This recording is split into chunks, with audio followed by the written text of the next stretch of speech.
All right, good morning. I'd like to welcome everyone to the Atchison County Commission meeting for Tuesday, September 5th.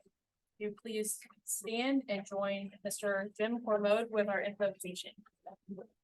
Welcome. Thank you. Thank you for the opportunity to lead this. In the letter to the Romans, in the 13th chapter, the role of public servants is mentioned with these words: "For he is God's servant for your good. But if you do wrong, be afraid, for he does not bear the sword in vain. For he is the servant of God, an avenger who carries out God's wrath on the wrongdoer."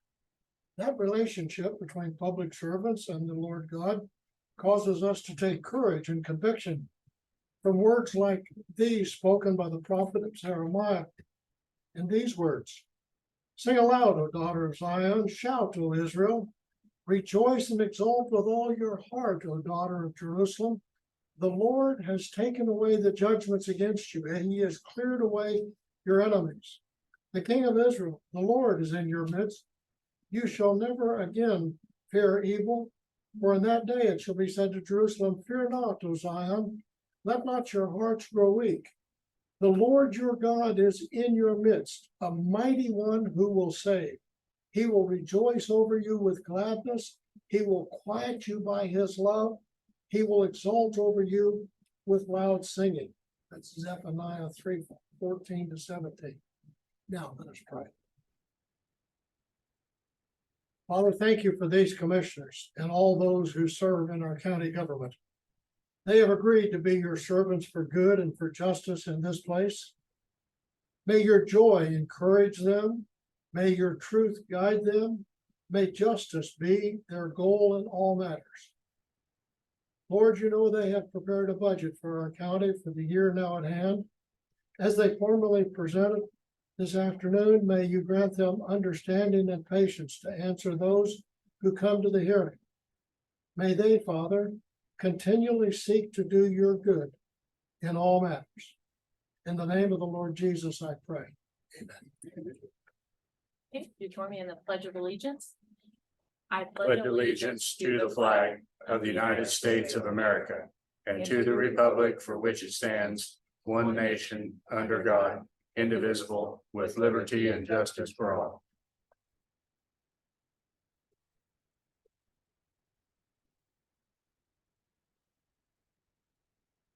Public comment. Thank you very much. Anybody here today for public comment? Seeing none. Approval of minutes. Did everybody have a chance to read the minutes from last week? Do you have a motion to approve? I move to approve. I'll second. Okay, it's been moved and seconded. All those in favor say aye. Aye. Aye, passes 3-0. Commissioner comments? Commissioner Rivas? None. Have anything Okay. this week?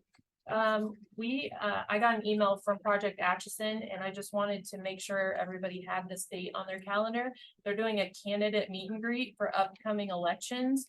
And they're doing it on Tuesday, October 3rd from 6 to 8 at the Elks Lodge. They're gonna have the candidates from USD 409 and USD 377 school board positions and candidates for the Effingham City Council elections also. It's an informal event where you can come talk face to face with those running for office. And they will have snacks and a cash bar available as well. So What's the hours again? 6 to 8 p.m. on Tuesday, October 3rd. Thank you. Okay, new business, Walnut Township Board Trustee appointment. So we have the same 3 letters of interest. We have 3 candidates. We have Vincent Kane, Harry M. West, and Gary Service that have all put their name in to be appointed for the Walnut Township trustee. We solicited feedback to commissioners, and do you want to visit about what feedback that you have, if you've gotten any, what that was? I had a couple phone calls. That's pretty much it. A couple one-on-one conversations. I've had no one reached out to me. I haven't heard anything since we talked about this a couple weeks ago. But you had feedback prior to that. Yes, feedback Okay. prior. I thought we were talking about Gotcha. just since the last. Since last meeting, that's right there. Okay, I had several people reach out to me throughout this entire process. And based on the feedback, I would move to appoint Gary Service as the Walnut Township Board Trustee appointment. I would second that. Okay, it's been moved and seconded. All those in favor say aye. Aye. Aye. Passes 3-0. Wait a minute, We're done. there, you said you had phone calls and stuff, there's 80 signatures right there. That's black and white. I haven't, this is the first I've seen it. Nobody told me, they told me bring them to the meeting, but I was told. There they are. We're done. You didn't even ask about that. I didn't know it existed. Well, You don't ask about something that doesn't, you don't know exists. well, I'm not gonna get in the shout match argument. There's 80 some signatures right there. And you had phone calls and emails. No, There's black and white proof. well, since the last meeting, I haven't had any. Since we- Commissioner Nolan, if I may. I contacted all three of the commissioners after watching the meeting. I give my suggestion for Gary Service. And the reason was, you had somebody running that shows no pride in his personal property. Is he gonna show pride in the roads? No. You have one person running and there's gonna be a yes button. And he is gonna be, Greg Gearing is at the meeting, because it's at his house, which shouldn't be. Greg may not be able to vote, but he'll give his opinion. And how is Mr. Gearing going to be accountable in the decision he makes? A lot of times. Meetings are at my house, in the fire station. I can't hear. Meetings will not be at my house. You said they're at the fire station now. Okay. That's deal. good. That's where it That's should good. Isn't it a, Interest. thank you, conflict of interest since he is the rock man? How many years have Walnut Township bought rock from a service run quarry or a service owned quarry? So how's that a conflict? Because it wasn't that It service didn't at the hold a time. government entity seat. That's how the conflict. Is there a conflict Okay. of Doing our interest? job. Yeah. Yes, there is. Yeah, Yeah. So- Is there a so, conflict of there's- interest when the Walnut Township rock truck is going through the Atchison County on the Lebanon County with a load of rock? Where was that going? okay, so with all due respect to everyone, thank you for coming and I think the next platform for you guys to have your voices heard would be at the next Walnut Township meeting, which is September 18th at the fire station. And at that meeting, Mr. Service will then be the trustee running it. So, Well, I'd like to comment that our roads in our little area on Trigo and 266 are horrible. All the roads up there. And there isn't really drains on either side. There's deep ruts like this and my son-in-law had to mow twice because it's not taken care of. And I beg to differ in one way because it was lied to. I know for a fact, one of my friends was lied to and said that Gary Service was not official candidate because he turned it in on Monday, but I was aware that you all extended it, correct? Right. Nobody else Yeah, is so, aware. I mean, there were things said that weren't true, is what I'm saying. Get people. It was Keep it out, yeah. publicized, but- and they said it at the last meeting. Yeah. They decided to extend it after they only had two candidates, and I bought that up. You know, that's why, I'm not normally at these, but Me if either. there's two candidates there, they should have picked from the two that were there on a timely manner. Nobody publicized nowhere, and nobody can prove that it was publicized nowhere, that they extended it. Oh, yes. in our meeting. And yeah, what that we're- was in the meeting, that was Yeah. after the deadline. That was after the deadline was over. The deadline was over with on the 11th. That's when we were presented with the folks. So I think our decision's final, the job's done. Yeah. The public can vote, the next fall, right, will be the Give me election, back my papers then. Yeah. Please, so. give me back Is my there- papers. there's election next She wants fall. to- Yeah. So you decide that. Yep, congratulations, Mr. Service. Can't state statutes. All right. It's all right. They'll have to do it. It's next. West, which we're a little bit early. Yeah.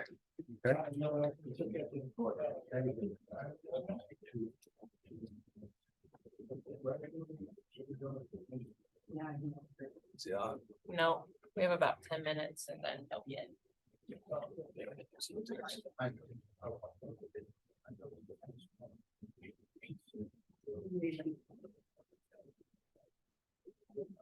Thanks.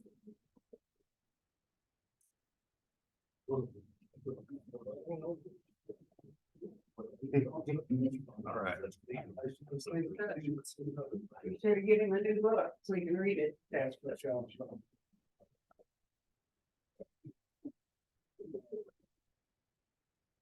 Michelle have all the contact. Okay. You know. what she is. Yep.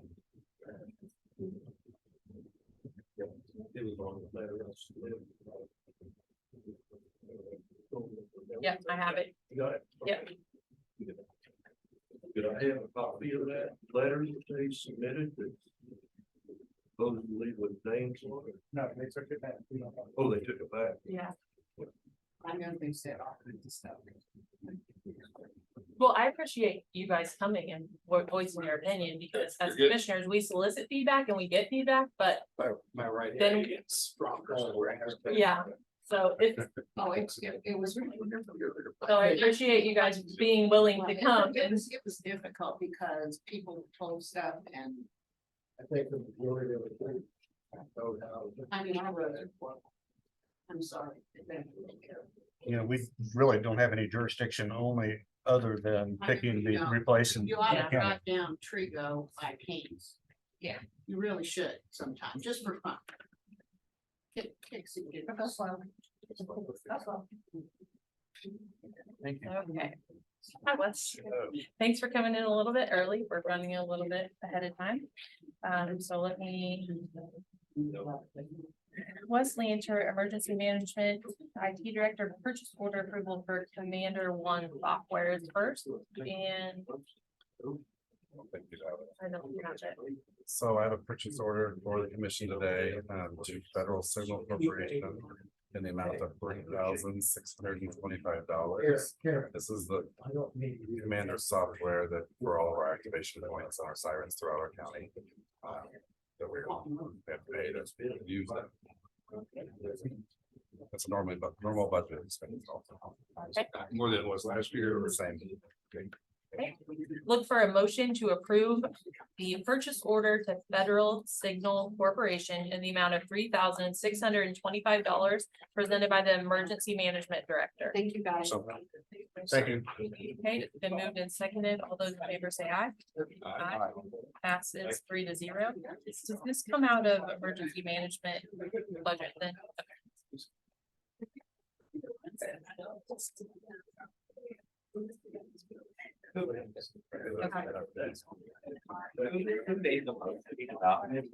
I didn't hear it. For the Walnut Township? No, for the command. This, I did. Sorry, I didn't hear. You made the. I should motion, move. Correct. Sorry, Eric, and in the second. Yeah. Yes. Perfect, thank you. You needed to see this, Michelle. I'll scan and send it. No, I will get on, thank you. That's right.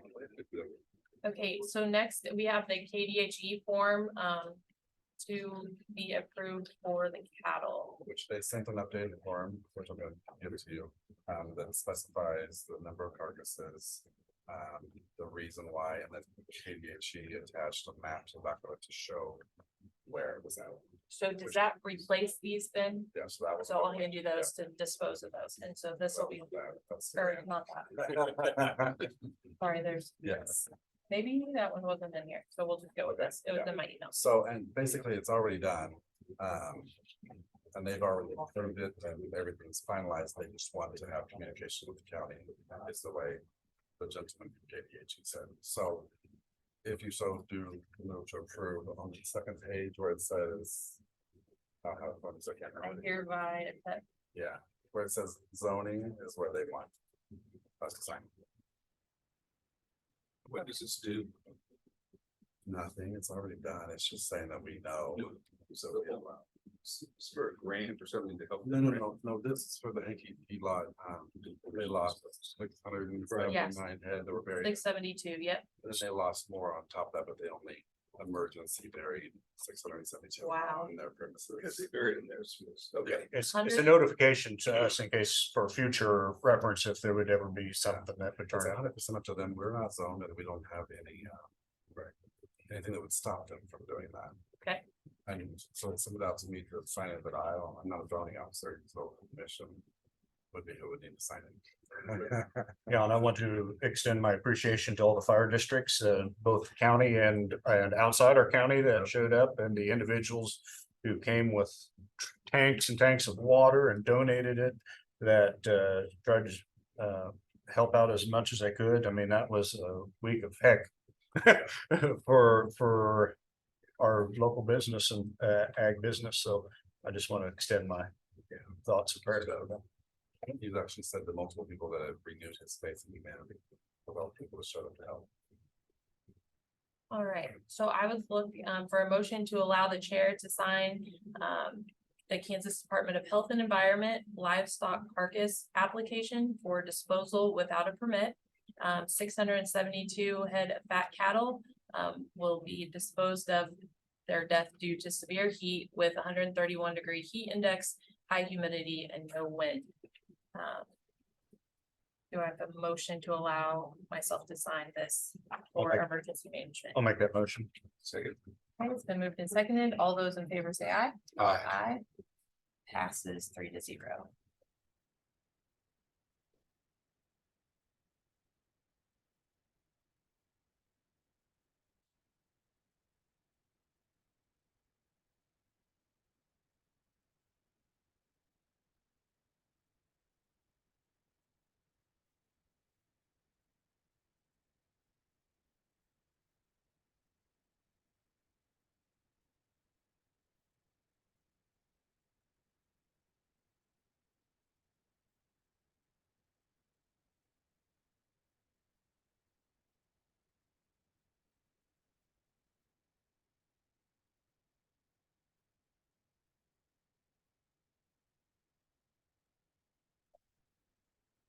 Yep.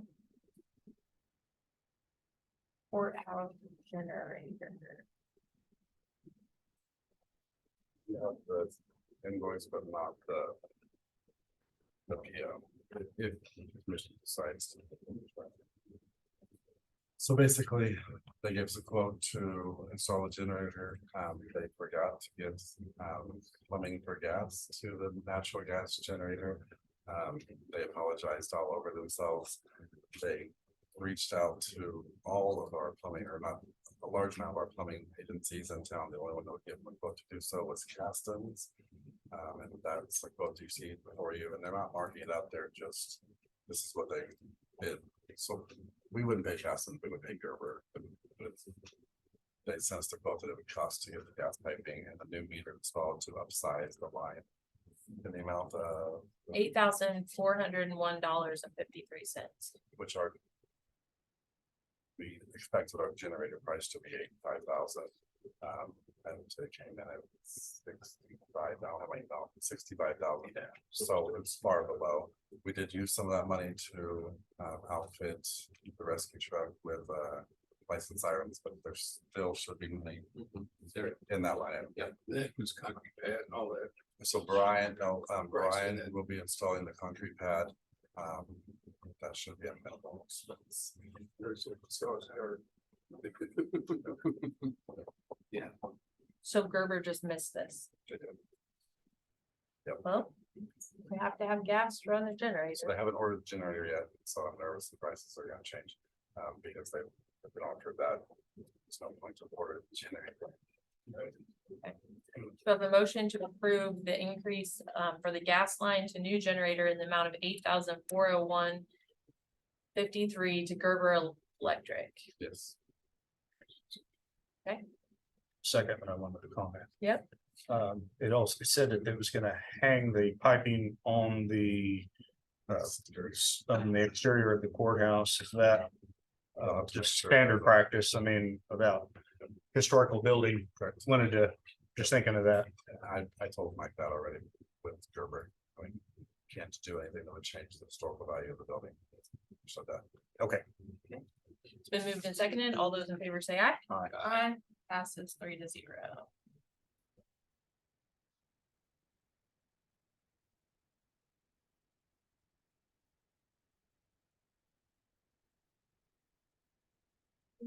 It's not on that. I was just looking at the agenda. Okay, so Alan. this is your annual grant that you apply for. Okay. I have to have commission. Not sure on the word page.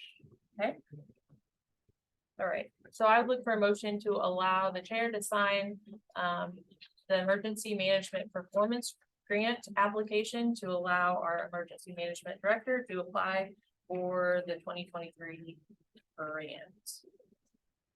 Amount. Yes, it's 20. If awarded, it'll be 20.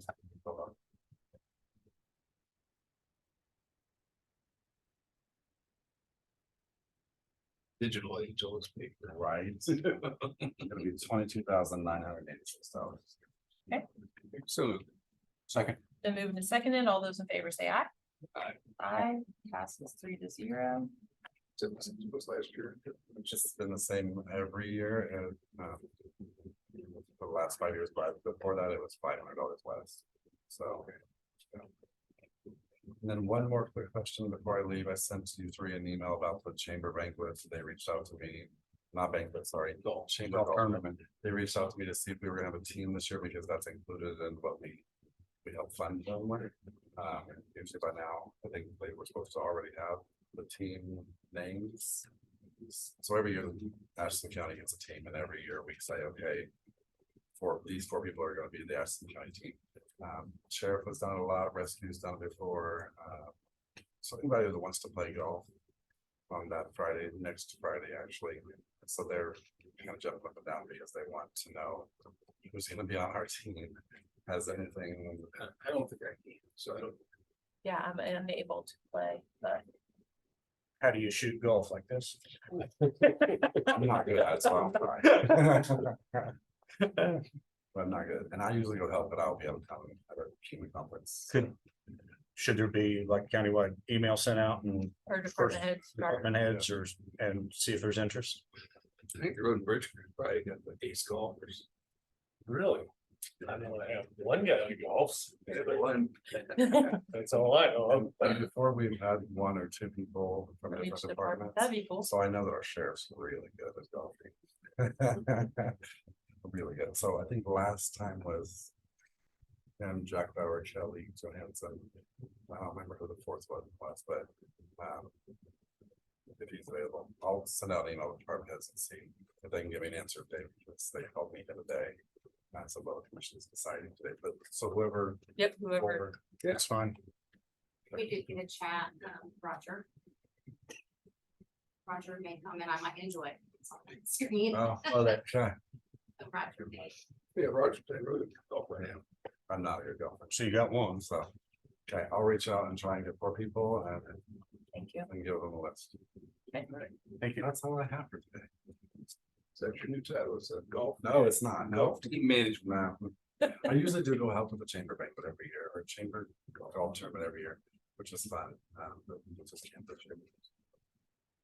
Okay. Thank you. Thank you. Mark Zeltner, Finance Director, purchase order approval for the treasurer's reserve expense. Yes, so the chamber has a purchase order to Navratz. We have $29,250 for the office remodel Okay. furniture. Looking for a motion to approve the treasurer's purchase order in the amount of $29,250 out of her reserve fund, 250. Now, we've for- already paid some of those, haven't we? Didn't we pay For for the office flooring? I can check. But this This just is the for- furniture, Oh, office furniture. furniture, Oh, the desks. Yes. Yep. It's virtually everything's new, I think. Didn't keep it any further today. It's all new. It's all new. Yeah. Yep. Yeah. Do I have a motion to approve? So Okay. Joe, second. it's all. Second. It's Okay, crazy. it's been moved and seconded. All those in favor say aye. Aye. Aye. Passes 3-0. Thank you. Thank you.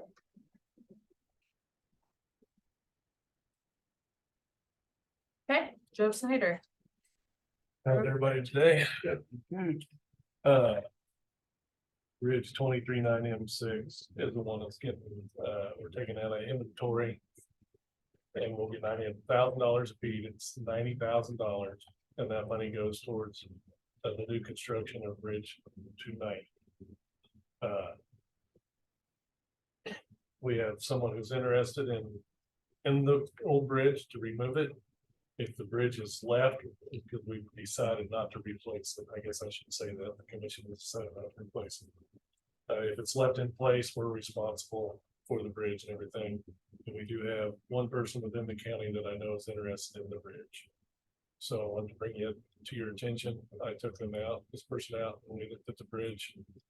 We just have to decide how we want to approach if anyone else is interested in it. Yeah, I think we should publish for the public. And then once it's removed, we set a time when it needs to be removed, and then we can block things, the road off like they're supposed to be.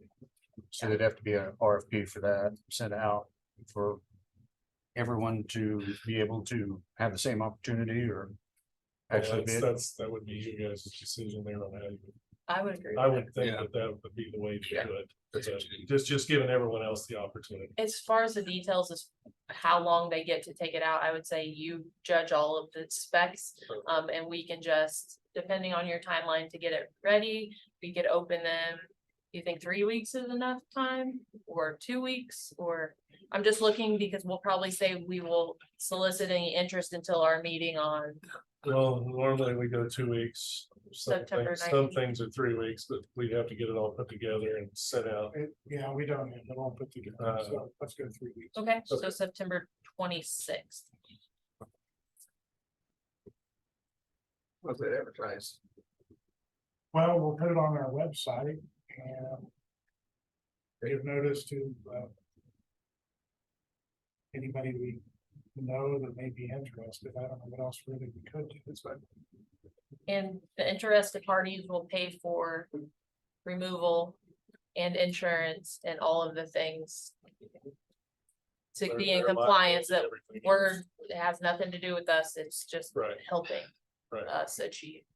Okay. Alright. We good with that, Second that. September 26th? Even if. And that interested party would need to put in.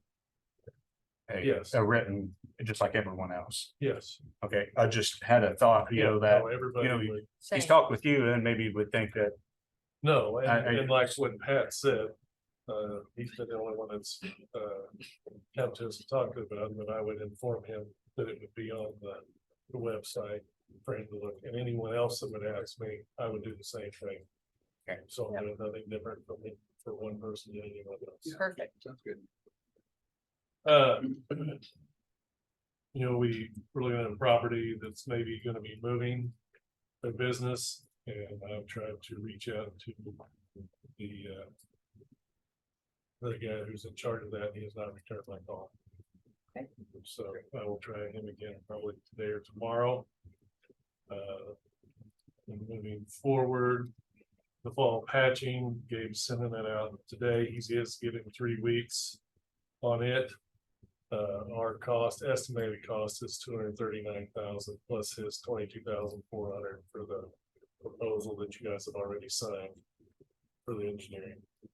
And that will be countywide. It's not gonna get everything, but it's gonna get as much as we can afford to be prepared for next year. With that being said, there's a spot going to the landfill that I'm gonna meet with our local asphalt contractor this week, trying to get it fixed as soon as possible, because it needs it. 6 or the road? On the road going The road going down, yes. It's rutted bad going up that first hill, and looks like trailers are starting to drag. So I got hold of him last Friday, and he said he'd be back in town after today, and then we will go look at that. And if it's within my authority, I'll have him do it. If it's not, then we will bring it to you guys, but it's something that needs attention as soon as possible. So I just wanted you to be aware of that. Let's see. They just finished doing the first chip and seal on 238th and McPherson, north of Cummings, around there. Oh, yeah. They just finished that up, and then we'll wait a day. Tomorrow we'll broom and do some other things, then Thursday we'll do the second chip on it. And then the only thing we'll have left is a few spots here and there. Like we had a tube put in on Kingman, and it wasn't done soon enough, so we did the rest of the road, so we'll do that. And hit a few spots like on 234th of Rollins, where it comes around the corner. There's a couple little spurs there, a little bit of asphalt, but just kind of touch up with that. And then I would guess I've seen it. The painting crew that got our contracts been working in Leavenworth County, so I would think that they would be here fairly short. So that's kind of where we're at, trying to get as much mowing done as possible.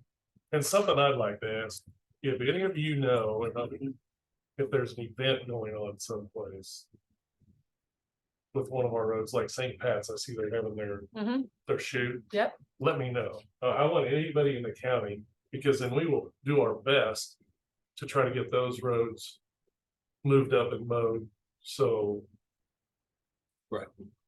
I guess, I hope I'm making sense. Yes. I happen to see that, so they're mowing it today and tomorrow to make sure all of that's mowed. Because they mowed everything but that road. I don't know why, but that's just how, but if you know of something or see of something, it's like before the fair or Amelia or we try to do things, but if there's something going on, let me know. What is the intention on mowing? Do all county roads get mowed once a year? Okay, so not since I've been here. Just the asphalt. And as soon as we get the asphalt done, we're gonna start on the gravel roads. How far we're gonna get, I don't know. But that has not been done since I've been here. And that's something I would like to be able to get us back to, but that depends upon how much personnel we have. The numbers, but that's my intention, yes, to at least get mowed once a year. And I would like to be able to have that done before harvest starts. You know, so that when they come to corners and they're trying to look, people can see. So that's my goal. One of my goals there is to get it where we mow every road. But that's gonna take 2 guys full time to accomplish.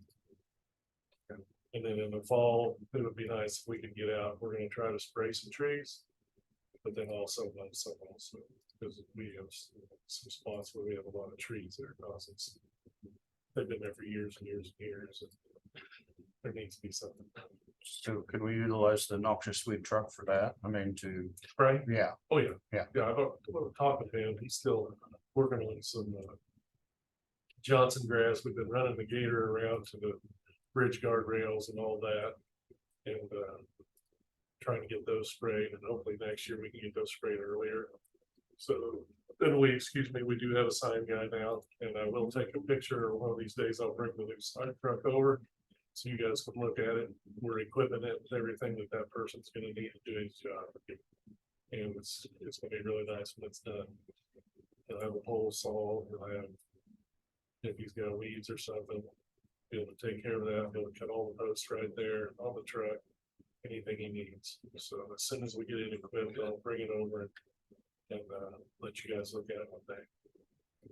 Awesome. So, but that's what he's gonna do. And as far as the mowing, yeah, it needs to be done there. Still have been 3 years. Well, and I was wondering if there's traditional routes that, like maybe more heavily trafficked, ones that get it every year, because, and I think some don't get it at all.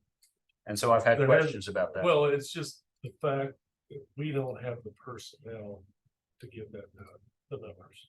Because as soon as we get done here, we've got a little bit of patching we're gonna try. You know, and we're gonna start putting in tubes. And trying to get everything going as fast as we can to get them before we have a lot of tubes first that are in bad shape. They all need it. Yeah. And who's to say, you know, we think we know which roads would be the ones that are most traveled, but we may go off of blade routes. We have 4 blade routes and find a way to do it that way. You know, because no matter what we do, somebody's not gonna be happy because their road's not getting mowed and somebody else is. We do some RFPs this winter and try to see just Do what? do RFPs and have some people that make some bids to maybe you can do certain sections of roads. Well, So those farmers and stuff out there might, well, that's something we'll have to see if we can budget. That would be the thing is budgeting for. well, you have to pay your guys, you're gonna pay those guys. I mean, it's just a matter of deciding. Correct. I think it's a but we have safety that. thing. And then you run into that too, who's liable if they throw something out, they're gonna have to have insurance like anyone else. Sure. But that's something, there's counties that are doing that. City's got guys hired Yeah. right away, it's came to the state. Yeah, but there are counties that are hiring nobody there. But we've got 2 tractors with 2 mowers. And I would like to see them running most of the year. Yeah. And if we can get that accomplished, it will help quite a bit. So, and then the fall cost share that we're applying for. I talked with Gabe tomorrow about it, and we'll try to get the support letters. What we need in the letters and get that sent to you guys and get it out publicly, put it on the website, do whatever we can to try to get as much input as we can. We'll go off the information we got from K.S.A last time on what they thought we needed to do to make us be a more attractive candidate. And try to get some stuff done for Ottawa Road. Perfect. Any questions? Okay, that's all I've got today. Okay.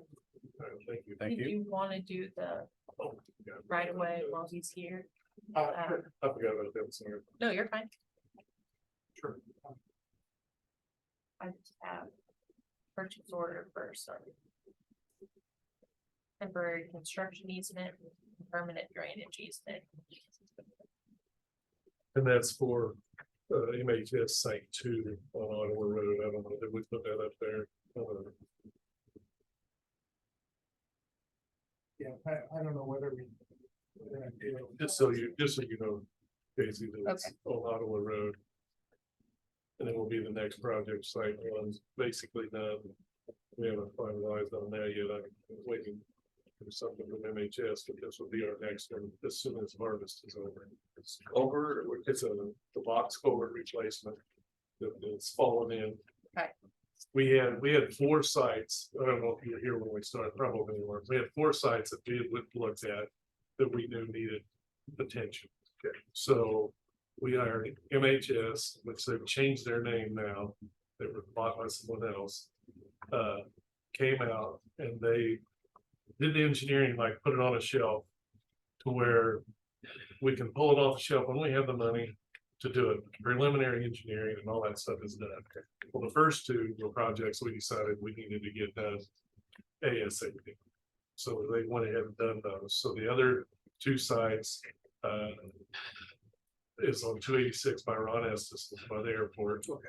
And then the other one is on 230 between Cummings and Curley. Okay. And when we decided to try to do whatever we could with Ottawa this year, we put those 2 on the shelf to say to where that engineering will be done. And when we have the funds available, the resources, then we can pull those off, and then that's works done, we can get right into it. So Besides this, Yes, which one's? The 230th. no, this one here is on Ottawa Road between Oh. Curlew and the Stranger Creek Bridge or Allen Cummings. Is it the one on the north side there where it's sloughing off? It's got. We stopped there. Yes, when we stopped Yeah, and looked. yeah, we stopped and It's looked. that, Yeah. it's that one where it's all falling off the south side of the road, They're gonna North reroute it. They're gonna reroute it. Well, Break the base. the south side. And This is south, No, west side of the road. west, south, west, yeah, whatever. West side of the road. Yeah. Oh, It's all where right. it's all falling off, but the I know wing where. walls fell off the north side. I remember that. So we're authorizing to payment to Mrs. Bondaloo.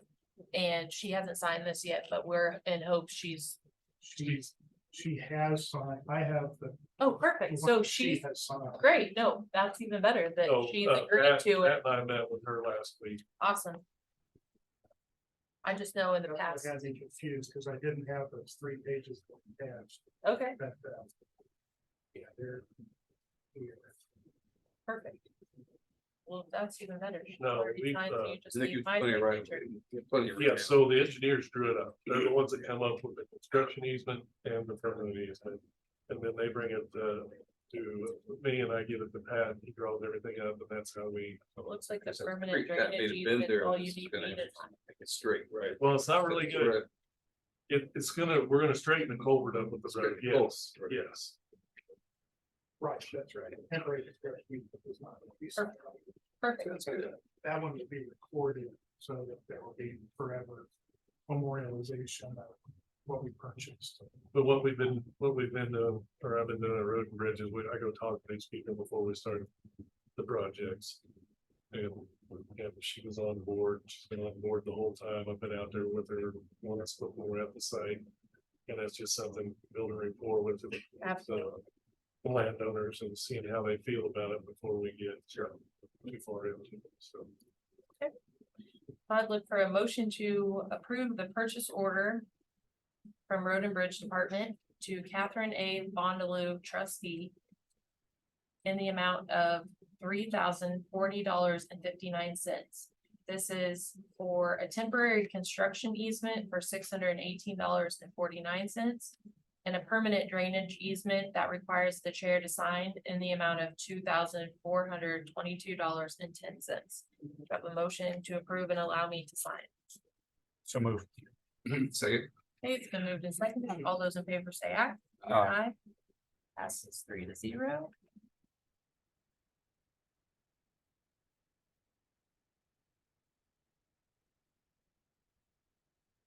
And this kind of an update, before the end of the year, should have all the easements we need for Bridge 290 to move forward with the landowners there on trying to get that I think that was it. taken care of also. That was the copy she hadn't signed yet, but Pat had. Okay. I was just kind of Yep. curious what. 286, that we put off now until next year or until. Well, whenever we can, It's the next one. whenever, yes, where we can get it in. As long as there isn't another emergency that comes. Yeah, there you go. Cross your fingers. Thank you. You're clicking them off one at a time. Well, we're all working, trying to make as many improvements as we can. How are you on your bridge crew? But Blanks, bridge blanks and all. we have plenty of plans. Are you caught up on those? You kind of, it's like you're behind there for a while. Well, as far as the bridges, no, we're not gonna. I mean, we'll start, Blanks and then- we have planks, but we'll start working on them as soon as we get done with the. Okay. And that's part of the plan with this fall patchwork. So if we get the fall patchwork done, then we can start the 1st of June or as soon as the weather's good. And then hopefully we're done by the 2nd week of July. Then that gives us July, August, and September to do some of the other things. And then maybe we can learn to do a little bit of that patching ourselves, and if we get good at it, then that's something maybe we can do. But if this works out and we have the funds available, it's really gonna try to help us get it caught up as far as starting the 1st of June instead of the 1st of August. Yeah. And that gives us, there'll be more time for mowing and hopefully planning ahead instead of planning in the current day, basically. Okay, thank you. I have a proclamation for childhood cancer. I will read that. Look for a motion to adopt. Proclamation for Childhood Cancer Awareness Month. Whereas children are our greatest treasures and their health and well-being is a priority. Among the most distressing health concerns today is the high incidence of childhood cancer, which claims too many precious and promising young lives. And whereas childhood cancer spares no one, affecting kids from every background, although rare, pediatric cancer is the leading disease-related cause of death among children, killing more children than asthma, diabetes, cystic fibrosis, and pediatric AIDS combined. And whereas 1 out of 5 children diagnosed with cancer will not survive the disease.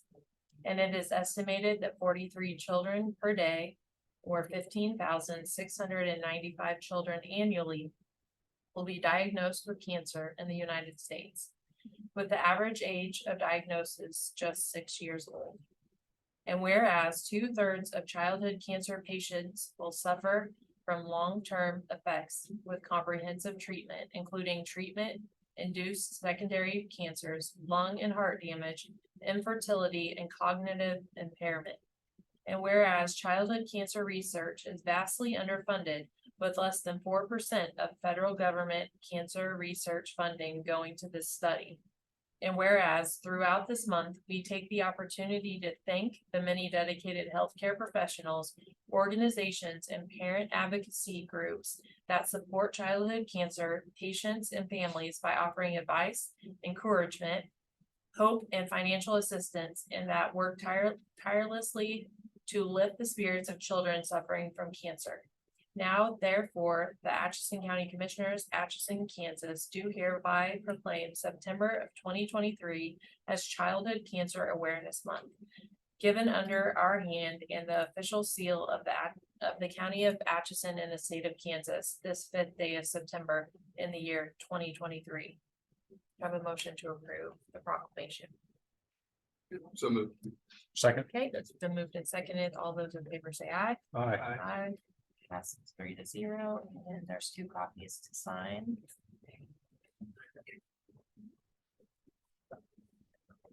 Who brought this to us?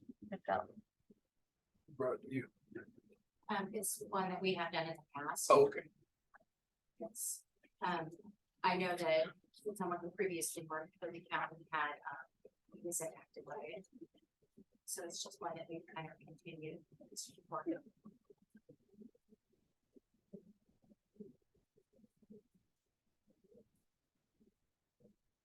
Thank you.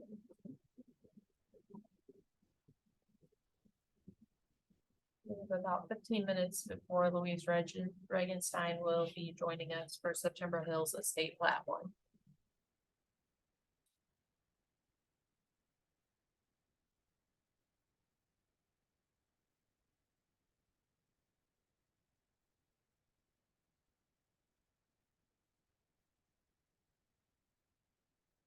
Could we recess until then, or? She might be here early too. Okay, that's fine. I'm gonna use the restroom. Excuse me. Michelle, are you taking any part in that candidate meet and greet? I know in the past, okay, I figured you guys would. I knew you Yes. guys usually do. I know myself and I know one other petition in the second. Okay. There to that, to, the searches will help them look at the voter view, Nice. kind of go into that so that they can see their own information, we'll get people registered. Awesome. I'm gonna just stick that in here just so we remember it. Yeah, we'll have it. Probably right inside the door again. Awesome. Get this place for us. City Village, Lindsay's thing about the bump.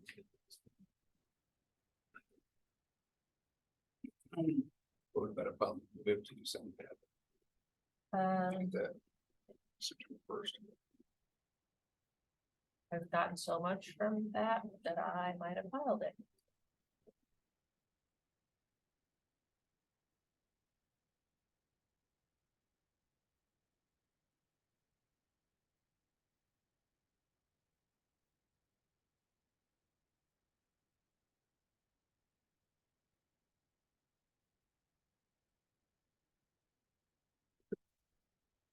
I don't think so, because it's under her spending authority of 2,500. That's what I thought.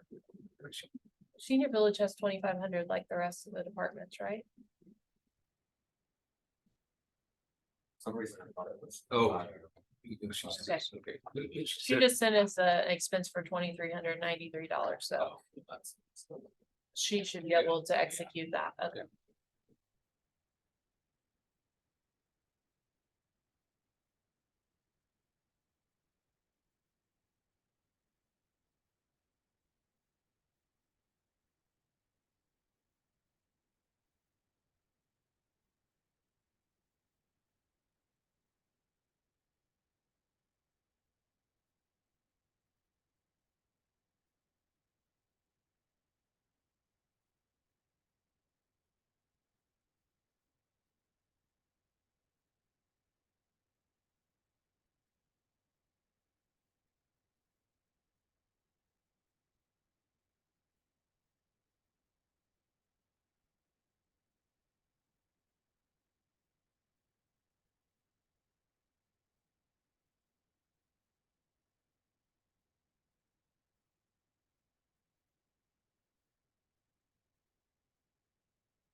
Some chairs delivered, so if we need it, like, Nice. they're set now. Well, when we get through this and have some time, I'll put EOC back together and maybe put this here. Cause I took them out of these offices.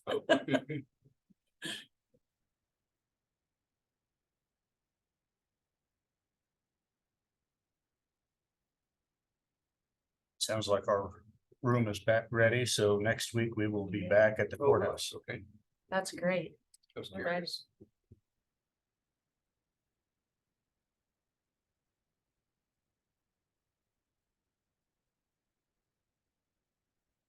Should that be put on the, Yeah.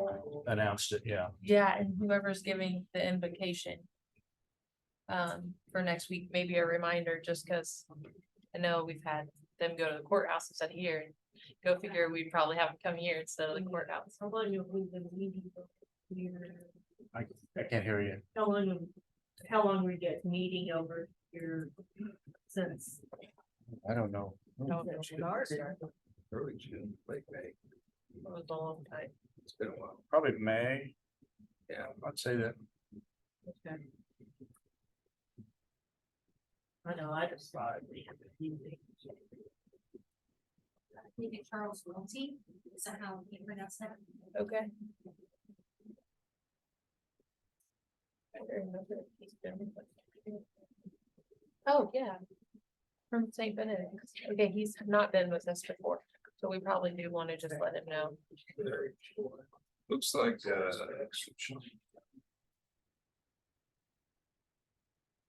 April 4th, Mary. April 4th. It's been a while. Yeah, I guess I could have looked I back. put EOC on, but There you go. that's, I think that's correct.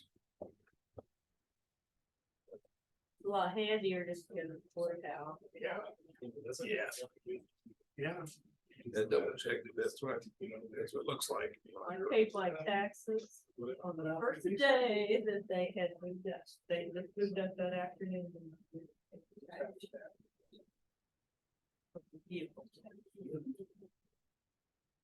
So is the treasurer functional in that upstairs now, or they? Yes, They're operating. They were yes, they are operating. fully operated. I think Okay. they just moved in that morning.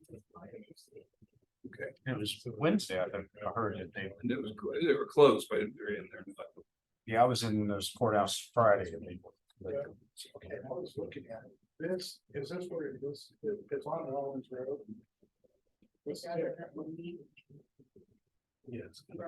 Take that for next week. Actually, that's good. But you've been. Couple of windows open, big rooms operating.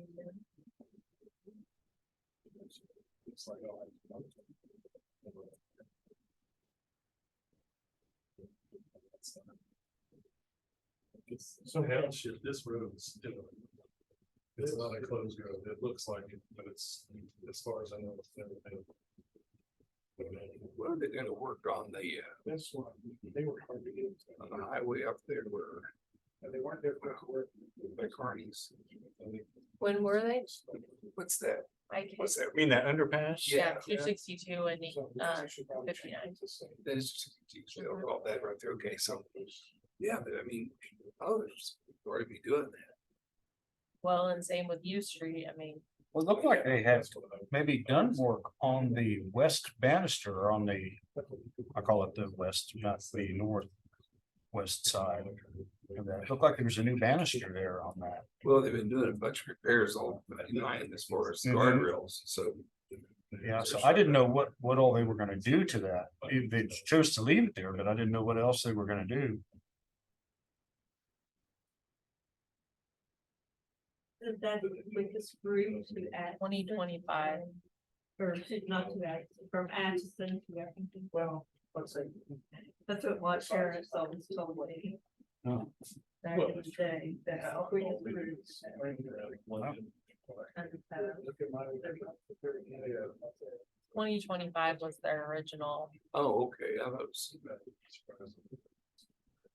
I saw a survey crew up there last spring sometime. Then we have that, well, we're serious. Not. Right? And I had someone ask me, I usually always just defer to Amy on the U Street one. And the last she said on that one was KDOT responded to the Public Works Director and their design team suggested 2025 bid letting for U Street Bridge removal project too. So that's the timeline for both. Apparently. Doing the Patriot Street. Didn't they just get, well, we had a press release from the state. That the city got a grant for Patriot Street. Is that gonna be an all bridge over here or what? But I forgot to bring that up. So that was on some type of bridge. That's what it said. It's there's some type of bridge and I sent you guys an email that we didn't get the. Yeah. That same information the city got. A bridge, I believe, on Patriot Street, but I doesn't have anything to do with it, so I didn't. I reached out to Clinton and I've not heard back from him yet, but is that street, you know, in Branchton, there's a street and it's got like a barricade. But that's a hill, I think it's the hill. Yeah, and it was like miscalculated and I heard it was They were hill jumping, back in yes. days or whatever. But is that Patriot Street? Yeah. Might be. I don't get the ones in Branchton correct all the time. Yeah. I've not heard back. Well, bridge, I get that one right by it, to the park, just the first turn off the highway.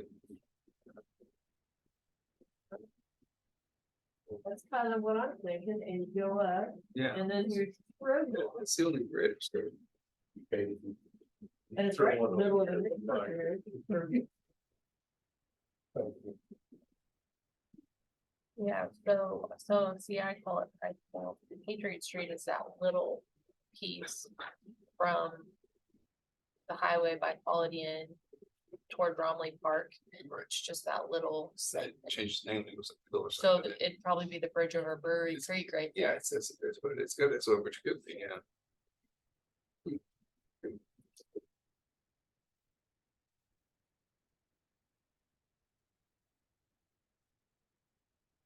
All the counties around the same bridge. Jackson, Leavenworth. We didn't get that. But We didn't get one. no, but we've been very fortunate. Yeah. Well, and we got one with the city getting one. Yeah, because we've been getting bridges, so. We've been very fortunate with that.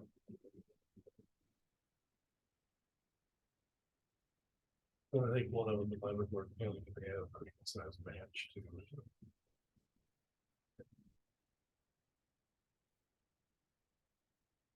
They got the same problem we do, just a lot of bridges. Everybody, yeah, everybody has. Everyone has east side states like that. Yes.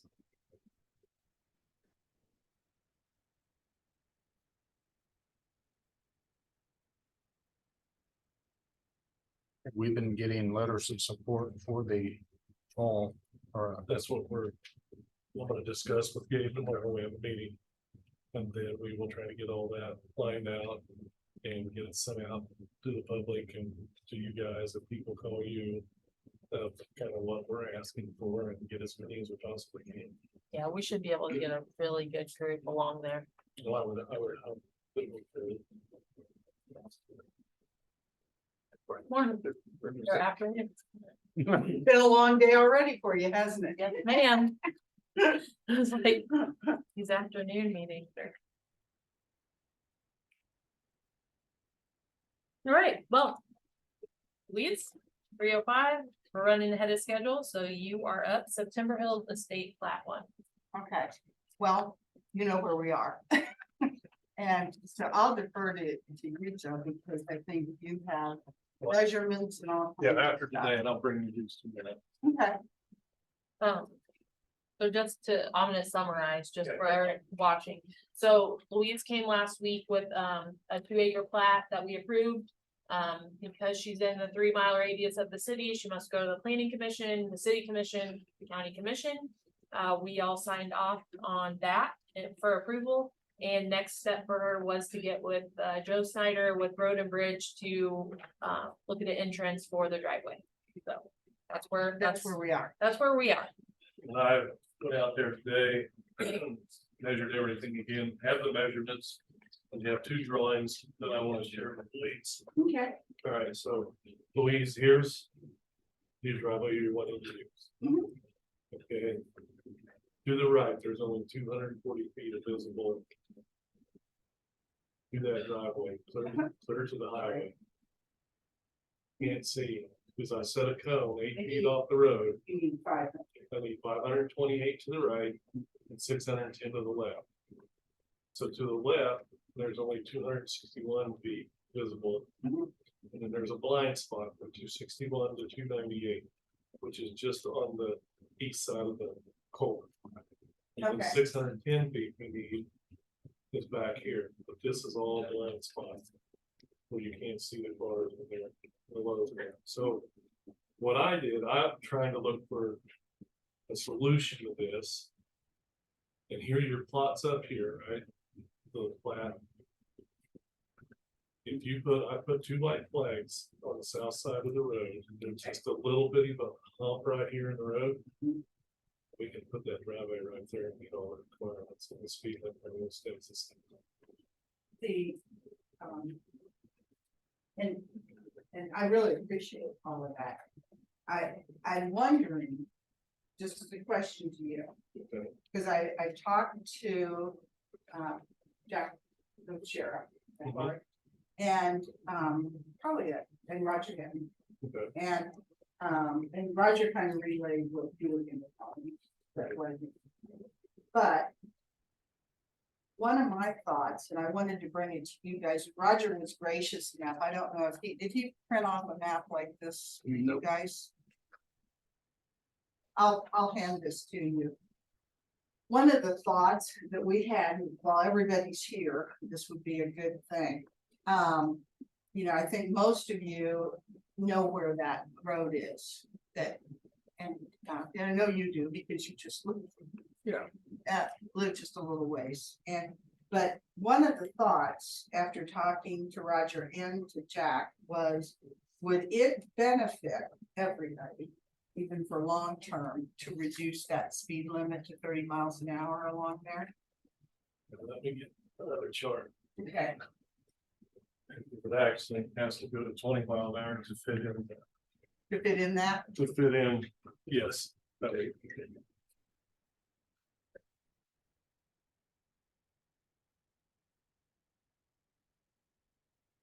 Because 30 mile an hour, we have to have 290 feet here. And we have 248. And to the left, here's the chart. It's 335 feet. So the only way, if the speed limit was changed, we would have to drop to 20. Because 20 will give you 225 feet, which you have, there's 261 of them. And it'll give you 195, which you have is 248 to the right. Okay. So this is the So chart. we wouldn't be able to 30, drop it 30, you'd no, have to drop it to yes, 20. because 30 would still be, we still don't have the side distance. I'd like some input from you. I've owned this and it's been in our family for a long time, and people drive really fast on that road because it's flat top. But it's flat until you hit Rollins Road. Pretty flat. First one, When you come off 59, would it be a good thing? And Roger's got 30. But would it be a good thing to reduce that no matter what? well, how do we go about reducing speed limits on roads? There's a process we have to go through, isn't there? Yeah, there's an option of a resolution. I don't think on 262nd Road, it's 30 miles per hour from the ocean on here. I don't show that we have 262nd Road with any aside. It's so it would be 55 miles. So it's 55, Right. unless it's changed. And any documentation would have to be okayed by the commissioner to change the speed limit on the road, correct that? Yes. Yeah, so we usually done that with input from the sheriff and the townships. officers and chips. So Sheriff Lori felt like, Well, we were talking 30 miles an hour, Casey, not 20, but. We haven't had that, we haven't ever had a wreck there that I know, of, but. There's never been a house there either. And that's always been open, but when you hit 262 off of 73, there's a lot of wrecks down there. And I thought, because yeah, I didn't even think about this until you started talking about it. And I think you were out there. Is it This is there- the second time I've been out. Did you notice that people were driving relatively fast? Yes, And one of my thoughts is that if you drive that road from 59 coming west, it's pretty flat. There's not that much hill. coming east, 59. Yeah, I'm sorry, coming east from 59, it's pretty flat. And then when you hit Rollins, it goes like this. And I'm just wondering if in the long run, whether there's a house there or not, it wouldn't be better to reduce that speed limit. And I didn't even think about it until Roger gave me this and I saw how many areas that the speed limit is lower than 55. And they get to going really fast through there and they're not driving 55. Or they, well, it appeared they were driving fast. you didn't have a gun. So on I it, can't, did you? yeah, I can't. So I'm just wondering if that wouldn't be something. Cause I could change the driveway, that's not a huge issue, but. If we ever want to have anything else in there, that driveway is probably not gonna be out there. Isn't that over the hill, Joe? When I proposed, When you were proposing, yes, but it fits the criteria. So there's this little hump right here. You know what I'm talking about? When you come up on here, there's just, so that driveway would be right in that hump. okay, To the left, so you know where there's a locust tree right here. That's where the 610, actually, you get closer to 700 feet before you get to the top of the hill. okay, So there's a little bit more. And then to the right, it goes clear to the state right away, it's about 128 feet, and it's before we get to the intersection, and we'll be slowing down there. that's outside the So- lot area. too. I know that, but this was just me trying to come up with a solution to where it will work for both parties. I'd like to hear what you guys have to say, because that. I just want to hear what your thoughts are. Well, so I'll go first. My thoughts are standing behind Joe in his ASHTO regulations of what we have to do for safety. Because at the end of the day, that's what matters. Oh, yeah, That's what matters. yeah, and I what- don't want to not do this. Well, and also, but thinking through of, like, I'm not sure how Sheriff Lori chooses or makes his decisions, but for me, if I've never heard that the speed limit on 262 should be reduced. But if it is going to be reduced with my familiarity of this area, if the goal is to prevent wrecks and have safety, then ultimately, I think it needs to be probably like a 4-way stop at Rollins with a flashing light or some reason for people to slow down. To start to. Because like, at the end of the day, we're gonna have this conversation of, okay, we got a 30-mile-an-hour or 20-mile-an-hour sign so that you can do your driveway, but nobody's adhering to it, and now what do? Call the sheriff, like, that's the answer. And also for me, knowing what the process is when one person asks us to lower the speed limit, I think for a commissioner, that's for me, the biggest thing, because you're opening a can of worms, because I've already had people on Morton Road since the improvements of like, now people are driving too fast, we need to lower the speed limit, and it's like, we can't just arbitrarily like, oh, Pat wants the speed limit lowered, Louise wants hers, Joe wants his, like, we have to have a reasoning why, I guess, for me. And you know, if Roger thinks that we should lower the speed limit on it and Sheriff Lori thinks we should lower the speed limit on it, for you to accomplish your goals, then I would love to hear their reasoning, but for me as a commissioner, like, you have to be consistent. And his ASHTO rules have been found for us to be consistent, because it's safety is the priority. Yeah, that's like I told you today on the road. I'm not either for you or against you. I'm just trying to do my job for this. Well, and and I consistent. want it to be safe. Oh, You yeah. know, the because last you thing don't I know. wanna do That's is, right. None of us want- I, none of us people that are doing the slaughter, friends, I don't want issues with safety ever. With the, I just didn't know about it until we got almost Right. finished and would there need to be a reduction in the speed limit with the alternative driveway?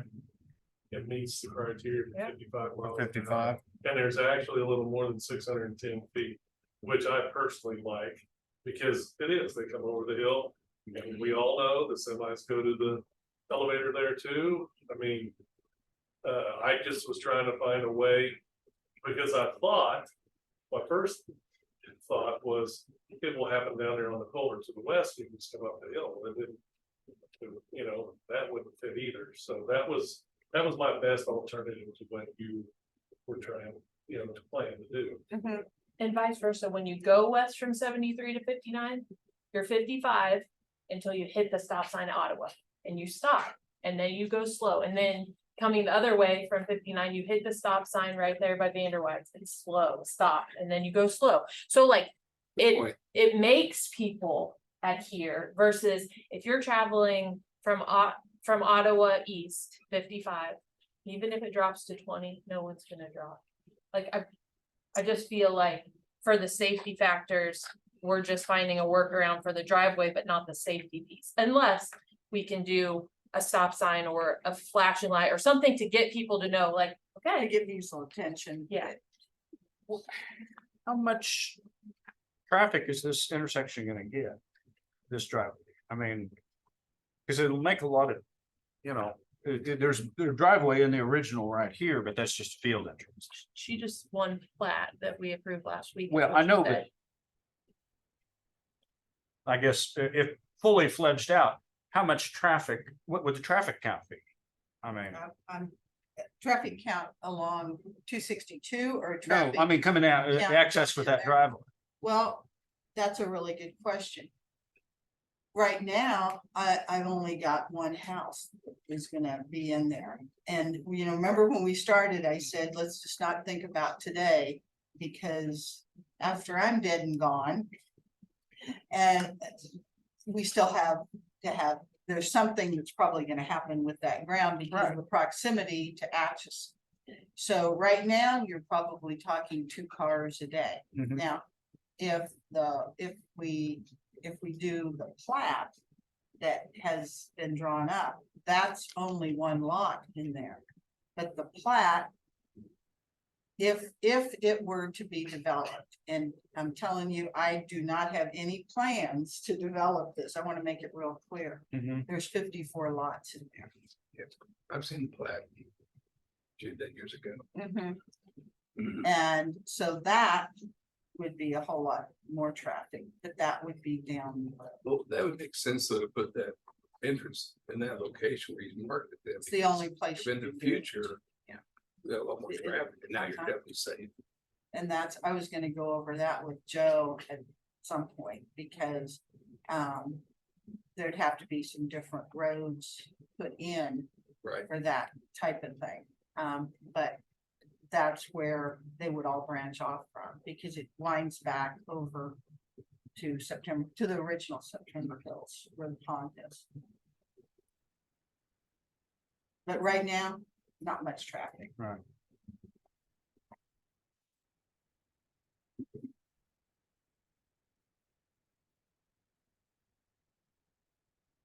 But from what I can see, right now, the way it stands, we either have one of 2 options, either move the driveway.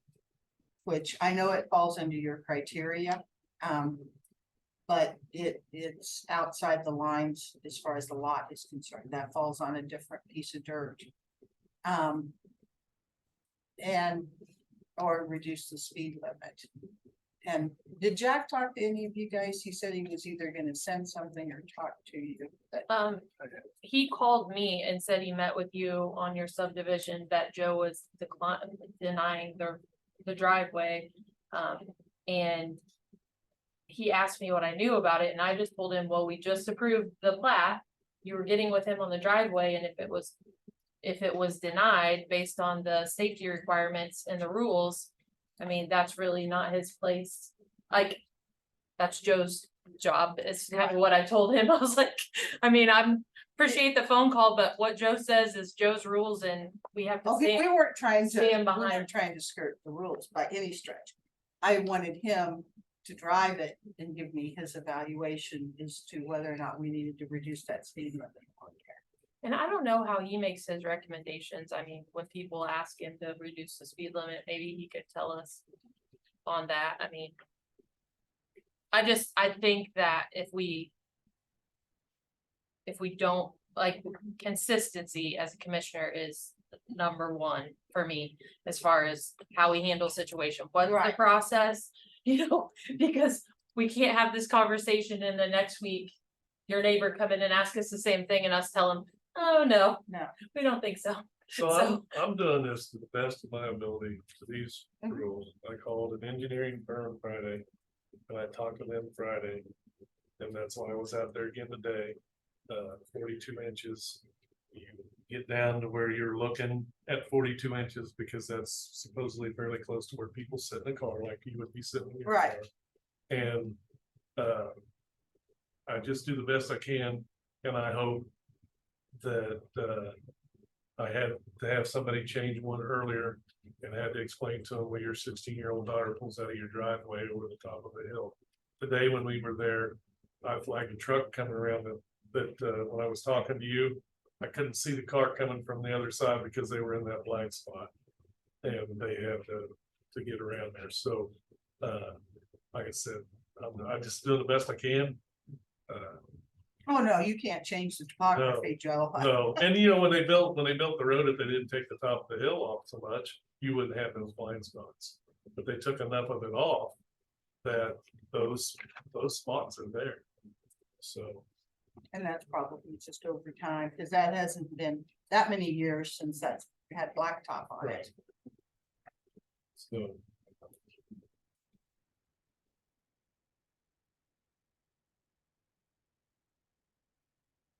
It's a conundrum.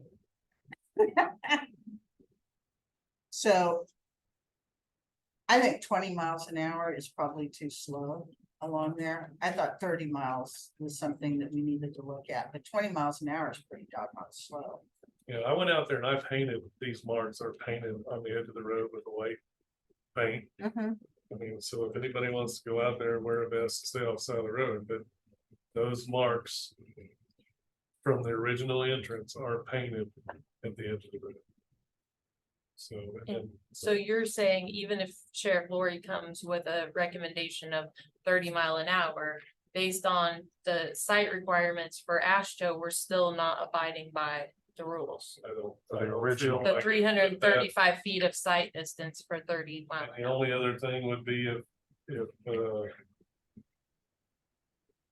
Louise wanted to hire an engineer to come out and do a study. I mean, that's my best.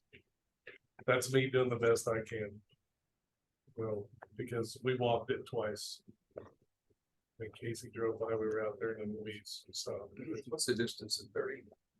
335. So with the 30 mile an hour in mind, how far would this mark? Well, we would, yeah, I'd have to go out there and do that. Because then there's that hump right here. See right here where the hump is. So once you get Now you go down past, the hump and then you're. yeah, once you get past this on the right. On the right, you cannot see that Right. driveway. So if you wanted me to try to see in 30 miles an hour, it would fit at the edge of that property line. I could go out and do that again if the commissioners want me to. Hold So, on, Roger said this is not what I was understanding that the request would be. It should be worked out and come back with specific requests. Don't agree to something we haven't thought out. or thought through. My phone is gone and I don't have a mic. Roger's typing on there. This is just the best I could do today on that, and then finding another entrance at the current speed on the road. So that's where I'm at. I'm sorry, say the last part, Joe. For me, if 55 miles an hour is what I went out and did this at, and gave the distances, and that's why I wrote the distances down and made the maps. But as far as, did I take the map from you? Oh. Thanks. I'm sorry. That's I fine. can remind you. Here's Or you the- can write the notes too, it's helpful. Well, I think you've got, if we did an alternative driveway down here, It's all good. then I'm all good at 55. Yeah. But I, even if it went to the alternative driveway thing, personally, I mean, maybe we still would reduce it some. But I don't think 20 mile an hour under any circumstances. So what, so, Is feasible. That's my opinion. so if you guys decide, like Roger said, discuss this. If the speed limit changes, maybe that driveway, that alternative one could change too, but I don't see where you want it now fitting in unless it's 20 miles an hour. Does that make sense? It does. I But think if- 20 miles an hour. It's a nobody- bit excessive. Just don't see that. I don't think it will be enforceable. Still don't. Because if you look at the chart, at 40 miles an hour, it's 445 feet one way and 385 the other. Well, that may move that driveway if that's what you guys want to do. Well, I don't think we're saying that's what we want to do. I think we're just trying to figure out what's the best alternative for everybody down the road. And that, I guess that's what I'm meaning. And but for us, who comes next and asks us to reduce the speed or Someplace like, else, what all what are you goes gonna into- say? Like, What all Right, goes but into that? What's the discussion? criteria Yeah. for doing? Well, Yeah. the big picture, down the road, 20 or 30 years from now, there's 54 homes in there. that's a You're different gonna- you're gonna- discussion. You're gonna rather have that access there Yeah, to start with. I mean, in the long-term view, In the long term, yes, that would be. And because it'll also connect with the other side, so they'll have two ways. Uh-huh. Yeah. And I can talk to the surveyor about, but I think in the. At some point in time, that speed limit through there probably needs to be reduced, even if it's not done today. Because as many times as I'm over there, they are just coming through there and. It would be better if they were doing 55 miles an hour. Right. But they're not even doing that, so. If I can go back, Joe, why don't we meet out there and we'll look at this? Is that, did you say you have it marked out there? There's two white flags. Okay. Where that's at, I'll on the look at, south side, I'll and look it's right in the middle of that little hump. And so if she decides to go with the alternative drive, then she passes all requirements and can get you to sign off on it and Yeah, go. she passes the requirements that I'm asked to follow. Yeah, and you don't, and you have the authority to sign off on those, correct? Yes, As long as it's, as long as we within- come in an alternative. yep, Yeah, but as far as any of the speed limit being changed, that's all up to the commissioners, and if they decide to do that, then I would look at seeing what else, but the 610 feet to the left and the 528 to the right meet that requirement. Okay. And there's actually a little bit more to the left, that's closer to 700 feet than it is Okay, 610. all right. Hey, thanks, Joe. Thank you. All right, well, I'll look at that, and if I have any other questions or anything, I'll come back and see you guys the third time. And see where we can go. But there's two white flags on the south side of the road for a 30 feet driveway. Okay, all right, thank you. Thank you. Thank you. okay, oh, we're a little. Sorry, thanks for your patience, Nick, I didn't realize we, Yeah, no problem. Can you guys hear me okay? yes, sir, Yes. Yep. Okay, great. welcome, okay, you're gonna have to say your last name for me, so I get it right. Sure, it's K.S.A. At Japan, okay. I'm Casey Flynn, one of the commissioners, Commissioner Rivas, Commissioner Knoll. We appreciate you being here. Mr. Henderson set this up for us. And you're the Vice President of Senior Living Investment Brokerage, to talk about how you can help us with, the sale of Senior Village. Yeah, absolutely. Thanks for having me. Yeah, so I'm a senior VP at we call it SLIB, Senior Living Investment Brokerage. Kind of becomes a mouthful. So if you hear me refer to SLIB, that's our new branding. But we have a couple offices. I'm in our St. Louis office. We also have a Chicago area office. About 16 brokers total, all just focused on senior living. So everything from exactly what Atchison Senior Village is, a standalone nursing home, all the way to Class A, senior housing, assisted living, memory care, everything in between. So I've been with SLIB since 2006. The firm was founded in 1997. So we have a great track record. Have become one of the top two brokerage firms in the industry. And with our 16 brokers, each broker covers a territory. So generally that's 3 or 4 states. And the reason for that is to truly try to become an expert in those particular states.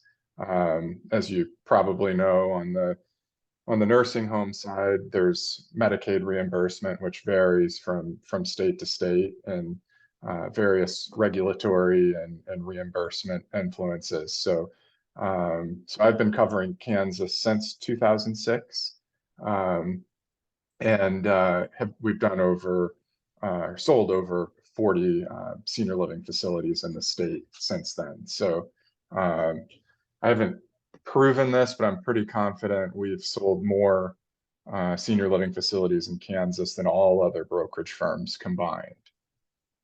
So I think we know the market pretty well. I've never been to your particular facility. That is something that I would like to do if this process continues. But I know that market. We've sold buildings all around Atchison, and we have worked for county-owned facilities, everything, nonprofit, for-profit, publicly traded, private, REITs, and again, kind of everything in between. But our bread and butter has really been the Midwest with offices in Chicago and St. Louis. So I have put together what we call a broker's opinion of value, or a BOV, which I guess I'll send that to Patrick after the meeting today. But that document, it goes through everything I've already mentioned, kind of the history of our company, some groups we've worked with, some specific information on, the Kansas Medicaid program, where we sold facilities in Kansas, all the way, to the valuation and transaction timeline. So before I move on, are there any questions so far?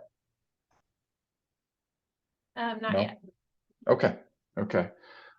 So the one, kind of nice thing that you have going for you, Kansas, and I'm sure you're aware of this, but there was a pretty significant Medicaid rate increase this year, which has, brought some buyers back to the market.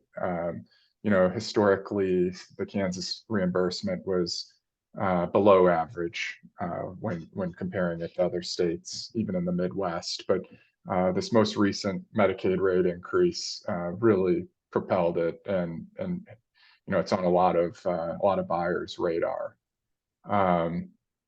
The market, globally, the senior housing market right now is it is a little tricky. I'm not going to dance around that. It's there's a lot of headwinds with staffing and inflation and interest rates. But our firm has been very active. Even this year, we've already closed over 50 transactions nationally, just again in senior living.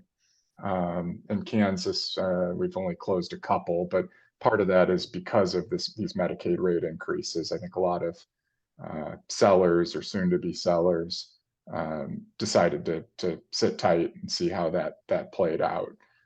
We are doing, I have done several other BOVs in Kansas recently, so I think there will be some other inventory coming in the state probably before year end.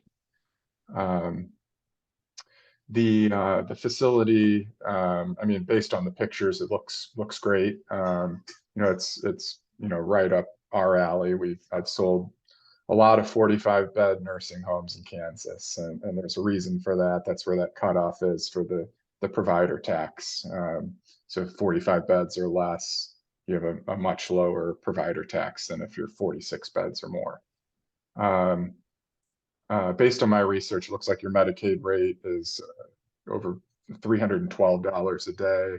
That is up about 16% from the January 1 Medicaid rate. So again, that's a huge positive for the community. And it looks like you're doing a decent job from a census or occupancy standpoint.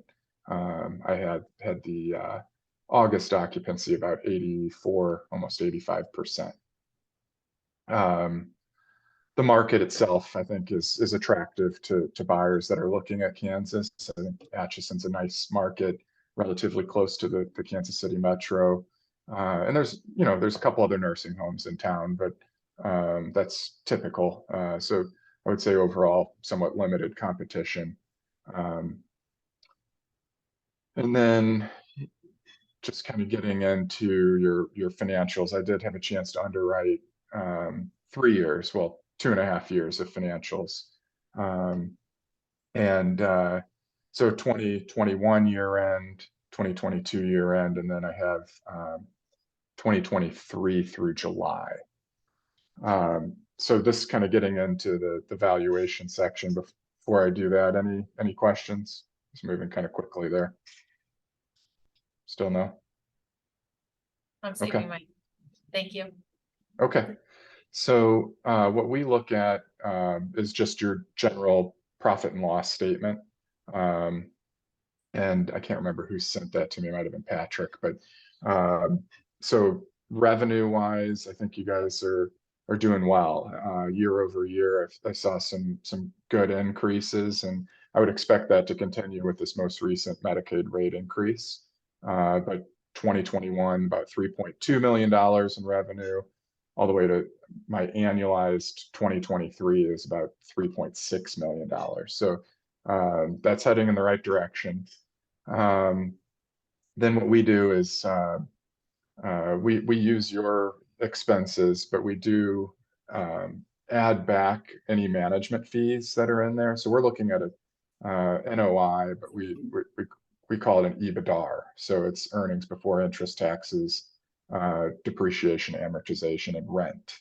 So not every facility has rent, but if they do, we add that back. So any management fee that's in the expenses is added back, and we include an industry standard management fee of 5%.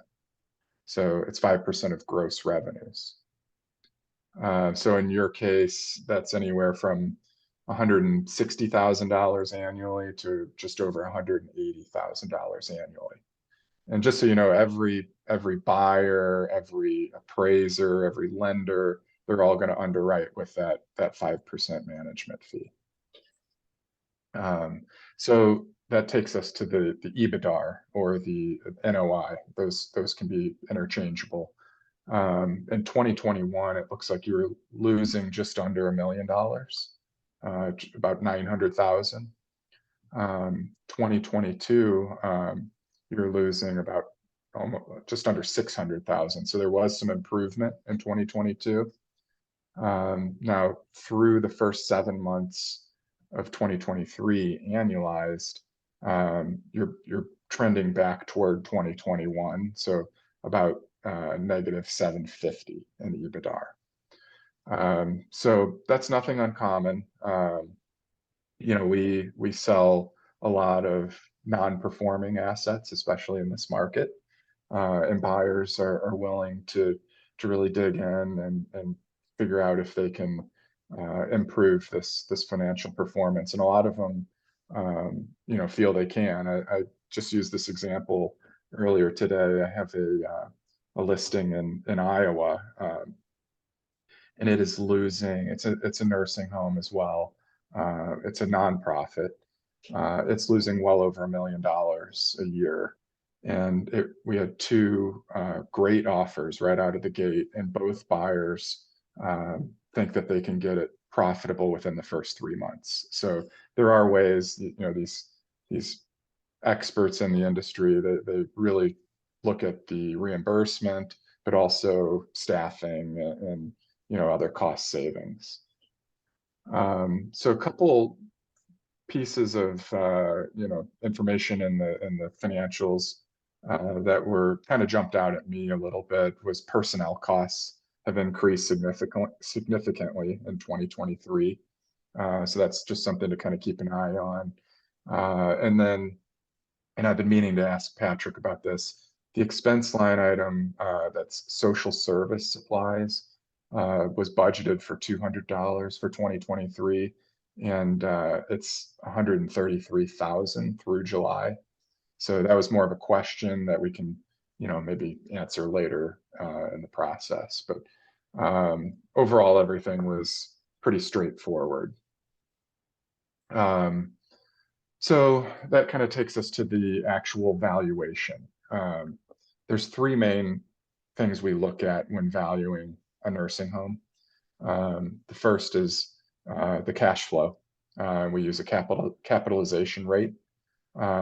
In this case, there isn't cash flow, so we can't use that method.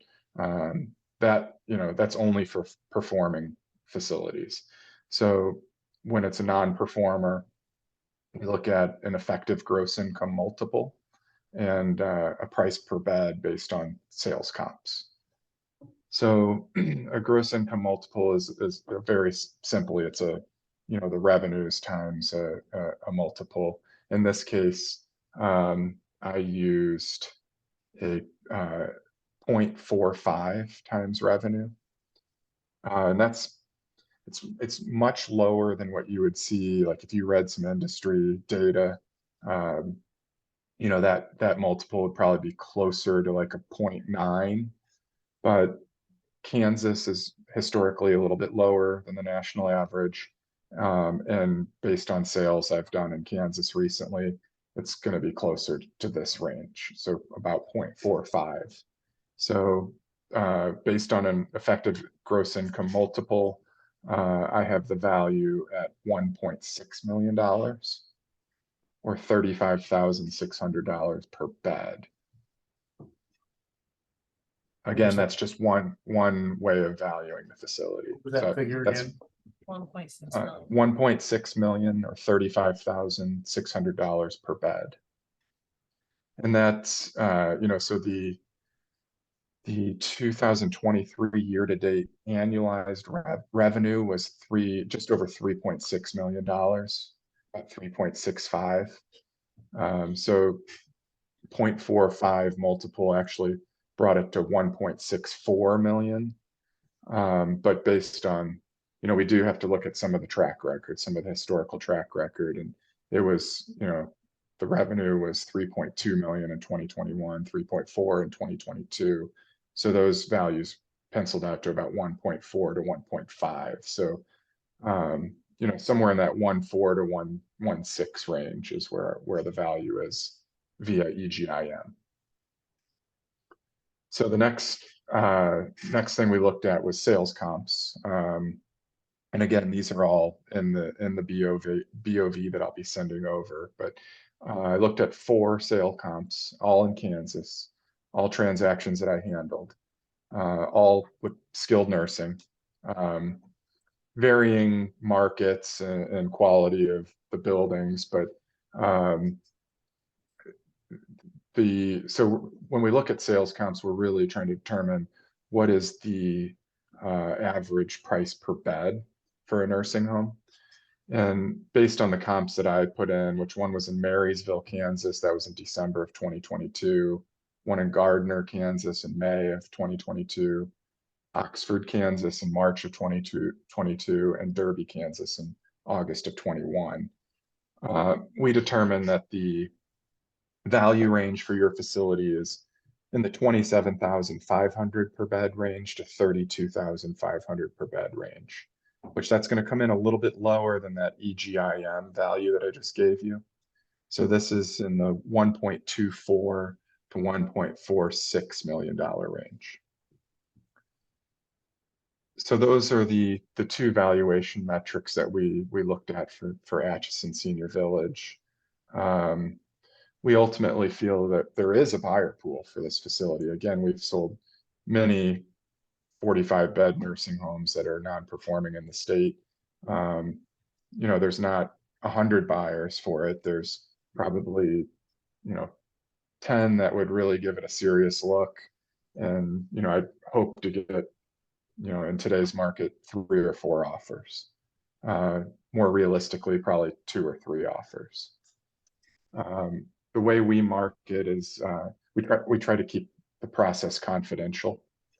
I know that probably isn't a huge factor for you all, but generally we're representing private owners that they don't want their staff and residents to find out about the sale. So we start with phone calls to buyers. They have to sign a confidentiality agreement before getting any information, specific information on the facility. And then once they sign that confidentiality agreement, they get, an offering memorandum and other due diligence. The timeline, you're looking at 120 to 150 days, probably more like, 4 to 6 months, start to finish. And that's from the start of our, when we get a rep agreement signed, all the way to closing. So our rep agreement time period is a 6-month exclusive agreement. And the idea there is that it would cover us from start to finish.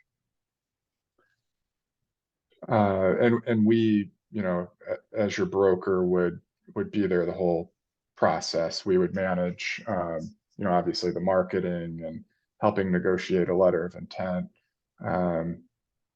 all the way to assisting legal counsel. We're not attorneys, but we can listen in on phone calls and make sure, the purchase agreement is, market and the terms are market. So, and then we'll also help manage the due diligence period and, work with title companies and get the transaction all the way to the closing table. So ultimately, I have a value range because essentially post-closing or post-COVID, I'm sorry, we have gone to market without a list price on just about every listing. So we give interested buyers kind of pricing guidance. And in this case, the pricing guidance or the range for your purposes would be $1.4 million to $1.6 million. One thing I did not touch on, and I should have, that Medicaid rate increase does improve the EBITDAR or the NOI.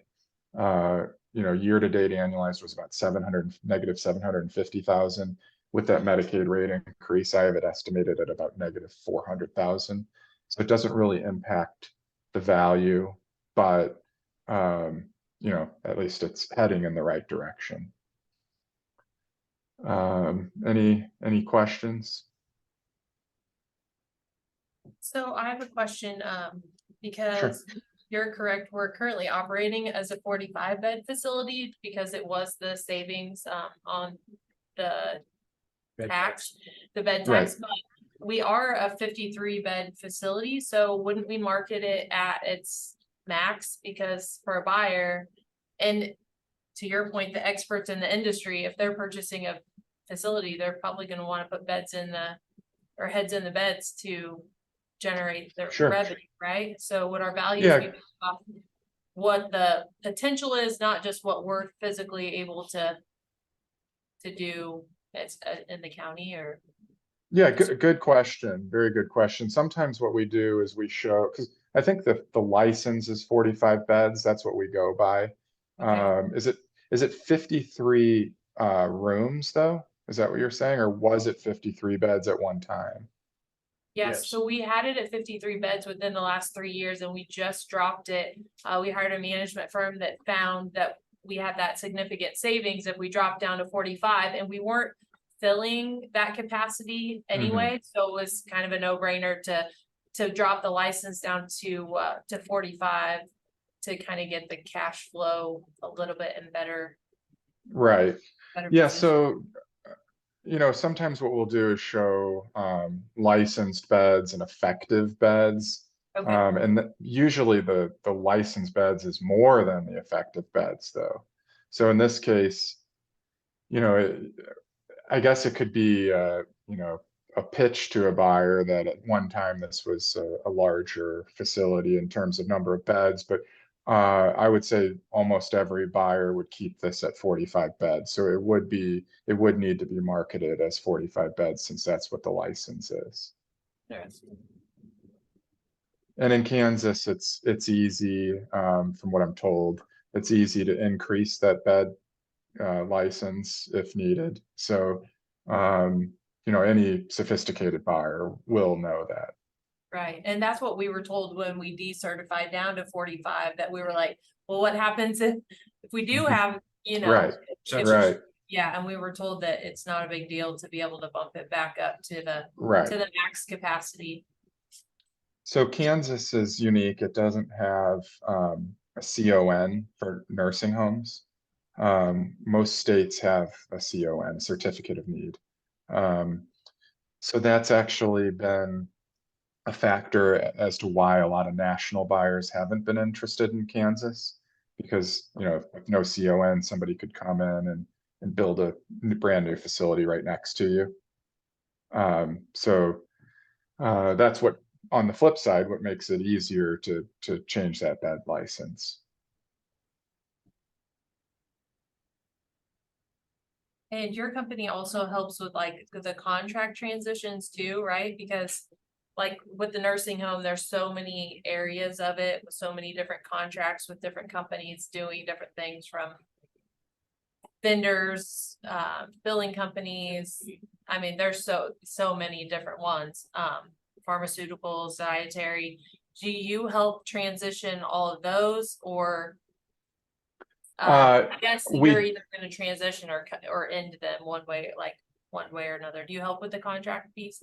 We actually don't get into the weeds on that. However, it's part of the due diligence period. So a buyer, once they're under contract, is when their due diligence period would start. And almost every buyer is going to ask for a list of your contracts or vendors. And they'll start determining pretty quickly which ones they'll keep and which ones they would want to terminate. So we're involved in that process. I'm not out reaching out to your vendors though. That would be up to your site staff.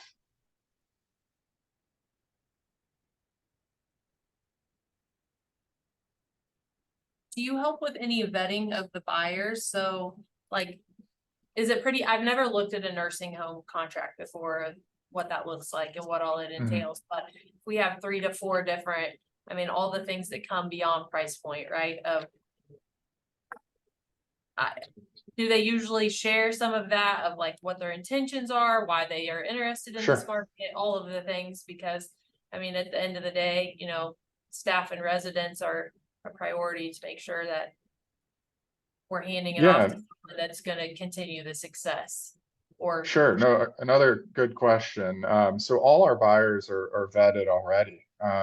We don't mass email our listings out. So You know, every buyer that's getting information on Atchison Senior Village would be getting a phone call from me or one of the other 15 brokers. And you know, we've weeded out some of the bad eggs already. So anybody who hasn't performed or retraded on price, we know that. We know them, we know their reputation. So through the process, let's just say you get 3 offers. We would get, you know, bios on the buyers, you know, what they currently own, what they, you know, what they operate, because you know, some of them may just be real estate owners, some may be operators with a, you know, like an investor. So we would get you as much information as you need to make a decision. Okay. You guys have any questions for him, or Mark, do you have any, or Pat? Oh, I know. I mean, I know we've all been involved in many aspects of this, so feel free to, if you have questions that I didn't touch on, or. I can't think of anything. I don't know if it's at this time to indicate what that 152,000 number is, or that could be an email to Nick Lane. That brought up Say that again. that the discrepancy that he found with 153,000 on the right platform. Oh, yeah. We can always email him later. Yes, Yeah, and ultimately, I don't think that's going to change the value, but it would be something that if a buyer's looking at your financials, that's going to be a question they're going to have. So that's why I brought it up more as like, you know, hey, let's, you know, for future knowledge, figure out what that was. Okay. And So I guess- didn't. Oh, go ahead. Sorry. I was just going to say I didn't really see nothing else really jumped out at me in the financials. That was just the one, and then the fact that personnel costs seem to be going up, which is just kind of the reality of the industry right now. So from this point of the presentation, then I'm sure, you know, we'll take time to kind of visit amongst ourselves, but next steps, if we decided to move forward, what do those look like for on your end? Okay, so once I send you I'll send you the BOV so that you all have a copy of it and can read through it, and I can answer any questions, you know, after today. I would send you a representation agreement. It's an exclusive agreement, again, for about, we usually do 6 months. And it has the commission in there, which in this case would be a 6% commission. And then once that's signed, and just so you know, I am a licensed real estate broker in Kansas. Once that's signed, we would start to put together what we call an offering memorandum. And that's the document that goes out to buyers once they sign a confidentiality agreement. It's just ultimately kind of like our, you know, some pictures, some information about the building, our underwriting model, and then some pricing information.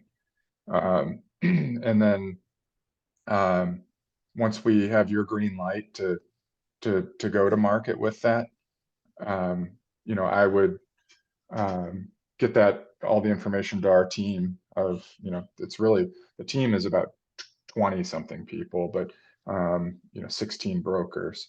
I'd get all the information to them, and they have the ability to show their buyer pool the listing as well. But in reality, you know, since I cover Kansas, I would have probably 90% of the buyers for this particular listing. And then the marketing phase, you know, is around 30 days, you know, before we would, you know, either do a call for offers or get an offer. And then once you pick a buyer, it's, you know, another 30 days or so of contract negotiation, which would be the purchase and sale agreement. Then once that's signed, the buyer has their due diligence period, which is generally 45 to 60 days.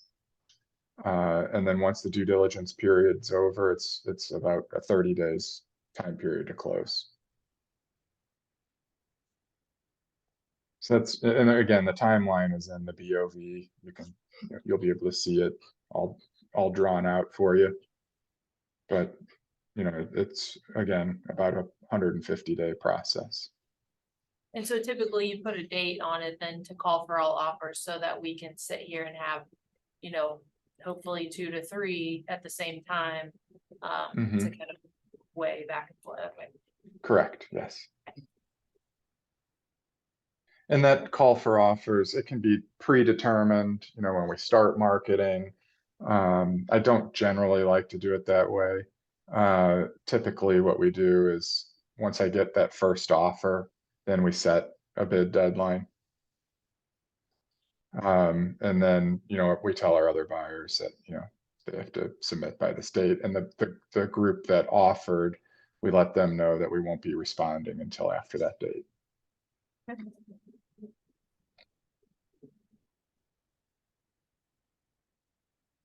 Sounds good. Yeah. Any other Okay. questions? Pat, do you have anything? No. We talked. Well, I appreciate the opportunity to tell you guys about SLIB and our valuation here. I'd love to work for you. Again, I know this market really well and have a lot of confidence in this value and finding a buyer at this price point. Thank you for your time and answering all of our questions, and we look forward to visiting with you. Okay. Soon. Yeah. Excellent. Well, thank you so much. Thank you, sir. Thank you. All right. you. Take care.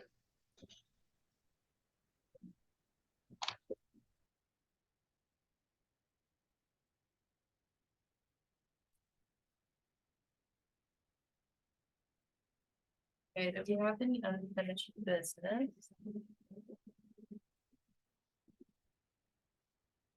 Yes, Writer text refer to the 45 bid. yes, Is that a Kansas thing or is that a national Kansas. yes. Kansas thing? It's a bid tax. I was trying to remember the number. I thought it was like 200. I mean, it was 216,000 or something. 68 is what I have. Okay, so something like that. Yeah, I was right in those, that it saved us to decertify from 53 down to 45. Yeah. Off the top, like, boom, Yeah, you're just by, saving. it's just a form. I mean, and it's a number. I mean, But if you're gonna have a buyer that runs a home, I would want That's a good maximum catch. capacity of Yeah. like, well, at you're least, marketing us down here, but they can buy it and run it up here. It just, well, it's also would make sense that you've got some extra leeway there. If you can put in for 54, that you've got that room and if things change, Yeah. Dynamics right now, it sounds like they would probably keep it 45, but dynamics could be, Yeah. it could be a law change just overnight, it could be all of a sudden it'd be. It's a good catch or something.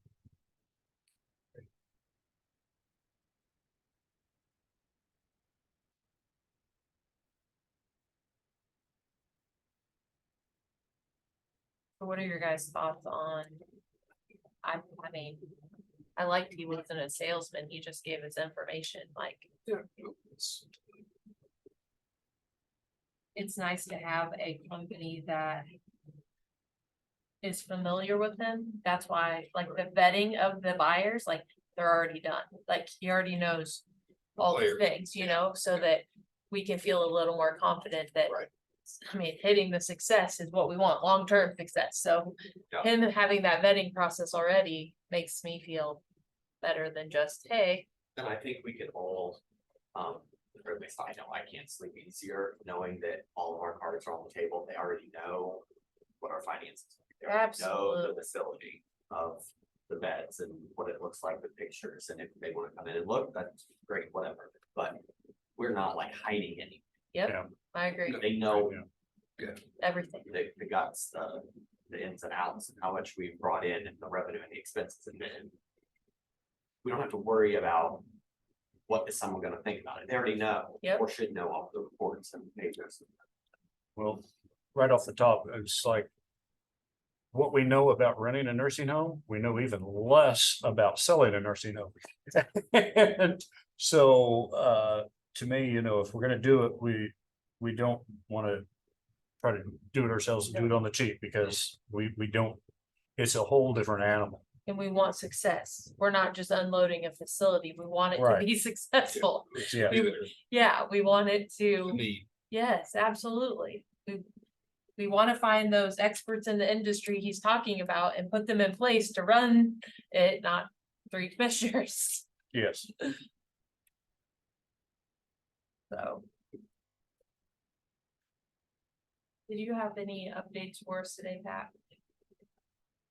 Very briefly, a couple weeks ago, you approved release of the mutual insurance company regarding damage done to bridge 15.4-6, I believe, $33,450. That check was received over the weekend.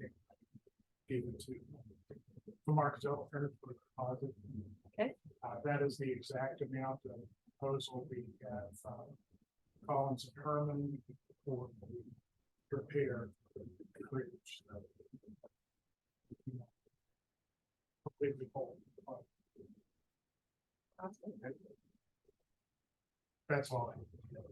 Have we set a sales or tax sale date yet? We have not set a date yet. It's still likely to be in February. When we, well, the treasurer's office did not want to have the sale in November. The tax statements go out in December. People are paying their taxes in January. So also a brush month for it. So February is what we choose.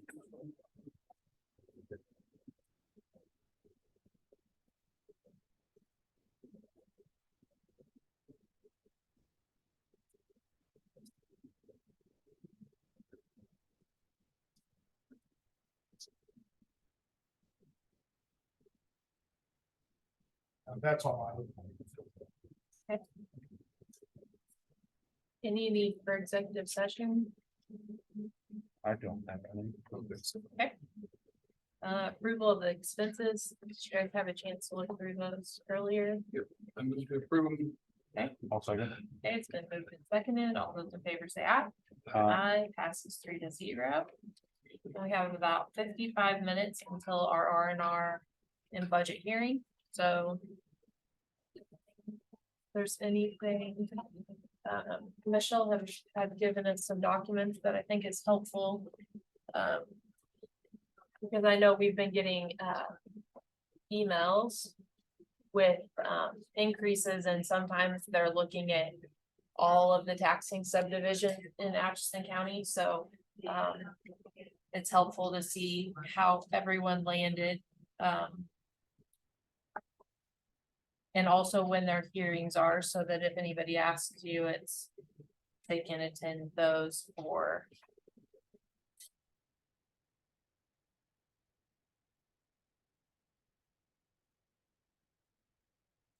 I think so. I'll make a motion, we recess until, do we want to come in right before 5 o'clock or right at 5? Sure. At 5 o'clock? Okay, Say, all right, then moved and seconded. All those in favor say aye. Aye. Aye, passes 3-0. We will recess until 5 o'clock. go down the street and get a bottle of water. Oh, yeah, Bring good. one. I know, I need. Okay, we are back from recess and it is 5 o'clock. So we have our R&R hearing first. So I will open our R&R hearing up. And welcome everyone. Thank you guys so much for coming. We appreciate it because as commissioners, your feedback is valued and we have tough decisions to make. And it's not easy, but with your feedback, it's helpful. So one thing I do want to point out before we get started is the proposed rate that you guys received from the mailer. We have lowered that and we are currently sitting at 53.384 mils, not the 61.547 that you received in the mailer. The timelines on these R&R notices are so stringent on the process. We got our original requests in and we were sitting at the 61.547 by the time the clerk had to get her notices out to you guys. So just so you guys know that off the get-go. And I will just open it up Can you see and what percentage is that? approximately 7.64. 1130. Yeah. Yeah. You have Mark, see if you think first. Yeah, We- no, absolutely. I just wanted everyone, because we didn't send another mailer out to know where we are today, so. We did publish it on the website and had it several places, but we anticipated that a lot of the initial reaction is going to be to the 30% seen on the R&R notices that were sent. So. Okay. Okay, and our finance director, Mark Zeltner, we couldn't do this without him. He gives us a ton of information and guidance and help throughout the process, so we appreciate you. And Mark, if you want to speak. Yeah, so like Commissioner Quinn said, it's 7.64% mill increase. It's actually a 6.29 mill overall from what we're proposing to the R&R mill levy. And we're gonna get into some of the budget numbers here in just a little bit, and I'm gonna kind of do a little presentation to kind of show how we arrive at some of the numbers, what it looks like for you, what the ad valorem tax increase will be, and what that mill will look like on the back.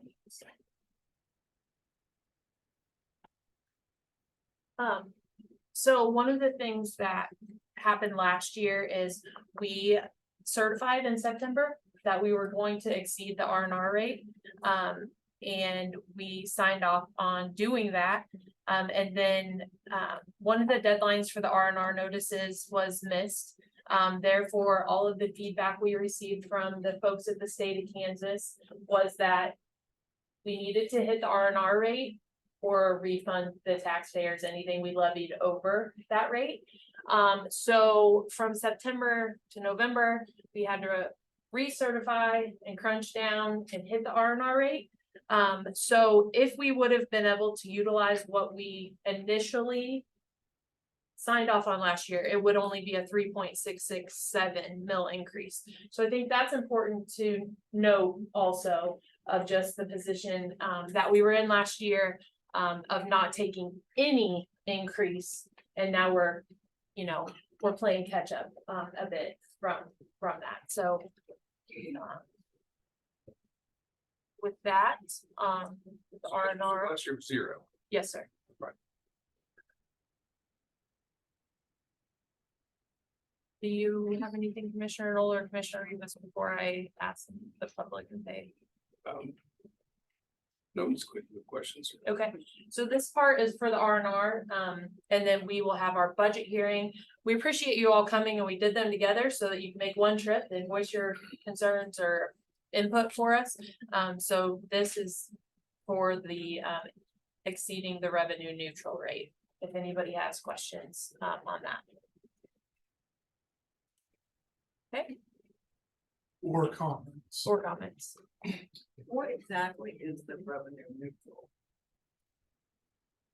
That is they hit the exact same dollars of ad valorem that we raised the year before.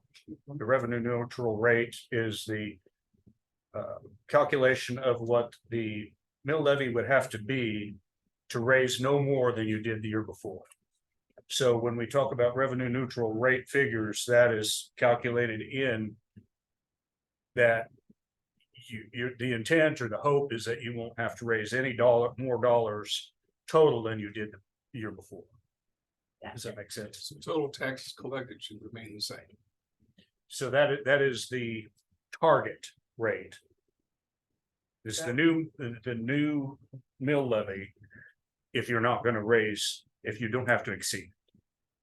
So that, the amount of that is gonna be the increase regardless of what you do. Yeah, and I'm looking at the clerk and the finance director, because they're the ones that give us the revenue neutral rate by plugging it all in. So sometimes our answers aren't as eloquent as theirs, because it's your guidelines. That you're, The clerk gets to calculate that R&R rate and get it certified. I put numbers in the computer and it gives me wonderful little figures, but we do calculate. I mean, it is calculate. It is a figure that you can calculate. You take the taxes that you received last year, the assessed value this year, you divide that. And then it should give you that levy rate. So. If the assessed value goes up, realistically, your taxes should go down to produce the same amount of taxes to the county. The different entities, however, may change what you actually pay.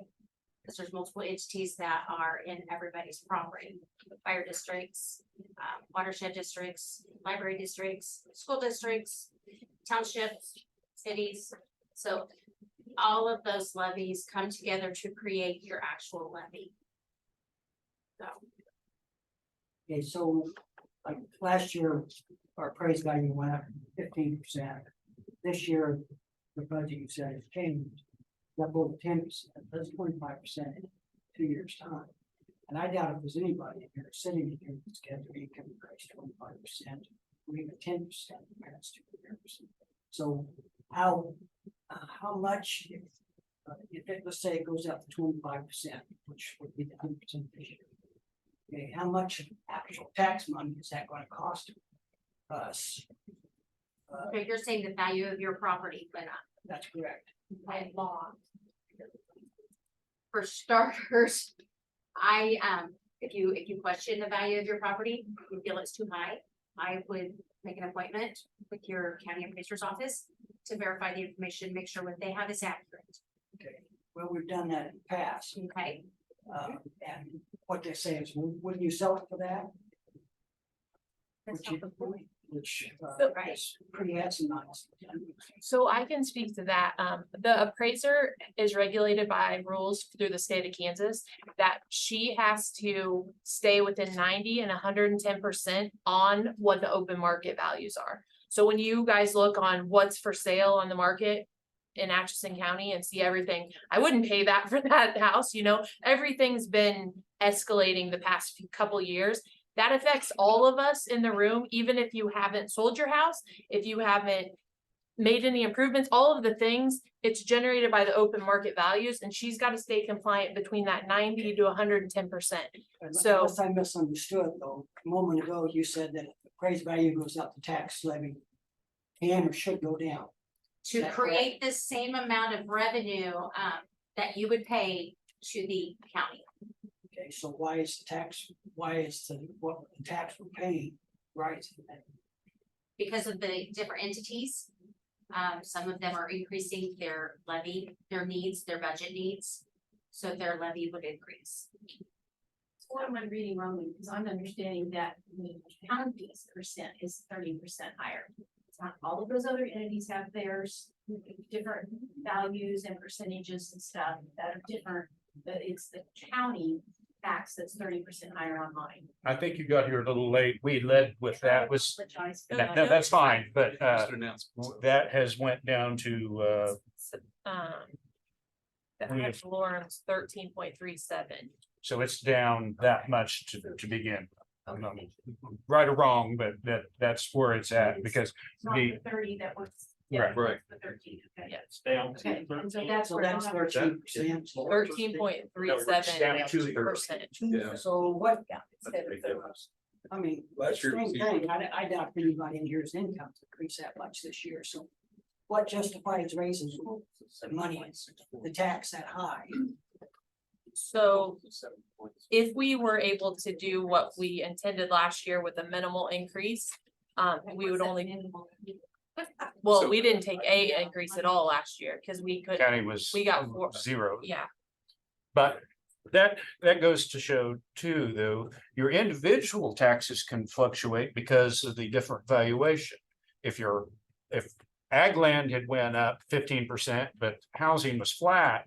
Even if the taxes collected was gonna be $8 million from the county, then the next year it flips. It's gonna change the amount your individual taxes are because of where that valuation has came out. Even though we're only collecting the same identical dollars that we did the year before, it can come from different places because the valuation has changed between ag land, commercial, and houses. So even if we didn't collect anymore, individually, you could pay because of the valuation, and we can't control the valuation. Don't you get a percentage of that? For your share of taxes paid in? If our valuation goes up $60,000. County gets their cut of that, right? Well, that's not exactly the way it works. I mean, we're not out to try to drum up, or we don't control the appraiser at all. The appraiser is their own entity. Don't you benefit from it? That's. Well, yes, but that's not under our control at all. What controls the mill levy, so all the jurisdictions can move their mill depending on the appraisal, so. Why would you need to raise your mill levy when everybody's, and well, I know last year and so far, people I've talked to this year, that's went way up again. Okay, so why would you need to raise a mill levy? Why wouldn't you drop it instead of raising it? Because if I'm paying on $60,000 more in taxes, then whatever percentage is your share, you're going to get an increase automatically because of that, right? Well, if we stayed with the R&R, it would not, because we wouldn't collect any more, even though you may be paying more than you did before because of that appraisal. This year, housing has went up the most. And so that's a double hit when the mill levy goes up and the appraisal. So that, in the last few years, ag land has been the one that has been increasing, and they were getting the double hit. Now it's kind of changed. I might point out, so in 21 is when the budget was created in 22. So 22, we have this budget created a year before. And then in 23, we couldn't raise the mill levy, okay, because the taxes, because the R&R deadline was this. So we're now this year, what we're doing is we're actually moving from 21 created numbers in this budget. So it's really been almost a 2.5 year span of time. And in that 2.5 years, we've had wages go up $2, $3, $4 an hour in some cases. You can't keep road and bridge guys without paying them. So we've got a lot of wage increases, and everybody knows about materials and supplies. So that's a lot of the expense in health insurance, not as much this year, but last year. So it's like everybody else. When tax, everybody's assessed value went way up last year, 15%. So we made no changes. You didn't benefit, you didn't get any extra money out of that. No. Increase. We hit the R&R last year. No, We did not get it any. holds still. So this increase really is reflective of a 2-year change. What was that? Aren't we paying more taxes? Well, you didn't pay more taxes last year over the year before.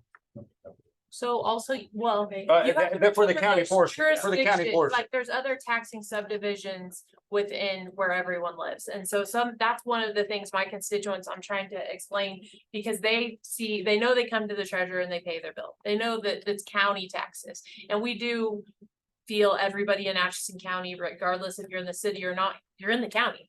But one of those things is all the different taxing subdivisions of your cities and your libraries and all of the things. So I just want to point that out.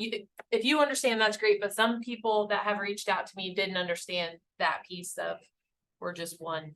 It's complicated.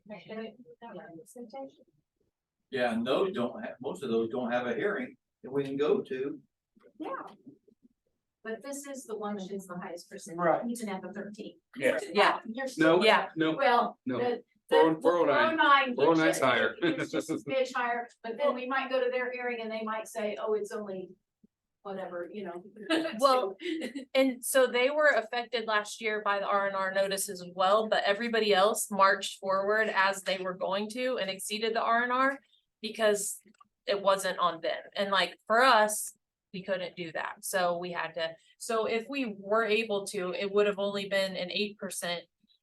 And I know 8% still 8%, but I want that to like be explained that if we could have gradual versus 13%, I mean, I feel it, everybody feels it. Didn't do any last year. Yes, ma'am. So if we, This year, you're saying you could have done. it would have been 6.5.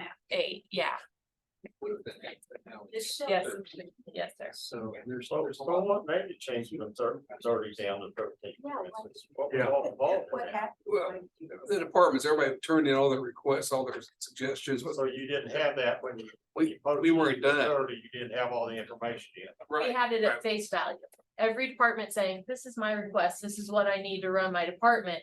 And then since then, we've sat down and said, well, we're cutting this and we're cutting this and we're cutting this. And we took the health insurance out of every budget because that's the part that's hard for department heads to budget for forecasting. Okay, I have this many people on my roster in 2023. I'm budgeting for 2024. You know, the plans, it's kind of an educated guess. And so we felt like instead of having everyone have to do that, we pulled it out of actuals, ran through our finance director and HR. So that'll be in the general of just finding those areas where it's almost worst case scenario budgeting for department head, right? Of like, okay, I might have 3 people on a single plan, but next year, if they take a family plan, I'm over budget. Like, so they were budgeting based on worst case scenario versus actual. And so we've been asking more questions and taking a deeper dive I and think this guess on the health insurance, and then they end up with year after year building up a little extra money because they didn't actually need it. Now they've got money sitting in the bank, so to speak. Well, then if they have to buy a piece of equipment or remodel with that cash, well, there's plenty of reserve now sitting there. So that's okay. It's healthy, but we just swept everything else out and went to the healthcare and took about 180,000 or so out of the budget right there. Because everybody was bumping it and we just redirected it. yeah, but in their So we're trying defense, to- like they have a budget that they're held to and they better do it. Like, Yeah. you just never know. My big expense, of course, is ag land, and you say we didn't pay higher taxes last year? The year Well, before? No, The county should have been. no, the county, Total. but you, the other entities you may have. Yeah. Yeah. I mean, it went quite a bit, going up again, you know, I mean. Our total tax- Where does ag land, come in the scenario, I mean, between, It's based on a use use value. And that's a 8-year average and not excluding the preceding first year. So go back 9 years. And it's a weighted average of those years of a formula projected of, it goes from average yield for the county, your soil types, your rent values, values of crops and cattle, and all of that is figured in. K-State has a lot to do with that, with the reporting on that. so in other words, all these values are going down with the value of the crops and whatever, so next year we're looking for a decrease in tax. What's a rolling average? Something. Depends on what, if you have a crop to sell. Yeah. Is it 8 years? What it is? And I mean, we see that. That's always my understanding, we're like on a 7-year cycle, that this catches up. Yeah, it's, There's a correlation. there. although this last year, crop, prices were record high. So I mean, but that's gonna, if the prices are down this year, it should go down a little bit. For next year. But it wouldn't show up until it's in that 8-year window, which would be, it lags either. So it would be from 9 years ago to 1 year ago. So it's a 9-year thing, so. Well, it's 8 years, but there's a 1 year lag time between when it takes effect. What is the projected totals for countywide, if you think of what we got on our letters? Like, what I had $1,280 increase. Have you put together the totals for the county to take in everything's totaled up in the states? The total dollar amount that is more than.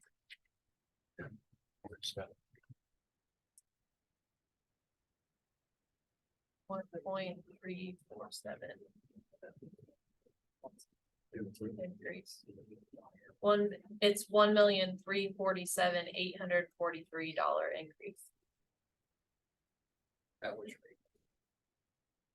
That's at the 13.37 increase. We did ad valorem dollars for you, and then the mills is 7 point, because we've been asked different questions in different scenarios. Some people want to know the ad valorem dollar increase, which is the 13.37. Mill increase is the 7.64 percent. And then one of the things that I thought might be helpful, but I want to verify this with Mark before I speak, but at the fair, each year we've been trying to pass out information for constituents to understand. Thank you for putting that up there. That's helpful.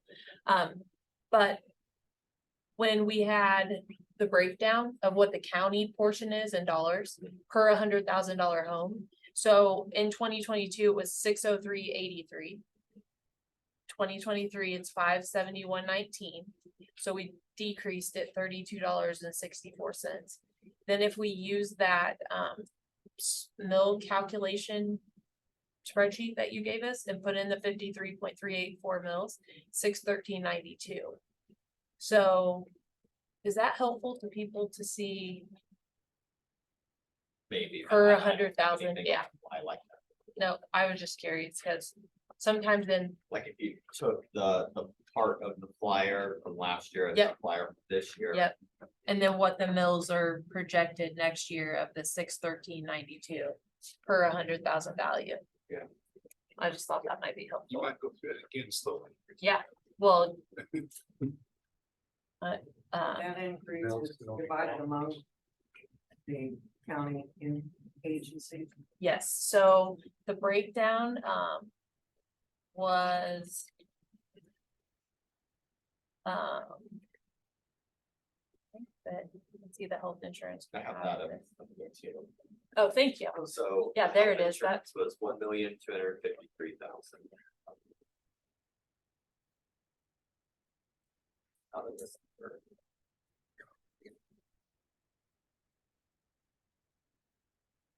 Moved all the health insurance into that. That's why a lot of people have read that the number's bigger because we put all health insurance in that one column.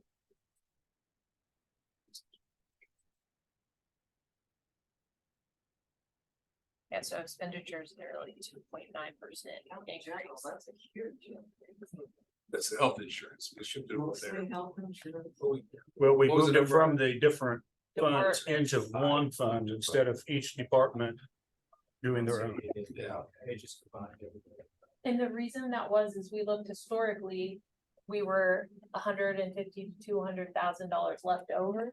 And so we were like, well, that's crazy. Like that's leaving money on the table. So we moved it over into general for HR and our finance director to administer on actual versus. Just a point of information, so elected officials, once the money's in their budget. They can spend it however they want to, which we haven't had a problem with that, but when you're sitting there going like, goes an extra $200,000. Maybe I'll buy another cop car, maybe I'll buy a fancy computer, I don't know, whatever you buy. So it does create a little more fiscal discipline, I think, for. You don't have it in your budget, you can't spend it. So those numbers, I understand you took out the insurance, but you only took it out of the proposed budget, you didn't take it out of last year, but right, show. Right, it's proposed for 24. So we actually don't have accurate numbers to look at compared to last year on each individual department's budget. I can't hear him. Yeah, that's. We have accurate numbers, I think, up to probably June, July, as far as this department. Yeah, I don't think. So Are you you- moved the insurance from this Yeah. year's, I from see the what- proposed budget, right? Which is showing all the negative numbers, Mhm. but you didn't remove those same numbers from last year's. numbers. Oh, right. So we don't have any way of comparing. Right. It would be awful. We haven't yet got the quote from what our insurance will be increased next year. So I understand. The last year's budget's on the website. Budget, this year's budget stays I on. think we might have that though. Yeah, I mean, there's. I think we have a Got it. spreadsheet I mean, before yeah. we did the health But you insurance. see what I'm saying, but yeah, Yep. so that doesn't actually show us what the increase or decrease for each county budget is. or Each department. Um, 1,816. You do have it. That's why I'm asking. Yeah.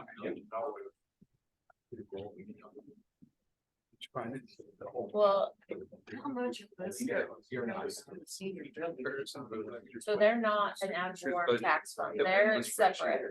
So special highway, senior village, solid waste and joint communications, as well as municipalities fight addiction, those are all outside of property tax and ad valorem. Those are non-levy, budgeted funds.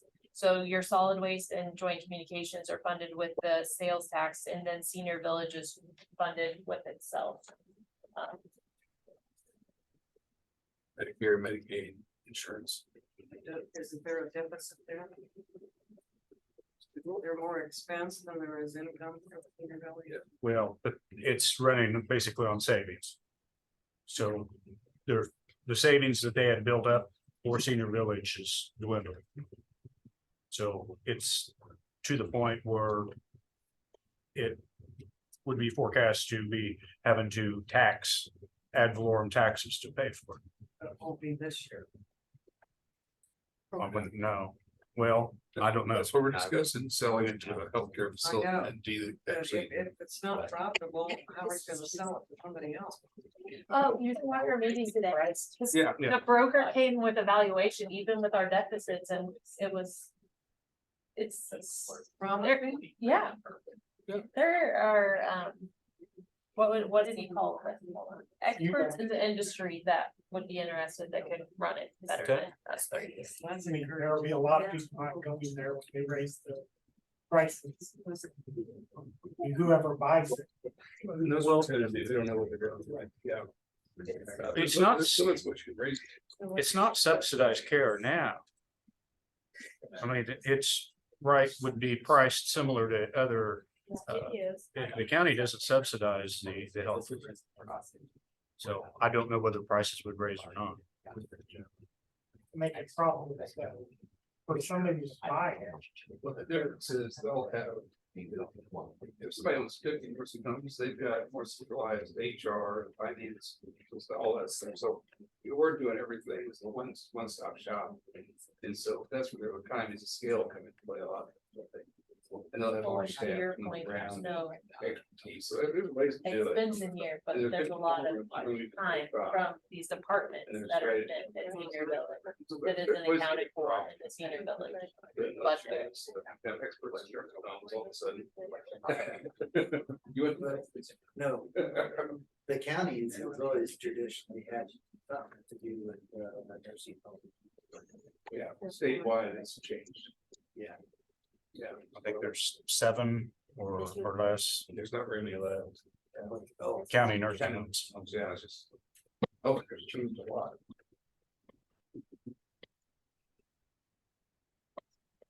Okay, so we're still gonna have our budget hearing and answer more questions on our budget.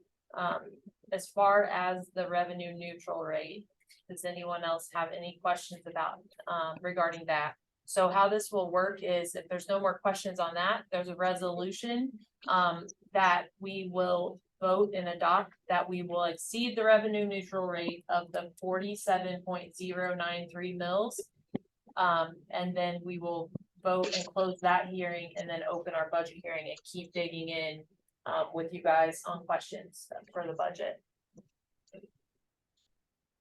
Good with that? Get it accepted, so you can go on. Well, so we're not accepting the budget tonight, but we have to, my understanding is this has to be done today, is that correct? Yes. Okay, so that's, yeah, so, yeah. All right, so the bottom line is all of us are gonna have a rate or real estate tax. When will we go about that rate? I mean, we have for the hearing, but I'm gonna actual, like, when they fit it out. Those notices usually go out in November. It's usually, isn't it around Thanksgiving time? About Thanksgiving time, is when they're traditionally. Merry announced. Christmas, right? And did you say the mill levy did not raise? No, I didn't say that. Okay, it has raised? Yes. Yes. Okay, what percent? See, Six I point- thought the mill rate levy could only raise at a certain amount without a vote. Well, the R&R hearing is us saying we're going to exceed what that revenue neutral rate was forecast to be. But that's, I didn't think you could do that without a vote. I didn't know. we're gonna vote. No, I mean, everybody. General, oh, you mean the public? No, no, that's not right. So the revenue neutral rate is 47.093, and we're sitting at 53.384 currently, which is 6.291 mil increase. If last year we would have been able to certify as we did in September, we would be looking at a 3.667 mil increase for this year. So So this vote is just stating that you're intending on increasing. I don't know by that much. I'm sorry, I can't hear you. It doesn't say it specifically, it's just that they intend To exceed. exceed that 47. but not by the specific. So that's why this is what we have to do this evening, but we don't have to adopt our budget. That's why we're all here, to get your feedback and to hear you and take it all in of, you know, you're gonna be looking at the same things we are. And if you feel you see somewhere we can cut, you just let us know, because we've been really working at it hard. So, Now, before you take a vote on that, because proposed budget, that's what you're deciding this, so why aren't we talking about the proposed budget before you decide what one increase? okay, so Senate Bill 13 requires this resolution for exceeding the revenue neutral rate to be passed on this day. Just telling you, okay, our revenue neutral rate is 47.9093 mils. We're sitting at 53.384. So regardless, even if we work on this baby and get it down, we're still gonna exceed that 47. So that's all this is stating, and I'll read it out loud so you guys can hear it. I mean, I have to anyway, so it's fine. But, so, okay, so I have resolution number 2023-1529. A resolution of the county of Atchison, Kansas, to levy a property tax rate exceeding the revenue neutral rate. Whereas the revenue neutral rate for the county of Atchison was calculated at 47.093 mils by the Atchison County Financial Director within the Atchison County Clerk's office. And whereas the budget proposed by the governing body of the county of Atchison will require the levy of the property tax rate exceeding the revenue neutral rate. And whereas the governing body held a hearing on September 5th, 2023, allowing all interested taxpayers desiring to be heard an opportunity to give oral testimony. And whereas the governing body of the county of Atchison, having heard testimony, still finds it necessary to exceed the revenue neutral rate. Now, therefore, be it resolved by the governing body of the county of Atchison, the county of Atchison shall levy a property tax rate exceeding the revenue neutral rate of 47.093 mils. This resolution shall take effect and be in force immediately upon its adoption and shall remain in effect until further action is taken by the governing body. Adopted this 5th day of September 2023 and signed by the Atchison County Board of Commissioners. Now, with that being read, before I call for a vote, I just want to make sure I answer everyone's questions. This is just one of two parts. So the R&R is the deadlines that we have to hit, which is adopting this resolution, because we know even if we dwindle this down, we're not going to get that 47. After staying neutral last year, it's just, unless there's someone very brilliant in this room that can show me something I've been missing all this time, but I just feel this is going to happen. Where we end up on the budget is still to be determined and much more conversation this evening. But I just want to make sure that that's clear that there's still more conversation. This is just the R&R, then I'll open the budget hearing. So. Okay, so a roll call vote of Atchison County to levy a property tax exceeding the revenue neutral rate. This hearing to exceed revenue neutral rate was held on September 5th, 2023 at 5 p.m. Resolution 2023-1529 was presented. And I will call on each governing body member for a vote. Motion. Yes, let's do, I'd like a motion to adopt resolution number 2023-1529 as presented. For the resolution of County of Atchison, Kansas to levy a property tax exceeding the revenue neutral rate. So move. Okay, Second. it's been moved and seconded. All those in favor say aye. Or we have to That's do what I roll call. thought, yeah. That part of it's roll call. Okay. So, back to governing body members. Alan Rivas, Commissioner, District Number 1, how do you vote? Yes, no, or no vote? Yes. Eric Knoll, Commissioner, District Number 2, how do you vote? Yes, no, or no vote? Yes. K.S.A. Quinn, Commissioner, District Number 3, how do you vote? Yes, no, or no vote? Yes. Okay, all three commissioners have voted by roll call yes. We can sign the resolution.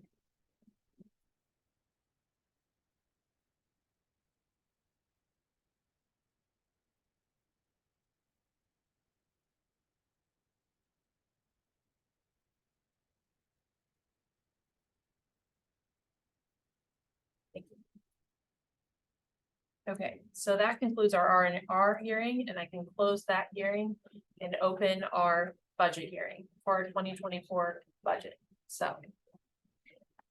All right, back to the budget discussions. Did everybody have a chance? Well, I was looking to see if we had those final numbers or spreadsheet before we took the insurance out to show them. So what the gentleman's wanting is the insurance in the 23 column out. I don't know the total for 23 insurance out. Would you be fine, like, so you just want to see each department and the adjustments, like insurance regardless, that's gonna be, but What you said you wanted apples to apples, so. I wanna, yes, it's exactly. But I don't right, 'cause have it's hard that. for us to understand how much each department is either raising or dropping the budget or if it's artificially being dropped by removing the Conference insurance. was really nice, but that a lot of that negative is Yep. created for the health insurance being paid from each individual. Yep. part, right? So. So do we have the one before we took the insurance out? Yeah, let's just do that. Help individual departments, or let's go through them. Yeah. Like whoever, just go ahead and list. Or what I saw that was. Do whatever you want.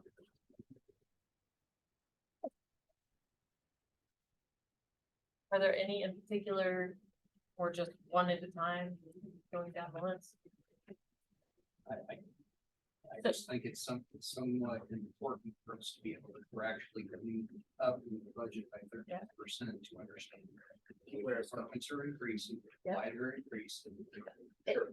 And I think this is a really great conversation to have too, because in the past, no one shows up to these hearings. And we had been brainstorming, like, why don't people come? Well, one, we were in the middle of the day, so we had it at 5 o'clock, so that's working, that's a benefit. The second thing is we had to put information out before, so we're putting information out, so you guys feel like you have something to come and talk about and have stuff. So I'm hearing like what we can do better of, you want to see, which this year's wonky with that insurance, because everything looks red, and you're right, you can't tell, okay, what did EMS do actually, like, you can't see the difference. Otherwise, it looks like, what was it? The treasurer department dropped $68,000 in insurance costs. Why is the treasurer department have $70,000 in insurance costs for? And but then you go down to the register of deeds and it's only $80,000. So it can't all be insurance costs. Right. We're hoping they're not all insurance. Right. Well, it's smaller departments like register of deeds compared to say road and bridge, you know, it's. I understand what you're saying, but Yeah. it does not give us accurate numbers to actually understand what you guys have actually pared down versus what the department heads are asking. The other side is that like road and bridge is a good example that there's been so much deferred, and also our buildings, facilities, deferred maintenance and. They've been let go for so many years, and I'd say about maybe 3 years ago, you guys kind of started getting things rolling better, and so. We're still behind the curve, but we've got to put a lot of money out. We can get grants for viaducts or culverts and like roads, but. There's always a match, and so. It's kind of a dance, like how much do you do and how long do you do it? And there's a lot of miles out there, so. But we're making progress on those things, I think. Good, you wrote a bridge first, maybe. I'm reading somebody typed to chat. Can I ask how much supply costs going up versus wage costs and increase? That would vary greatly on department. I mean, some departments are basically wages only, you know, there's very, very little overhead. And then when you have road and bridge, when you're building bridges and culverts and rock and all of that has went up greatly in the past 2 years.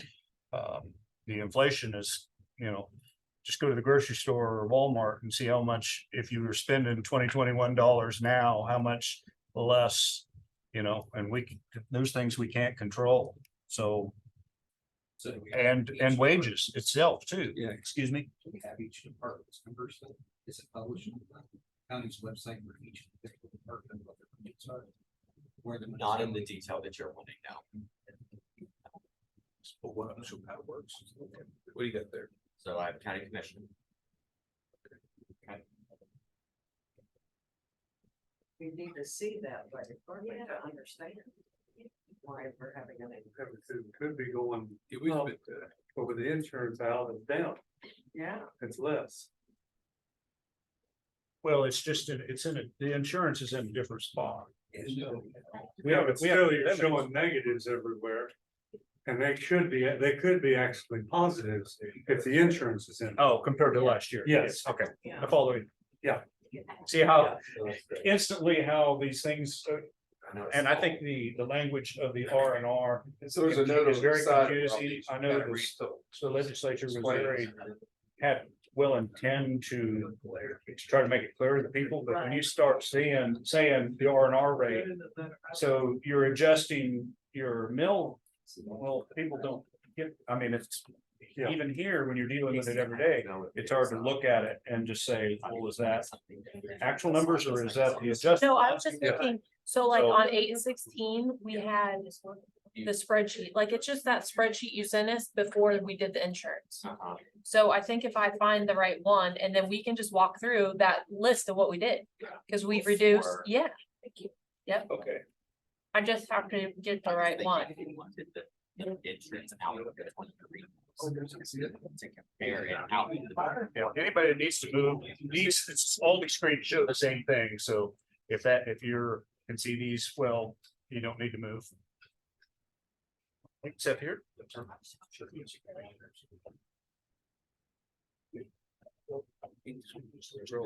so I believe.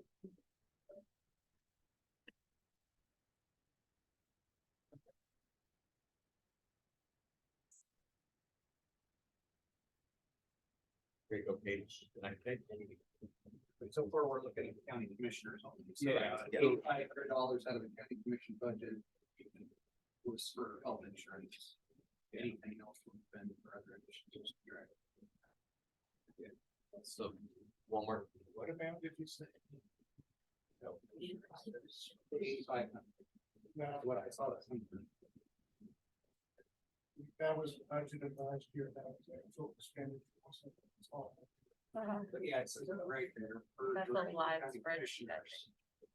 Health insurance costs previously, that was 8,500. 9,300, sorry.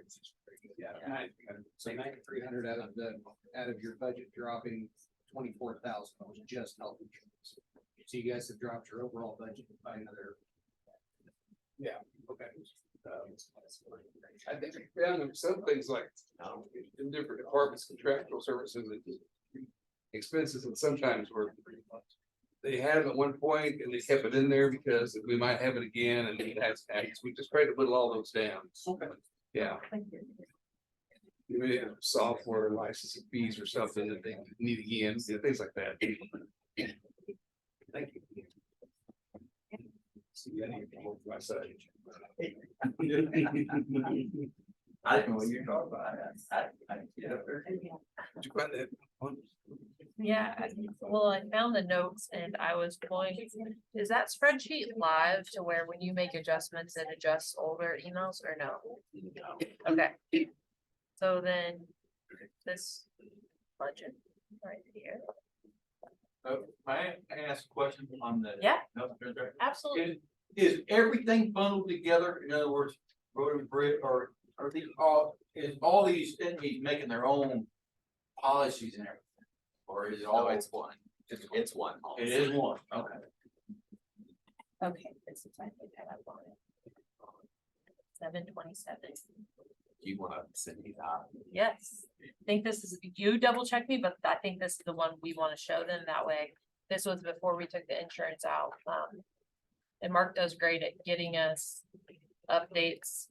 Because we only meet once a week, so he sometimes has to send us like, hey, this is what I'm at, think about it till next Tuesday, and so I keep everything. And I think that might be what you're looking for, mine without the insurance.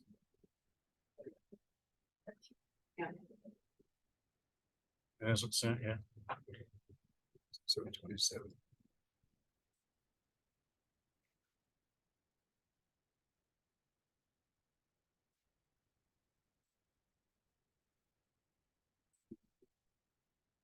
It's still not come yet?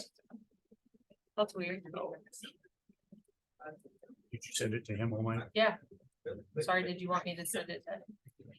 I'll send it. Well, I just wondered if it would come up here. I've got it. 727 today. 7-7? 727. Oh, yeah, okay, that's, yeah, That'll help them. yeah. When it does went up, you'll be able to see what you're asking for, I think.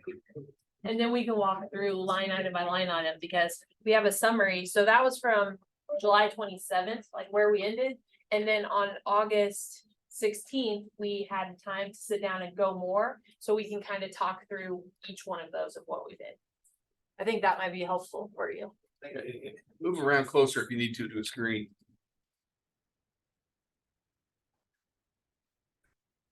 That's what you want. Is that better for you? This is before any health insurance, employee benefits. That's wellness what benefits, everybody went up. HSA. Yeah, that's what they went up. And there were other things down. that cut or moved or whatever. So election went up 36. Yeah, there were cuts after this, so. But actually on your sheet, it went down. So you're saying health insurance is that much? I see what you're saying. Health insurance is expensive. How many employees we have? 100. Yeah, it depends. Right. Election didn't go down. Well, yeah, 19 versus 30. I know, every day can be different, Yeah. but it's smart like. 37 to 19. Yeah. How many employees do you have? There's the election. This is 19.9. And that's 30. kind of everybody, I think it's. Oh. 34.7. So it's the difference so much. By taking.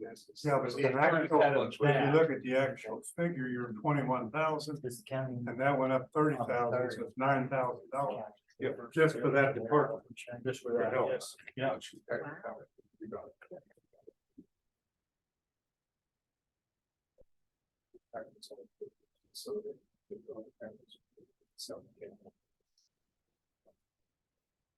I did want to point out something too, I don't believe we've brought up on road and bridge under this. There was we had a bond that used to be its own line item. And we had multiple bonds that were being paid out of that. Everything else got paid off, and so the only thing that was left in that bond was bridge the bridge bonds that we had. So we thought it would be more transparent to cancel that out and move it into the road and bridge. So that's what made that look like it went up so much. But all it was is moving that bond payment from a line item into there. It's partial. That's not the whole reason, but I mean, that's a big end of that. And that way, we thought that it would look, that was being paid. It's for road and bridge, it ought to be there instead of its own, because it says bond and interest, you have no idea where it came from. Yeah, so we're trying to be more transparent and getting things moved to where they should logically be. Yeah, and when you look at that notice of hearing to exceed, you'll see where it used to have its own mill levy for the debt service, and it's now in the road and bridge department, so we can see true costs of what road and bridge is It's got costing. zeroed out on that whole line items. Yeah, part of the reduction, ARPA money, remember, for the road and bridge. Um, Yes. yes, Last week, yeah. yep. So we're gonna use part of that Well, percent down because we're gonna move ARPA money towards some of the road and bridge expense. Yeah, I would like an opportunity to mention that I. Yep. Casey said here, we talked about this in the past, but Fine. if you don't mind, if I could say it now. yeah, absolutely, you say everything. Some of the things that have interested me over the last couple of years is how the county has responded with the COVID funds that have been given by the government. I've sent Casey quite a few things, final rules state specifically what those COVID funds can be used for. And it's about $3.2 million. And so, and I know nobody's perfect, there was a lot of confusion during the pandemic, but as a business owner, pastor, individual taxpayer in this county, I saw quite a few things that concerned me. We shut down businesses for quite a while. We shut down progress for quite a while. There's a lot of businesses that were doing everything they could, pulling money out of savings to keep their employees going. And most of them were successful. So then the COVID money gets released and I'm on one of the water districts here in the county and all of the state, the Rural Water Association, everybody's like, apply to the county to get things that you need that you may not have been able to get because that's what this money's for. And it specifically is earmarked for helping the community, helping during the COVID crisis, water, electricity, internet services, things like that. And so we applied and quite a few others applied, and there's $3.2 million sitting out there that the county is to distribute on behalf of the federal government to the community. The county bonused employees, but yet all of the taxpayers, the businesses, didn't get any help. Not only did they not get any help, but we got a letter from, the county commission saying that, we're only asking like less than $50,000. I know a lot of others did as well. Not only we're getting any help, but we're going to use the money internally in the county. And so the county sitting on $3.2 million that they're going to use for internal needs, even though the taxpayer didn't receive any of the help that money was intended for.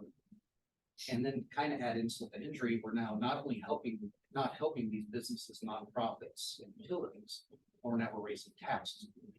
So that's kind of how I'm looking at this. That we're adding insult to injury with the way this money is being spent, and then we find out, we get letter valuations, mail letter property taxes could go up to even 30%. And so I think there's a little bit of a question on why our budgets need to be going up this much anyway, when our revenues have actually increased over the last couple of years, even though our R&R hasn't changed. Number one, and number two, there's a whole lot of federal money flowing in that didn't even go into the CARES Act stuff that, isn't even budget here. I mean, we got new ambulance, we're going up that much percentage, the IT department, that stuff, everybody got stuff. And so, I mean, Casey was nice enough to share with me some of the information that I've been asking for and I've been able to get, but it's just each one of these budgets is going up at a time when all of us are experiencing extreme inflation.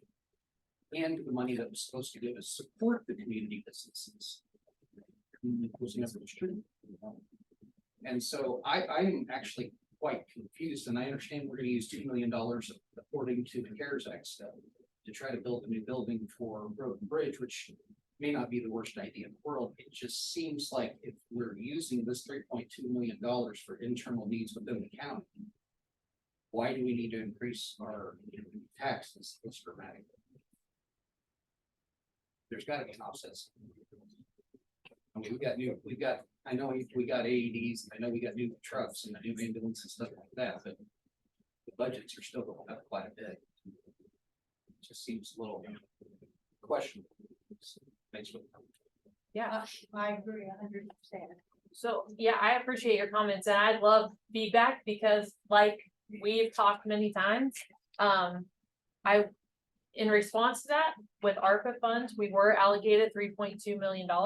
We hired a consulting firm, Scott Lloyd Group, that came highly recommended. They've worked with them in the past. Other counties were usually using him. So I can assure you that everything we've spent is based on the guidance he has given us.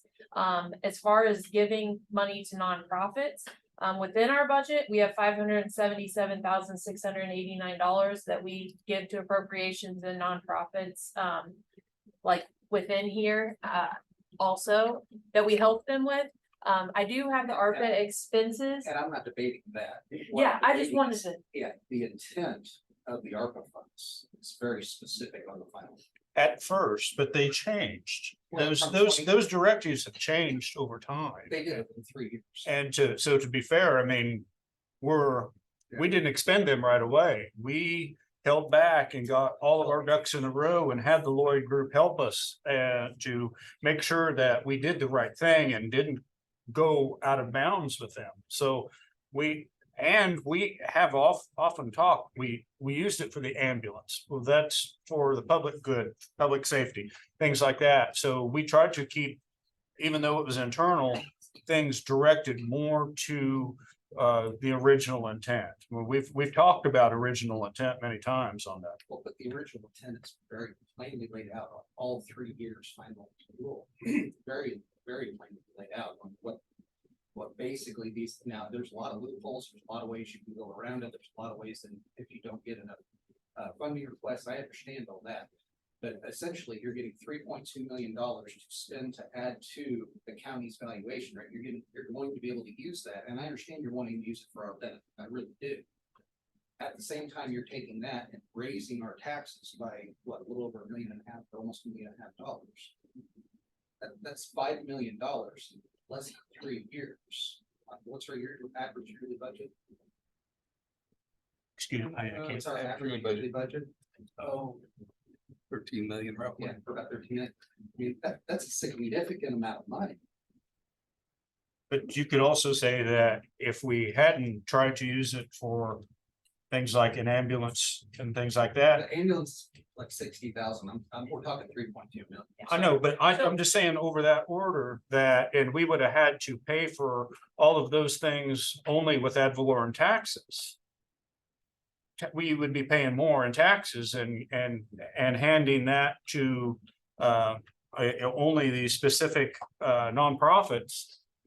You would be having to make all of that up in ad valorem taxes. Potentially, but I mean, that's not a guarantee by any means. So But if that is the case, that should offset that, if that ambulance is offsetting something that's be budgeting, which actually, let's talk about that. But if that is offsetting it, then that should be reducing the EMS by a certain amount of money, right? Well, it would have went up more. Potentially. Well, Potentially, I mean, because there was no guarantee that anybody was gonna buy an ambulance when this money could be available. Right? Well, There's they've no guarantee that been backlogged for years. Yeah. There's a lot of demand. So I appreciate your comments and I think that we're doing similar things to what you said, because we have allocated 2 million to road and bridge facilities because we know we've outgrown it. We can't add staff because there's no parking. The building is literally falling down. We don't have any break areas for our guys in 131-degree heat index, all the things, right? So we've allocated that. We get to a hurdle of this. We don't want taxpayers to feel this burden. We've gotten feedback of, well, there's still work to do on the roads, you know, all the things. So we talked about it. We took $666,058 out of that road and bridge facility improvement and put it into the budget for one-time infrastructure repairs. So we can help. That was one of the things that we've we've done. To offset that number, because remember, we're looking at 727 spreadsheet, not what's current. But this gives you apples to apples of what departments are asking for and where they sit as far as their budget goes. So. I have a question. Yes, ma'am. How often do we hire consulting firms? I'm sorry. How often do we hire consulting firms? Very seldom, and Yeah. this was a specific thing because has to be, it's gonna be subject to a federal audit. And we have to have our accounting and all of I that. used to work for corporations that would bring in consulting firms. And I don't totally agree with consulting firms. Well, I think they're a big expense sometimes, and you don't have to do what they suggest. You can you still do be- when you're gonna be subject to a federal audit, and if we don't do things correctly, then we're gonna be having to use taxpayers' money to repay I that. haven't seen a lot of that. So, I mean, so do you, I'm just curious, do you think that we have expertise in handling that and so, Guidelines from the And I federal hope not. anyway. But I'm just not a consulting firm person. I've dealt with it. okay, In the accounting realm, I've been through auditing and all this stuff, So and I do see a lot of waste in a lot of areas, everywhere I've worked, so. Does the consulting firm take on some of the responsibilities or liabilities if they get it wrong? So we were just talking about that. Bruce said that the contracts usually put the liability back on the county. It's like, hey, we're your consultant, but, and I haven't had a chance to look at that contract yet, but, here's the deal, like, we have to have someone on $3.2 million giving us guidance, when we're spending it. To your point, if we didn't give them our wish list to get, because that's a good point. We didn't give them our wish list to say, we want to spend our money like this, tell us how. They gave us guidance that based on the threshold, we didn't need to, we could do basically with it what we saw fit. So like when we went down and said the AEDs, okay, well, they were outdated, they saved people, that was justifiable in our mind, $24,992.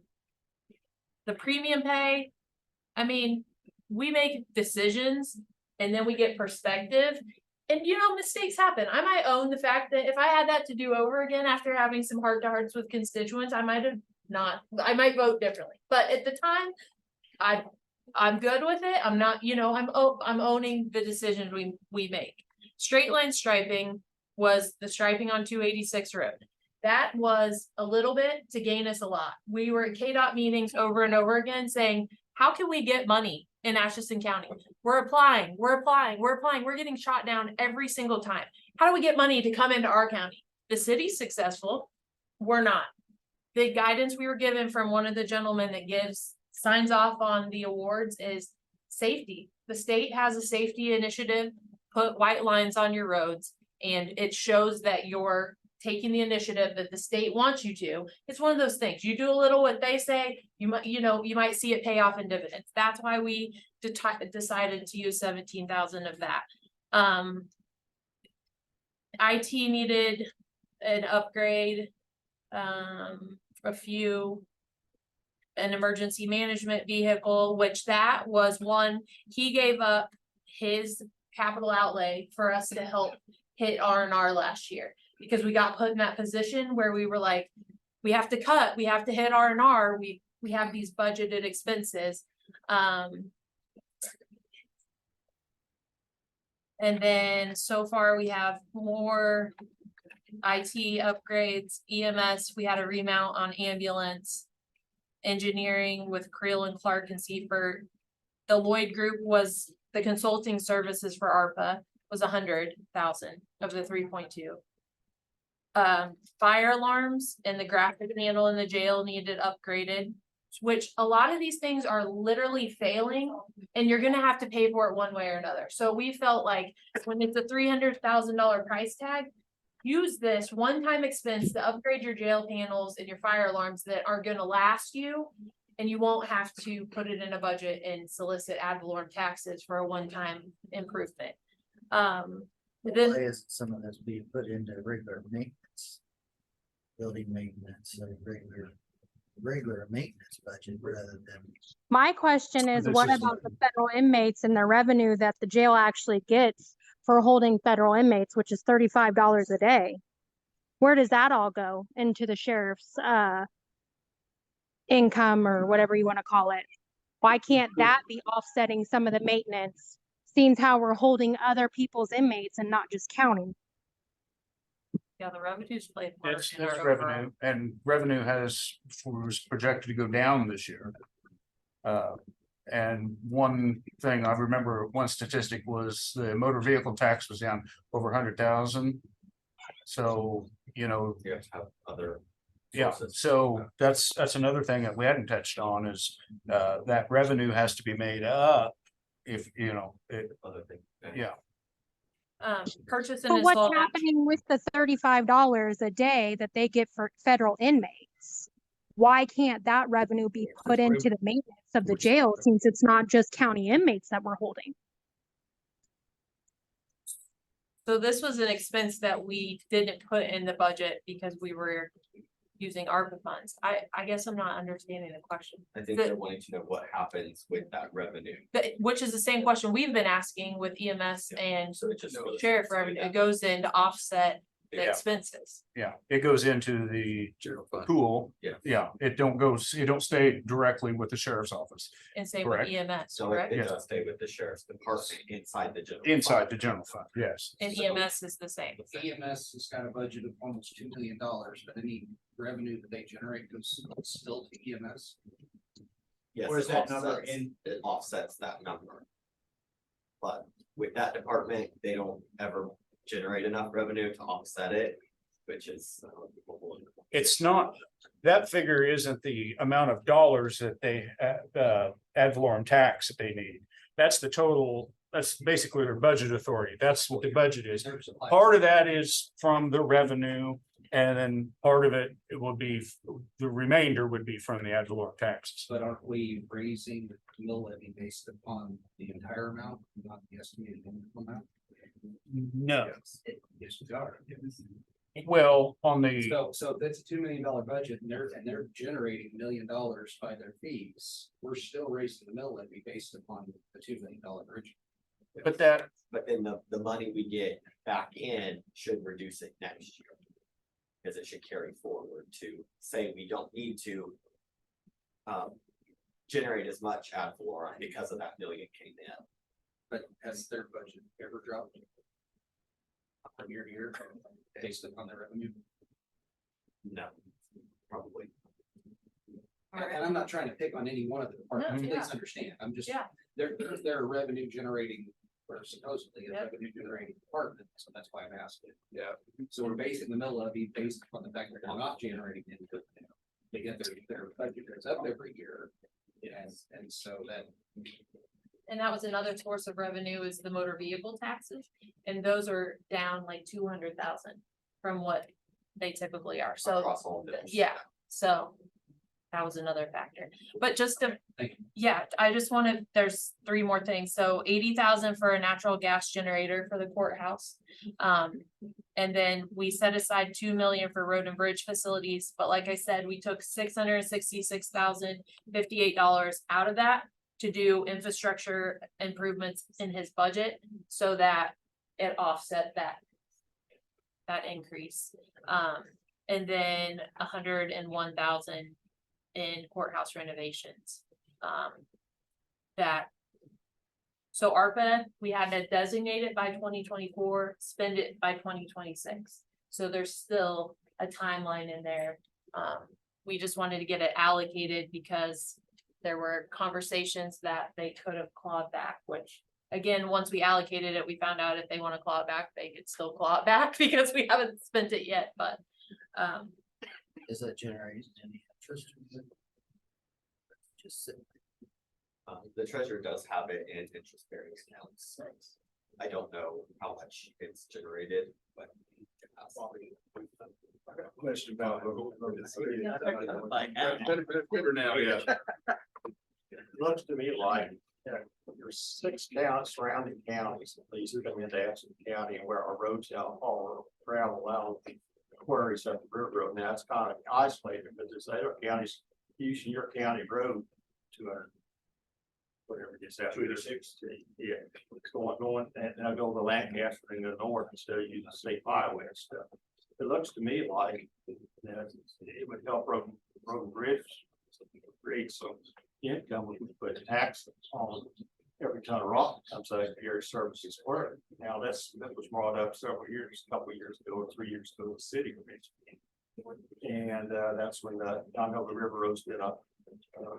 That said for some people, whatever, but it's still, you know, it was designed as a agricultural type road goes into Atchison. I know some people are trying to shut it down or whatever, but my point is that there's hundreds of thousands of tons of gravel coming out of Gary's Service Square up there going to Platte County, Buchanan County, all the surrounding counties, Doniphan County come down, you have to take the river all the way to Doniphan County.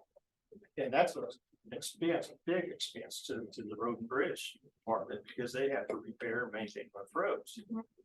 And I don't see why that maybe you can't tax another entity in another county. I don't know, since it's, you know, coming into our county.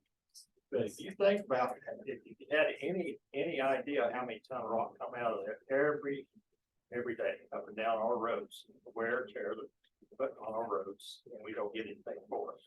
I just wonder if, since they're public entity, if they would be tax exempt for that too. don't But I know. remember Yeah, asking that's like that sales tax. question for a road fee or a road use fee or something. We should look at this. So I don't always have for income, you know, you gotta create just Yep, revenue. no, here. absolutely. And at that time, Gary indicated he would have the tax on that, he helps out, he's maintaining the city part of the river road now. So you I'll have don't to need to check do into that.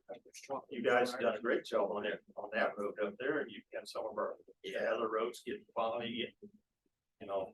I think we've made Big progress, I think. Yeah. So, but it's a big cost, a big expense. That's a great idea. That's just one other little thing, and I'm not, there's that, where you're down south, that's Atchison County Road, all the going in down there.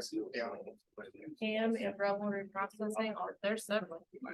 So it's a cost. Half liters of red. Yeah, thank you. Okay. Are there any of those departments that are suggesting an increase? Can they use any of that for salaries, or do they have to use it for some specific reason?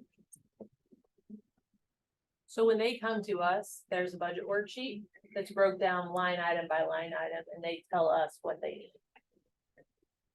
And so then it's up to us to question them or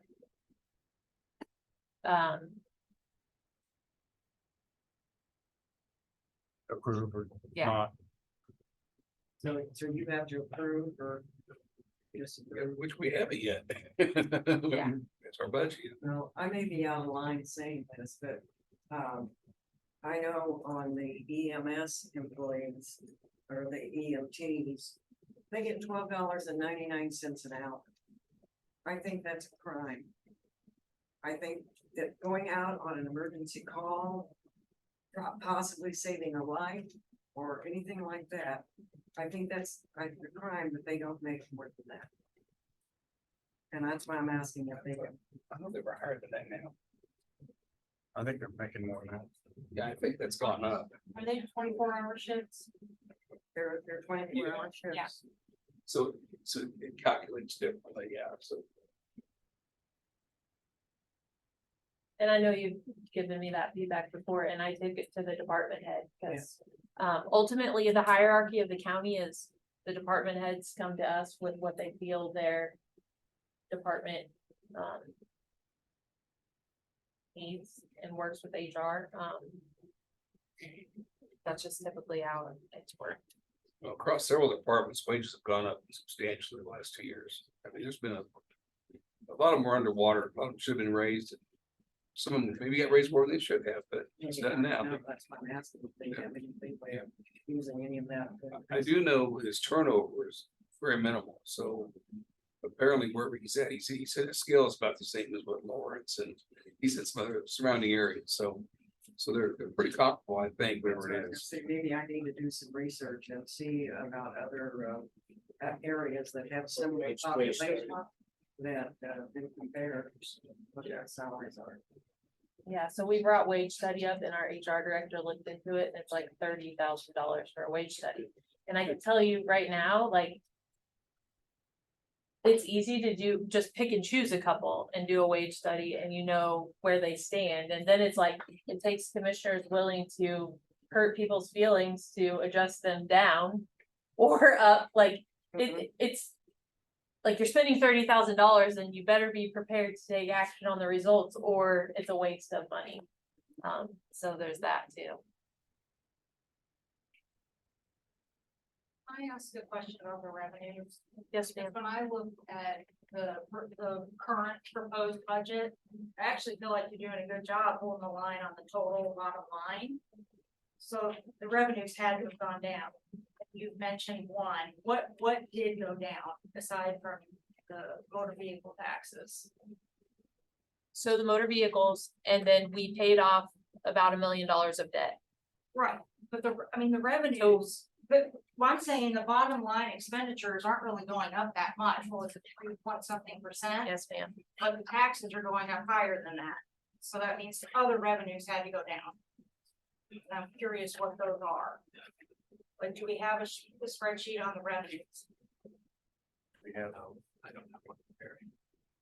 And that was a question for us actually too. Like, I don't understand the revenues yet because I don't see them and never do see them. And so now that we have a finance director, we're digging in deeper as commissioners each year. And like this year, I feel like is the deepest dive since I've been here, which is short-lived compared to others, but it's good because the more we understand the big picture, the easier it is to be able to explain those things. And the revenues, like when Corey brings it up, well, what about the revenues I'm generating? Well, I don't know, because all we do is expenditures and budgets. We don't see the revenue piece of it. Yeah, well, that's unfortunate because Which you need the revenue. Yep. That's how the mill, the mill levy is just what to make up the difference. Yep. And that's one of the things, like our next step, Mark, he's gonna go through all of that with the commissioners. It's the revenues and where they go and how much is generated and all the things. Well, the sheriff has told us his revenues are down on federal inmates. Yeah, fewer federal inmates. He's reimbursements for insurance companies, like Medicaid, because they don't pay. I think that's all there. That's what I So- came for. That's because I Yeah. thought the expenses, you guys did a good Yeah. job holding the line. I don't have the But number. some of it changed. So that's two areas we're down quite a bit. Yeah. So who holds them accountable if it's not gonna happen? Who holds CMS and the sheriff's department and all the other revenue generating? You have to take the patient to the hospital, whether they can pay or not. So I mean, that's. No, but I think his question though is who's holding the directors accountable? Like, if they're not reporting their revenue, then. Right. Oh, I'm sure there were. Oh, they're Yeah, reported, they're yeah, we've got reported. it. Oh, yeah. Yeah. We don't get reports We don't on have one individual, spreadsheet that shows. yeah, On individual what? the We don't see the income revenues. or the revenues coming in. Or individual. We've seen basically at budget time is when we see what the total is, we haven't been, because we don't have anything to do with that. We're not generating revenue. Would it be helpful to have that kind of report on a more often basis? Yeah. Well, basically it's when we go to budget, we need to know the bottom line, how much we need to generate in taxes to make it up, but we have adjusted, I believe it was last year, the ambulance service we had to raise to kind of keep up. And that is, a lot of times it's based on if your surrounding counties, will the market take it? Do you want to charge more for your ambulance service? I mean, okay, we want to keep revenues up, but it's also it's another tax basically when you need the service. So, I mean, if you just say, well, we only want revenues, well, we could generate a lot more revenues, but be careful what you wish for because of when you need that service, you're gonna be paying for it, so. I don't think anybody's saying that. What I'm asking is are you guys being updated monthly on the income for each department that they're bringing in? Because otherwise, who's holding, and I'm not saying anybody's doing anything inappropriate. But, you know, with more light comes more information, and you guys, instead of waiting until the end of the year, you know, to give you a budget with information that they're getting you there, you know, with information consistently coming in, then you guys can make micro adjustments instead of having to raise our taxes 13 or 30% one year. The only revenue budget worksheet we've had has been on Senior Village, watch it will close. Yeah. So we do have that one in front of me, but you don't want to hear the numbers. Well, no, and I'm not asking that, but I think the commissioners, I mean, you guys are doing a very hard job, and if you don't have accurate numbers, and thank God you've got a finance director now and, you know, all this help, but if you're not getting accurate numbers from the people that you were responsible for managing, and nobody is auditing them or verifying with them or anything, then we don't understand how you guys can do your job if you're not being given the information you need. And they are audited every year. We go through an audit every year. Yeah, so we just did that and came out fine. But I mean, internally. Right. Internally, how, you know, so, you know, is Mark reviewing the numbers from the deposits and everything that are coming in, or, you know, I'm not saying that's your job. But some of these numbers, and frankly, I think each department's budget should be publicly available in an easy to read format so that we can see year by year who's wanting increases, you know, so that way when I call K.S.A. and spend an hour on the phone with her, and she's very nice about that thing. We could be looking at the same information instead of me constantly trying to ask her questions that we can be looking at together. Right, I'm sitting there putting email saying, hey, this is a lot. I fully agree. I'm the new guy. Yes, sir. And that's one thing I said when I first came is that the website's horrible as far as budget stuff. It's hard to find information. So I think we need to improve their drastically. And another thing I think as one commissioner, is the accountability piece, because it is tough with appointed department heads, because there's 3 of us, of how we hold people accountable, because, I can only speak for myself, but I do pay attention to the details. I do pay attention to what I'm told.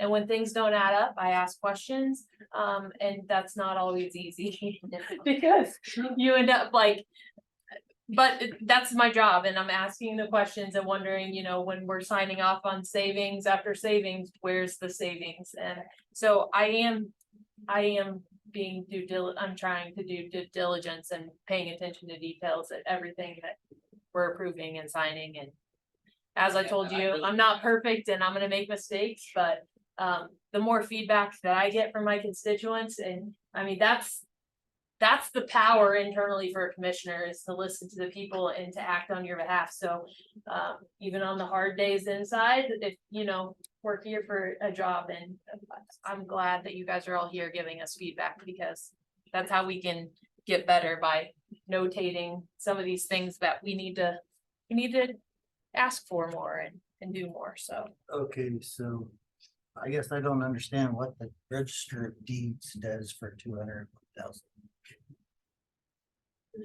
okay, sorry, let me pull this. It's almost all salaries. Probably. She does fee income to offsets of work costs. Yeah. You know, all these offices, are the extension of the state. Honestly, you know, we're all state offices.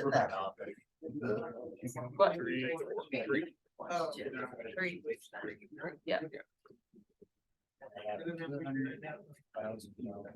Also software. License fees, things like that. So there's mailings and stuff. So Yeah, personal services is the 152.9.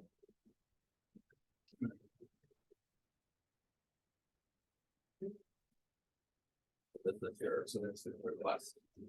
Yeah, so these are the worksheets that we get when we meet with all of our department heads. This is what they provide us with, the line item. Salaries and then you go down and go see. And different departments or different line items, depending on what they are.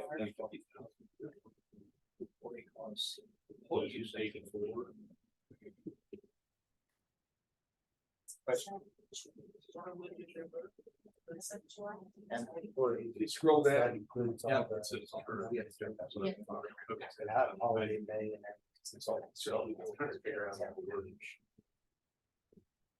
Like, yeah, almost. There's no, it's junk. So you can say $1 an hour raise, so that affects all the other things too, we're removing health insurance. And that's what they- there must be a whole lot more go on in there than I feel. That's all. That could be every time what happens now. Yes, thank you. So thank you. Solar farms. Oh, yeah, all good. Yeah. Thank you guys so much for coming. I think it's. Thank you. And we'll have more. Okay, all right. Bye-bye. Thank you. Still in there? Yeah, on this one, yes. Okay. I got glare, so I've already taken this look right here. Yeah. Thank you. Oh, no, not on this one, sorry. This is the Well, update. scroll it, maybe. They zeroed it out.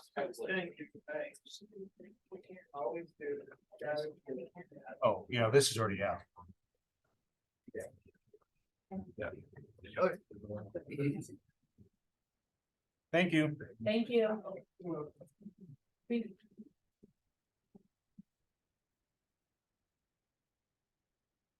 Any of the departments want to pull up? On the budget that's shown here, if you scroll up to the top where all the totals were. I guess my question is, with their requested amount, is the health insurance and everything that was withdrawn from each one of the departments and put into the general? That's Right. correct. I'm just saying, in general, whatever, I mean, okay, so where's the total?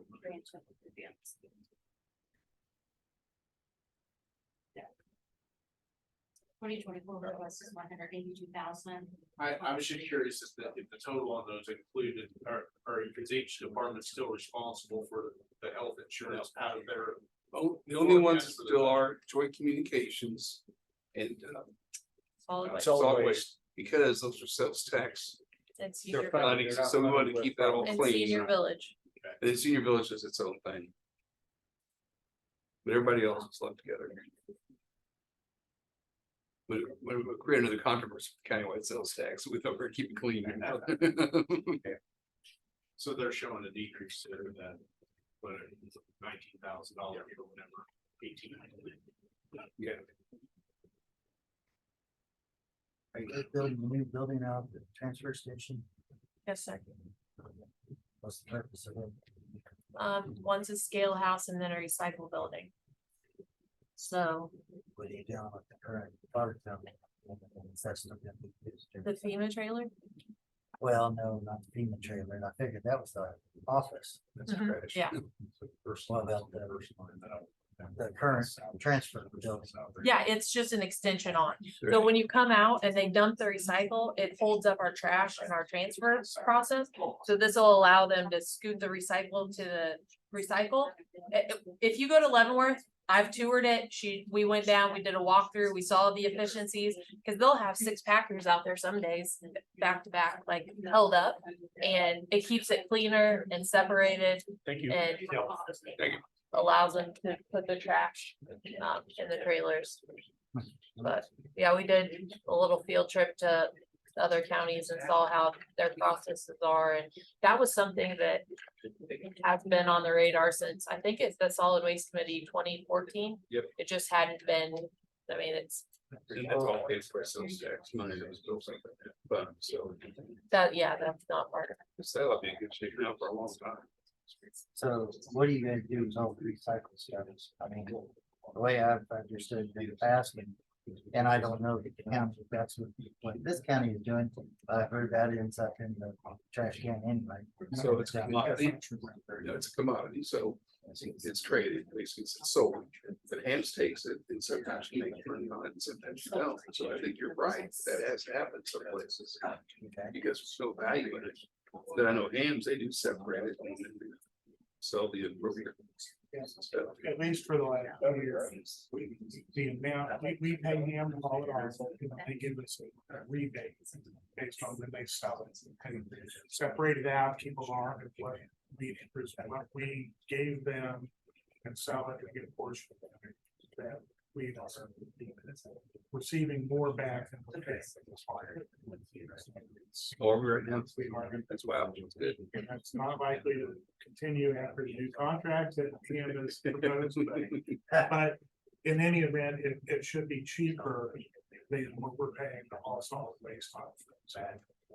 Even if there is some expense to us, it's cheaper to haul out what we're paying for municipal solid waste, it's still just.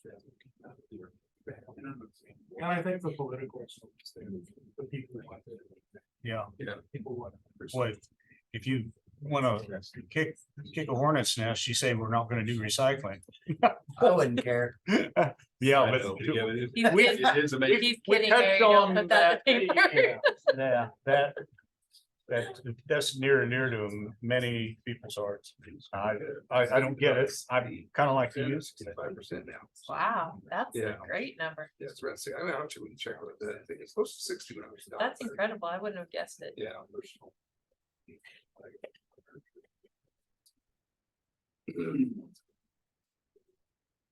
What other questions, everybody? Yep. You guys, We're not done. I want to whittle this thing down some more. it's just hard to figure out where to whittle. Well, I think you've done a lot better job than when you started out. It was 30 sounds pretty bad. Yeah. We're gonna Yeah. try to have that.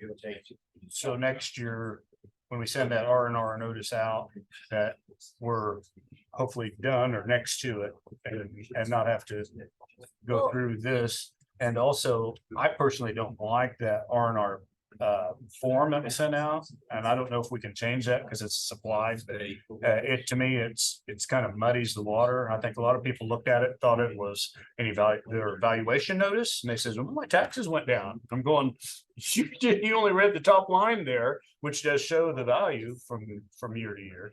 But then they didn't go down and look at what the actual taxes have done. The thing to remember is the state passed this law, but they exempted themselves from it. Yes. So they can raise They don't taxes even all they have want it. down there, it doesn't matter. Yeah, I think we've, like I was saying, each year, I feel like we get better and we're getting deeper. And Eric had a good point of just starting earlier and focusing more on, I mean, we're here now together of knowing where we need to be, get the information, and we make the decisions versus spending. Like sometimes we're spending 2 or 3 full days with department heads going line by line by line. Well, just tell us what, tell us what you need, and then we talk about it and make the decisions, shave off a lot of the time and homework back and forth. Yeah. Which having Mark is helpful for that correspondence. Still soliciting your feedback. Oh, well, you digress. Yeah, I'll give you, I love it. feedback. You guys are full time, right? No. You're not. Wow, you know what? You're doing really great.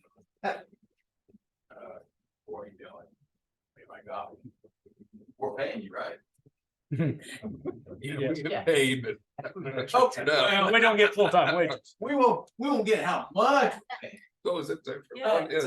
Yeah, and you know what? I just gotta say, you guys are doing great. But I guess every time I come to one of these it's all about, we need more money. No, wait a minute. When I do my budget, I plug in what little increase I get, but I don't spend it. Now, believe me, I'm not gonna be a hypocrite. I know what you're faced with. But what I'm saying is there some way to get this whole county, I don't know, put it on a ballot or something? In other words, like some states they've got to meet this budget. They can't go over. So why are we accepting? And I understand diesel fuel, we all understand the increases, but where do we say, hey, enough's enough?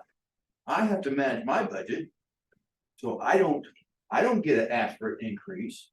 So why can't we say, we got it? Maybe we can't do everything we want to do. That's the bottom line. I'll take a street light as an example. You know what? I would be satisfied if 10 streetlights were not lit up. If we knew we were trying to make the budget work. But now, don't get me wrong, you're gonna get people calling you and say, why isn't this street light on? But see, the general public has got to understand that too. But you know what? If the general public wants a balanced budget. And then why can't you guys say, hey, we only got $1 million to spend. Why do you want to spend it on? It shouldn't be, what do we need? And that's why I asked the question, why are you putting the cart before the horse? Is what can you spend?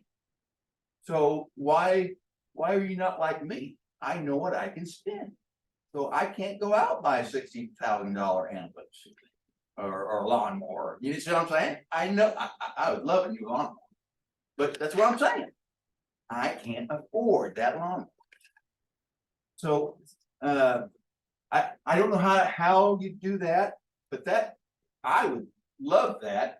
And that lady agrees with me. All right, but we're all hurting. I mean, and we know you are too, but my gosh, everything's going up on it. My budget is not going up.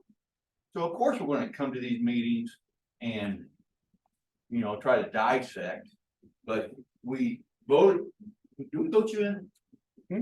We voted in, okay. So we voted you in to make those hard decisions, as Michelle was saying. And you know what? Make them. Look at the people, say, guess what? Whatever, noxious weeds, whatever. You ain't getting that, but you know what I mean? We're gonna give you whatever, $500,000, and that's it. Now you tell me how you're gonna spend $500,000. Well, we won't be able to do, okay, the citizenship may buy that. But it's just everywhere you turn to, it's about the proposals. Why are we not talking balanced budgets? Why are we trying to spend more? So I can hit the restroom, but I bet, but you guys are doing a great job. Appreciate your comments, sir.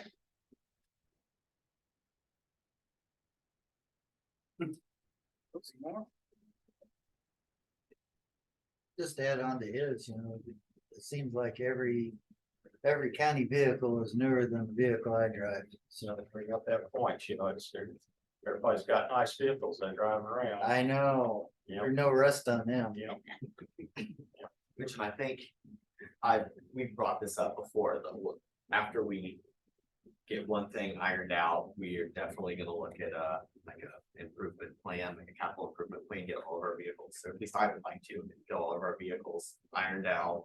Michelle has a copy of all the vehicles we have, get them on a schedule. Like a rotation And then schedule. talk about when do we need new ones? 5 years, 7 years, 10 years? I don't know. But that it's something to think about. And also, you don't have to stick with the same make and model every year if the price difference is. Well, we did get rid of a dump truck that was 20+ years old and bought one that was what, a couple years old, and stuff like that. So you gotta give it up sometimes, you know, but yeah, that's where you really get to the money. The pickup trucks don't cost you like that. Big equipment does. That stuff adds up, or you know that. It's gonna cost you that when you got 10 of them sitting over the bridge that are on.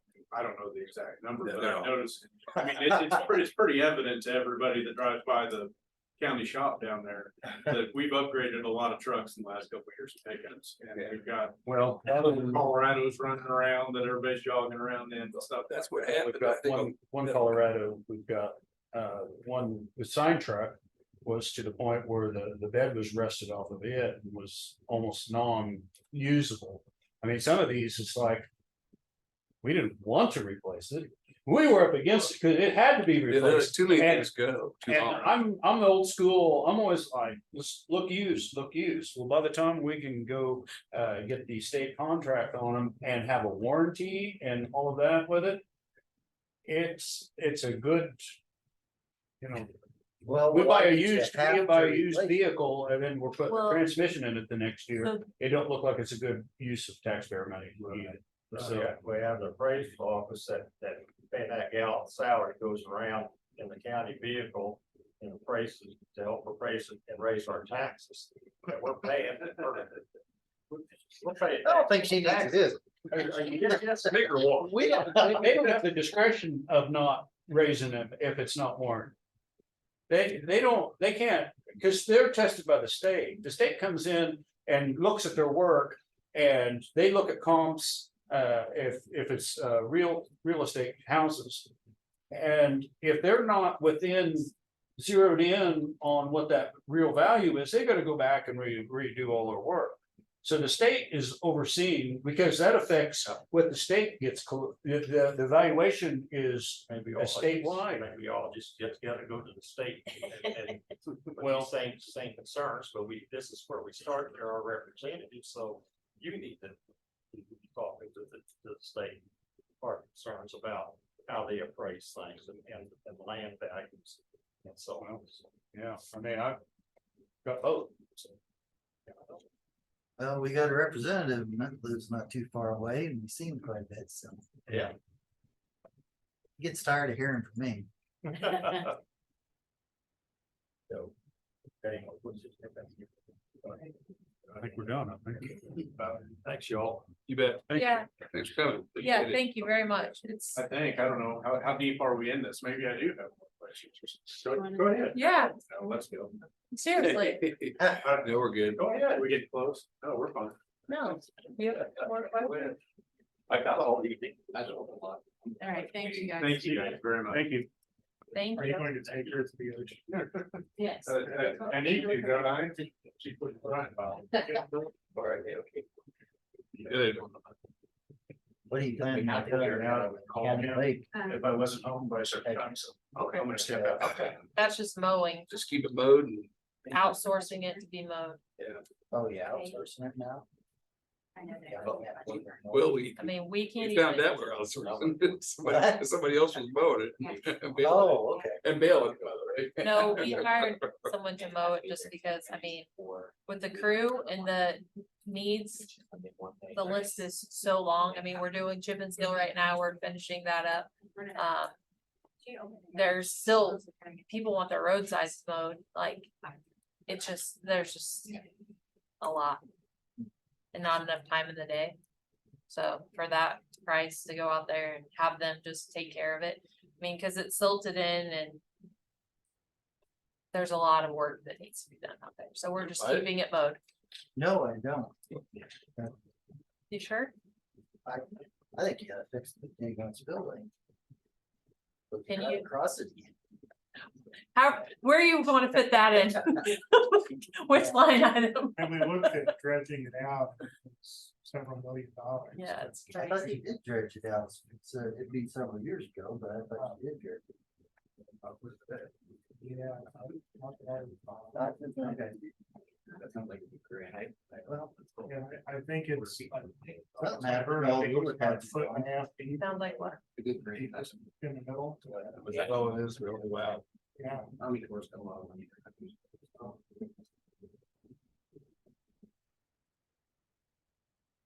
So I do have a few more questions.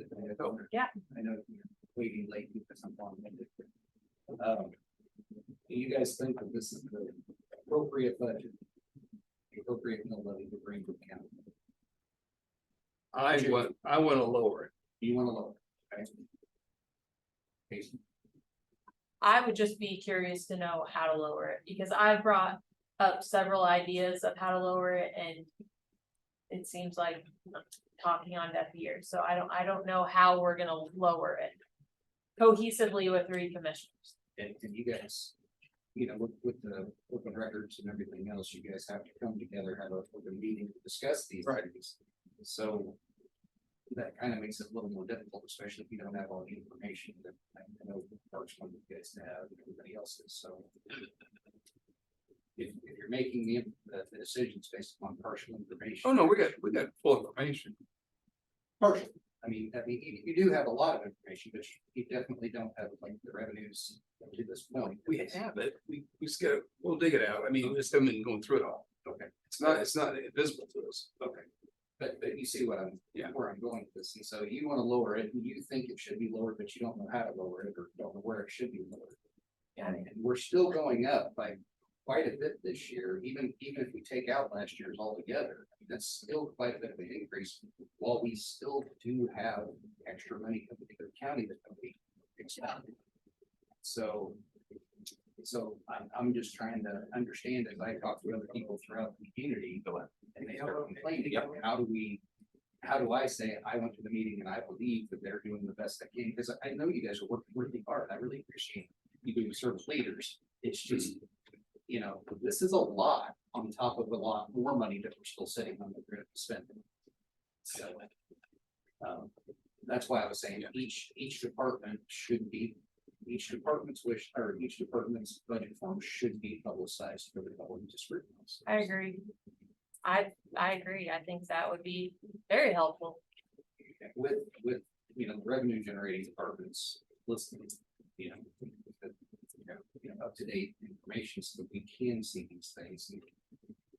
I mean, we expect you guys to do an awful lot, we get a little bit of support, so I understand, and I'm more than willing to step and give ideas. I think the next step on cuts is when it's gonna be screaming and kicking kind of stage, so there's gonna be, I don't want that. Well, and like I said, I'm not trying to pick on any one department, but for instance, if the property tax revenue is down, I noticed a whole lot of people in the treasury department we just absolutely upgraded their building or their area in the building over there. I mean, that's a lot of expenditure when we're down, would you say $200,000 this year potentially? In motor vehicles, so that means that there probably is maybe a potentially or one or two employees that may not be necessary anymore, especially since we're going to 4 desks where people could be helped down to 2. I think I saw. I mean, that's just little things. Well, there's three stations. So we're going from 4 to 3, and so that's still. And I'm not trying to pick on Connie's partner or anything, but I think there's little things that have crept up over the last few years, especially with an influx of money that we've been getting from different areas. That maybe a little bit of a reset wouldn't be a bad idea. And I know we didn't have an increase last year, but 13% just means that we're just wiped out not having an increase last year. And some of the things that we bypassed last year are in the budget.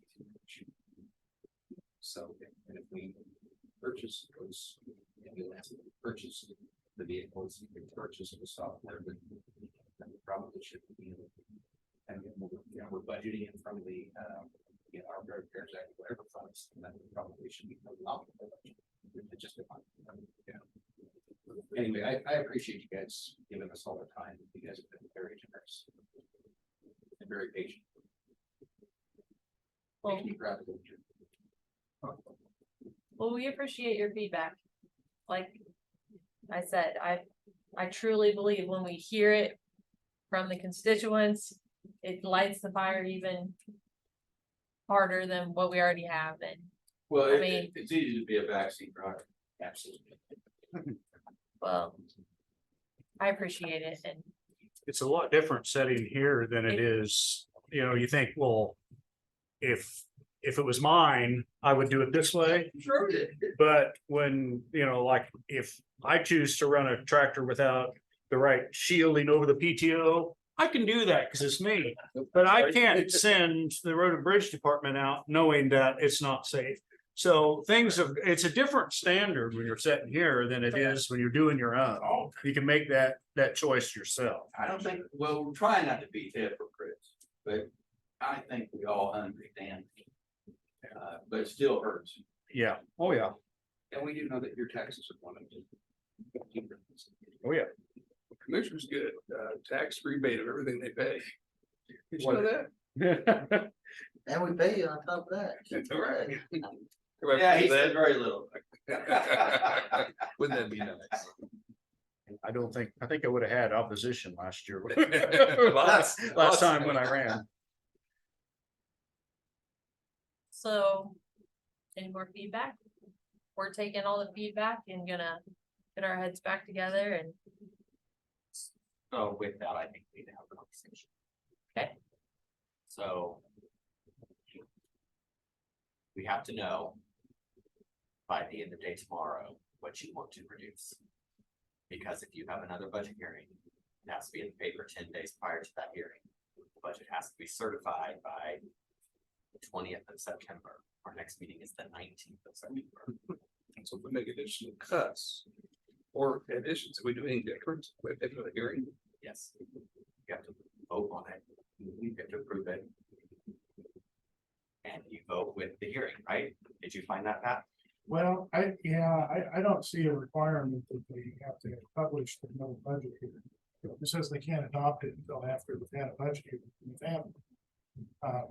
But I will seek some guidance myself from county councilors, but and please do yourself. I looked also in the K.A.C. county commissioner guidebook or whatever, and I kind of saw the same thing there. Didn't see anything that required that they adopt the budget in the budget here. They just have to have a budget hearing before they. Let's get it right. So if there are opinions that disagree with that, let's hear about them while we can still fix it. So you're thinking though that we would, if You you're don't right. wanna do it wrong and have to go to R&R. Yeah. I appreciate that. Yes. If you're gonna cut a lot if that happens. Well, maybe that's a solution. I don't know, I'm not saying one way or the other. But if you're correct, we would need to approve this tomorrow. So are you gonna be able to find out? You would have to approve the cut or talk about what you want to reduce. So that we can publish. If it needs to be If it needs to be published. Yeah, that's what I'm saying, though, that we would either we'd have to have a meeting tomorrow.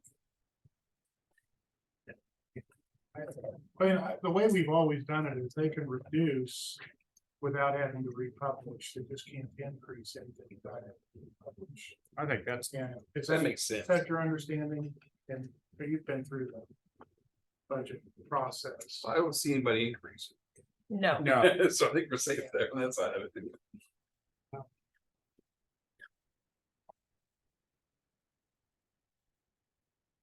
Yeah. Actually, looking at that, am I reading that right, that our proposed mill levy for this year is actually lower than it was 2 years ago? Correct, yes. So It was 54.77. yeah. It increased in the mill levy from last year because of the Valuation. artificially reduced for RMR.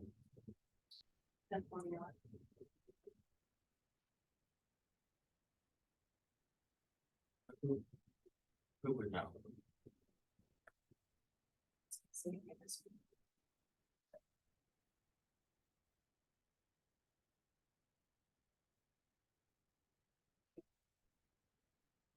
And it's, would we be, are you available tomorrow? We would have to do something. Not later, after 4. You're not? I don't think so. I mean, what do we need to do? I mean, Well, that's what I just, if we're gonna lower it, we need to just go down and say, where do you wanna lower it and just get it done. I mean, that's what I think, so we can all walk out of here, it's done. Yeah, Lord, I mean, there's no way around it. That's where I've been the whole time.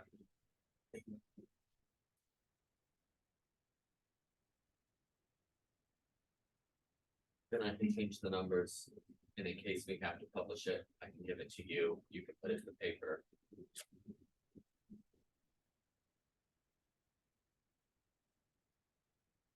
I'm keeping it the same. I'm for lowering it, but Oh, I want to lower it. we but have I mean, to. I be don't know, we've cohesive been of what beating the that bush looks and like. going around and around on this and What's the dollar? staring at those numbers aren't gonna change. 13.8 to 9. It's 4%. So you want to decrease it like 4%. So let's just say, just to get it to 9. Over to check.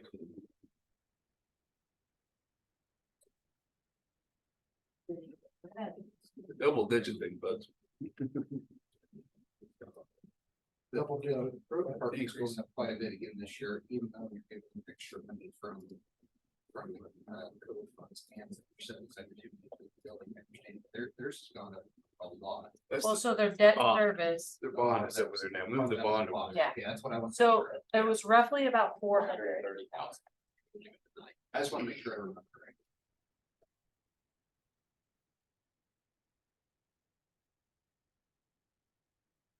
What is that you're trying to figure? If we went to a 9% increase, you'd have to lower it by 428,000.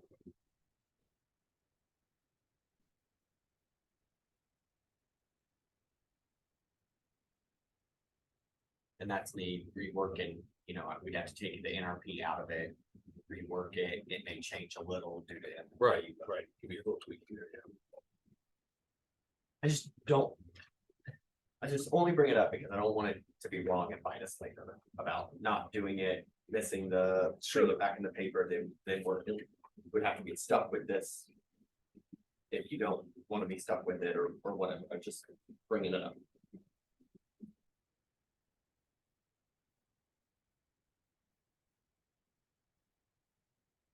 I guess we've only published it once and went with what we published. We've never thought about how to republish it or. I don't know if we have to or not. Well, in the final, when I do the final, the levy can still change. Right, and that's this what. But the tax dollars cannot. Because, I mean, I had to go off a certification from June. And since June, there has been people asking for exemptions, which would lower the value. Therefore, you would need a higher rate to get the same dollars. There has been people who have sold trucks, bought trucks, a lot of that. Their, you know, motor vehicle is a part of it. So in October, when I do the final certification, I put in what you need for budget money, and then it populates a levy. Right.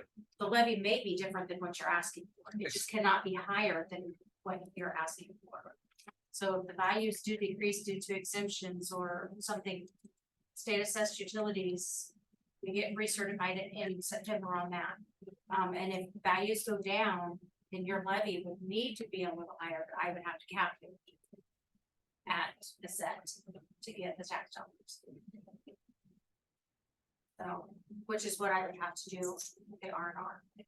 I have to cap certain people who, with values change, their request for what they need for their budget, different entities.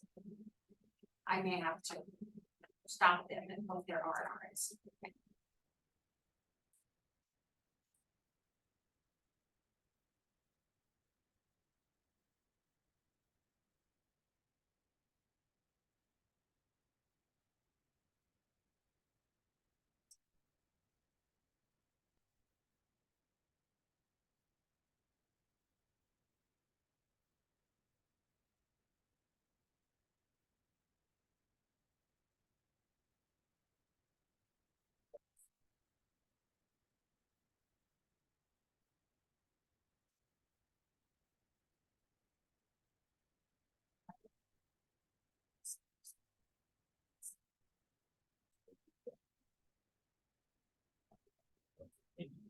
Watch.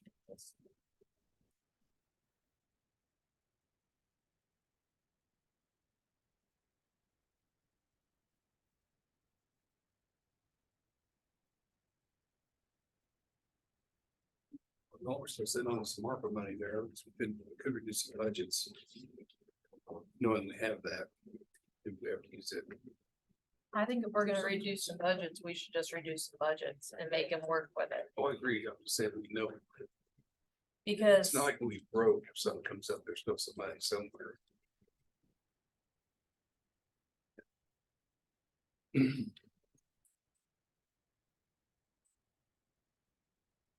I mean, Corey came in when we asked him to go off the 2023 numbers with what, a $9,000 increase or something. Did he say any more he would have to cut services, or he said this is gonna have to cut services? There was some equipment like their place delayed, but you buy the equipment, that's what I'm saying, it's like. Well, because Budget, I think. I was just.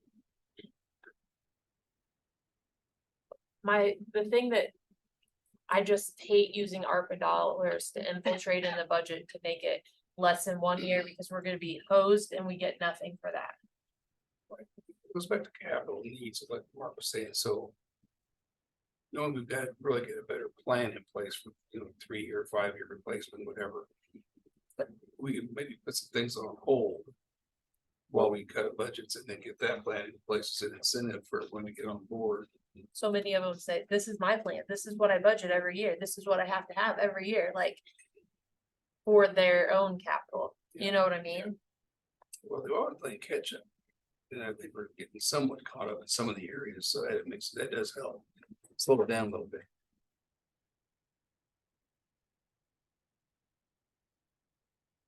Is there a way that you can, so the citizens take ownership of it too, is to show, hey, they wanted this, but we didn't approve it. I mean, us as citizens, we've got to accept that too. I mean, the bottom line is, if you want all the same services, you're gonna have to pay. At the bottom line. So, but is there any way to be transparent so the citizens can see what what you said, no, you gotta live with that. Is there a way to do that?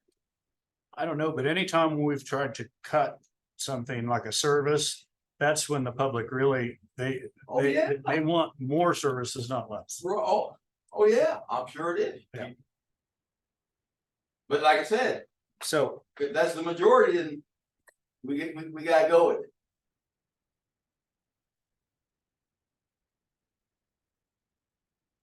What about appropriations? I mean, what does the public think about,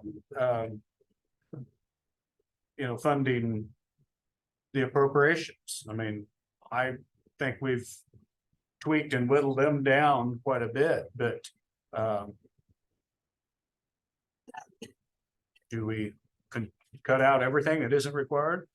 So.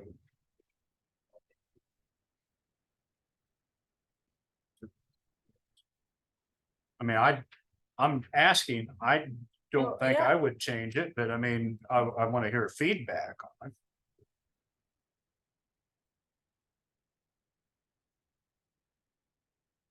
Some of them, there's not a whole lot you can do with the extension.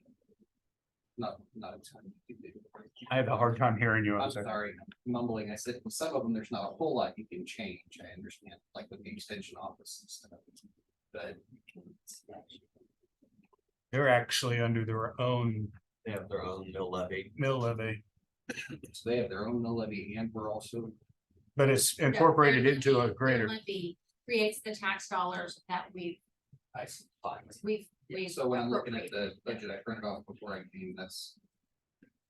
It's also incorporated into the. So the 168,000. It's under the whole budget, but yet it's. Yes, yeah. Which in I can pull that up just real quick, just so you can see that. That would be this column here.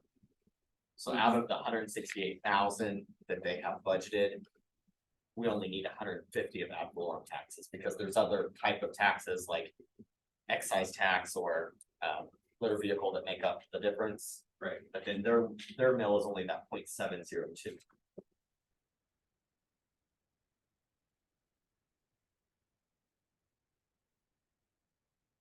Like you guys moved this down quite a bit. Yeah. I don't know. Like 375, dude. Yeah. There's a list. About the. Share the wealth, share the not wealth.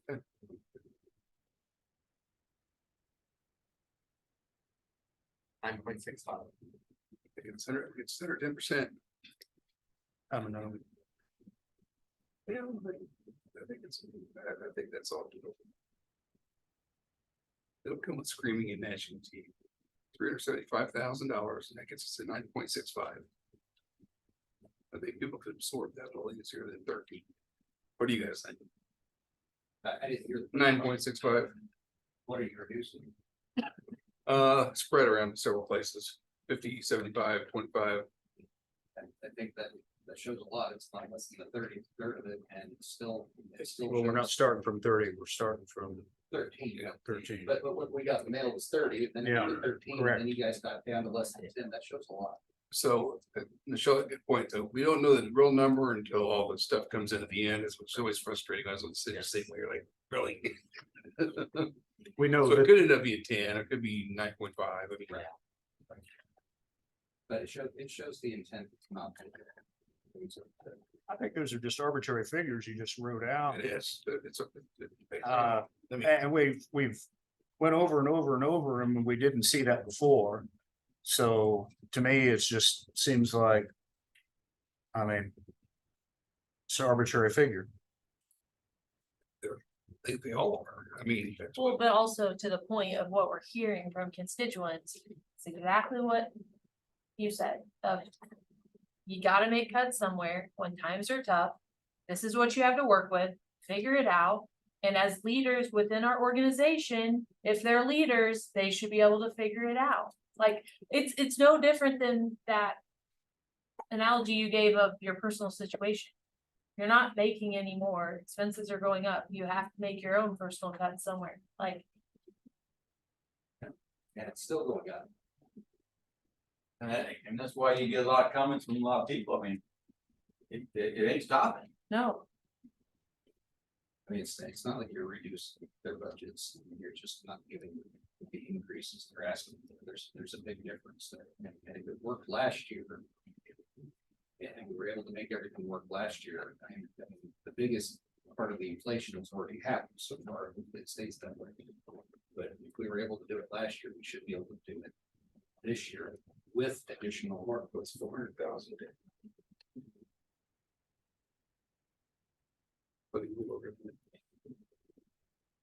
Is there any way to raise more revenue, and not by taxes, but another vehicle? Right, to get. Well, you'd have to raise your ambulance fee, but again. When you need the ambulance, they're already too high. You know, to me, that's just another form of taxation. You know, Yeah, but so I'm saying, I mean. I don't Hopefully know. I only use an ambulance one time. Yeah, but I want to haul myself. well, I have. Yeah, I mean. But that's a service we have to have. I mean, I'm not knocking Right. the service. I mean, I will tell you, and we yeah, have so- adjusted that within the last year. Eric and I sat on the ambulance advisory board, he was county out of city, and where they were 5 years ago. Oh, yeah. I have Six probably years, five. compared to now is huge. And basically rebuilt the whole fleet one way or another, and so really I'd say after next year, they're in a much more better place, that those expenses will be a little Sustainable. at a lower level. Right. We've been rebuilding, and I mean, it was so out of date and bad maintenance, and anyway, that's much better. Thing is, their calls have increased, so maybe that'll increase revenues. You know, It's a huge budget for a county of 16,000 people. You divide that out, that's a lot of money per capita. it is. It's 24-hour shifts. It's the giants. I get it, my mom was a paramedic. I get And it. we've had calls to put more crew on, I you get know, that too. and It's it's amazing. You would think that we wouldn't have overlaps, but it's happening more and more. Yeah. Overlapping calls where Yeah. we've got 3 ambulances and they're all out. For one thing, or? No, for different things at the same time. You wouldn't think with our population that we would have 3 accidents or 4 at the same time. It's happened. It's happened. How many ambulances or how many units are stationed at Effingham? They rotate one out there all the time. There's always one around. There's 1 out there, 2 here, 2 fully staffed, and then there's a 4th one that can go during the Monday through Friday when they have the director Corey and the secretary can hop in and staff the 4th ambulance. Does the county still have a station out at Effingham that's? Yes, Okay, yes. That's 24, 24/7. 1 ambulance. well, is there a sheriff's deputy out there all the time too? No. They've got a place they go out there, but they're out running around. Patrolling and stuff. There's no sheriff, there's no deputy But they'll station. stop, they'll stay at the ambulance part sometimes, I thought.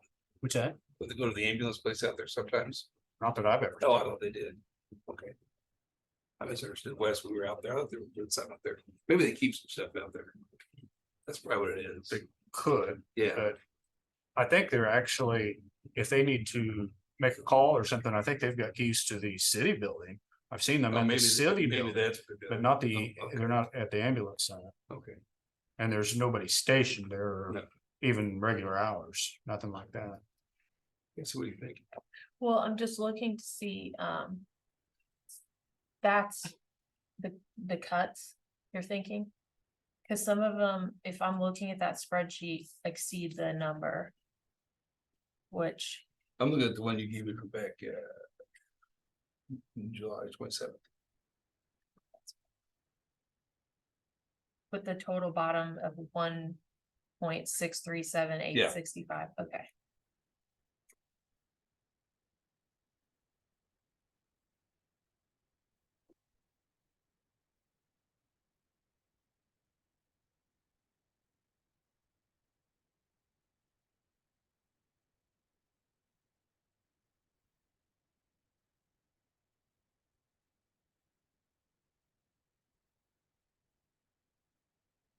So EMS's increase is 72,000, See the, so, oh, I see, that's the one, yeah, okay. yeah. Yeah, we'll change that one.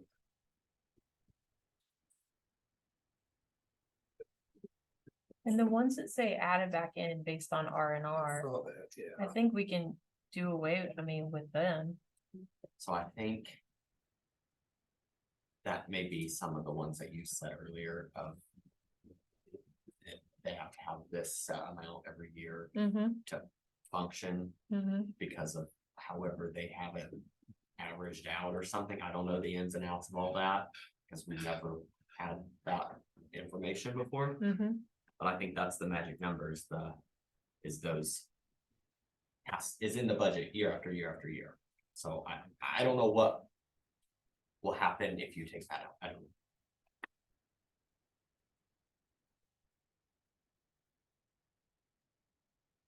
I feel like we need to have some better conversations in the new year. Yes. To prepare for.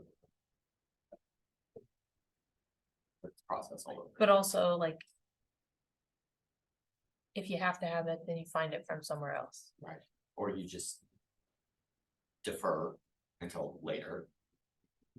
Like somebody else has mentioned. Do it. Figure out your priority.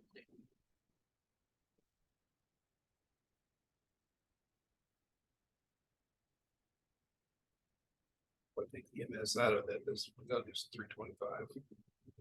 Which is fair. That's around 10% probably. Well, and I wasn't saying you couldn't do some, it Well- exceeded the amount. The thing is, that's pretty much what they gave up here before, so. But I think EMS is gonna take a little more evaluation over the next few months to really see where they're at.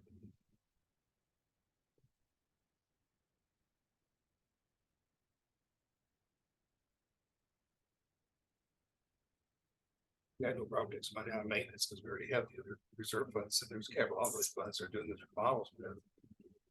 Well, and maintenance is so busy with all the projects everybody else that's what I'm saying, yeah. allocated, he's not gonna. So that we took 40 from him.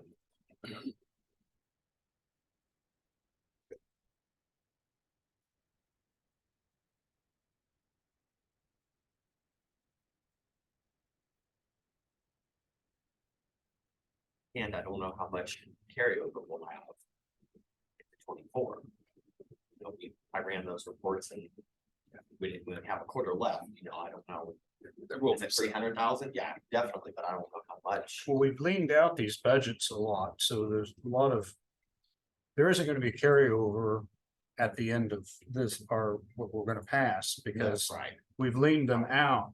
And so then it's gonna be, yes. we're not gonna have, we're gonna have to start making those, funding it with tax dollars sooner, because we don't have no carryover. As, The carryover is tax dollars, dude. huh?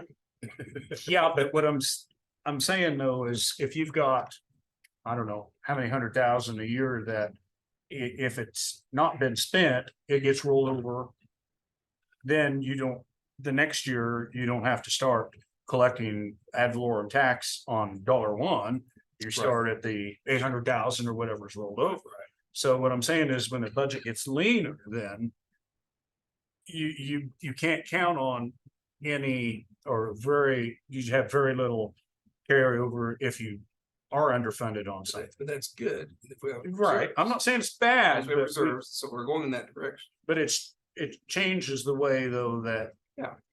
Before, if you always had plenty of rollover, well, yeah, you could cut 100,000 or something because it's like we can, yeah, but as that diminishes, we're not gonna have that. This year it's not a problem. This year we can do the cut. That's for the next year, worry about it.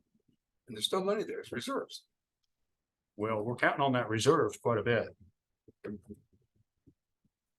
I mean, we wanted 8%, we've already cut that down half. I got the 325 cuts here that I feel good about. So we were really happy with that 8%, and then we've already cut it in half, and now we're cutting more. 8% is what I heard. That's all the public's gonna hear. What? 13%. Well, I'm. Paying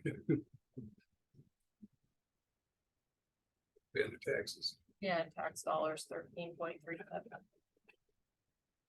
What is the sales tax revenue been doing for this year? Really well. Yeah, we just got an update from our finance director. Hold on. Yep, I have it. There's two funds. The 897 fund is the old sales tax. And it still kind of keeps coming in for a while. There's late payments and stuff. So the 997 is the fund with the new with the taxes. The dedicated. So the 897, the old fund has 333,384.21, and then the new sales tax that was just passed has 516,980.89. So Is that, how does that compare to expectations? And I was just kind of wondering if, I mean, that, if you're coming in a little bit higher or lower expectations. Well, the new tax is a dedicated tax, and we can't transfer to anything else. It has to be solid waste and joint communications. It's a dedicated tax. which aren't part of It this. can't, The ad valorem. There's a general fund, there's some of that sales tax goes in general fund, right? no. No, solid waste and joint communications only.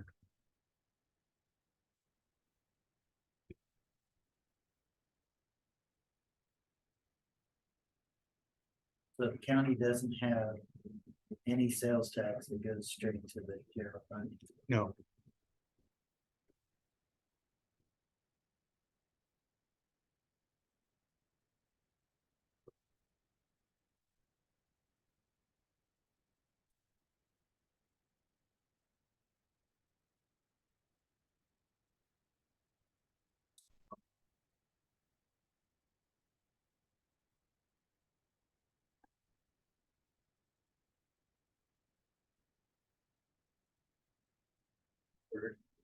The state's gonna lower property tax.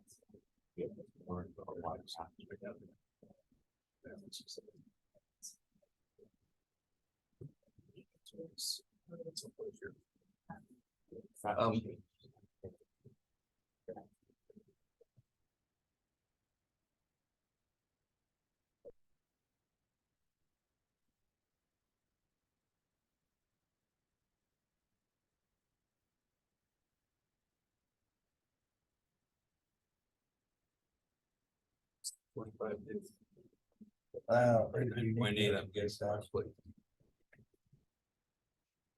What's that? Sorry, I was looking at the spreadsheet. The funds ought to pay for your new building pretty fast. That's right, we do that out there. Oh, yeah. Goes up to 1.1 or something. Yeah.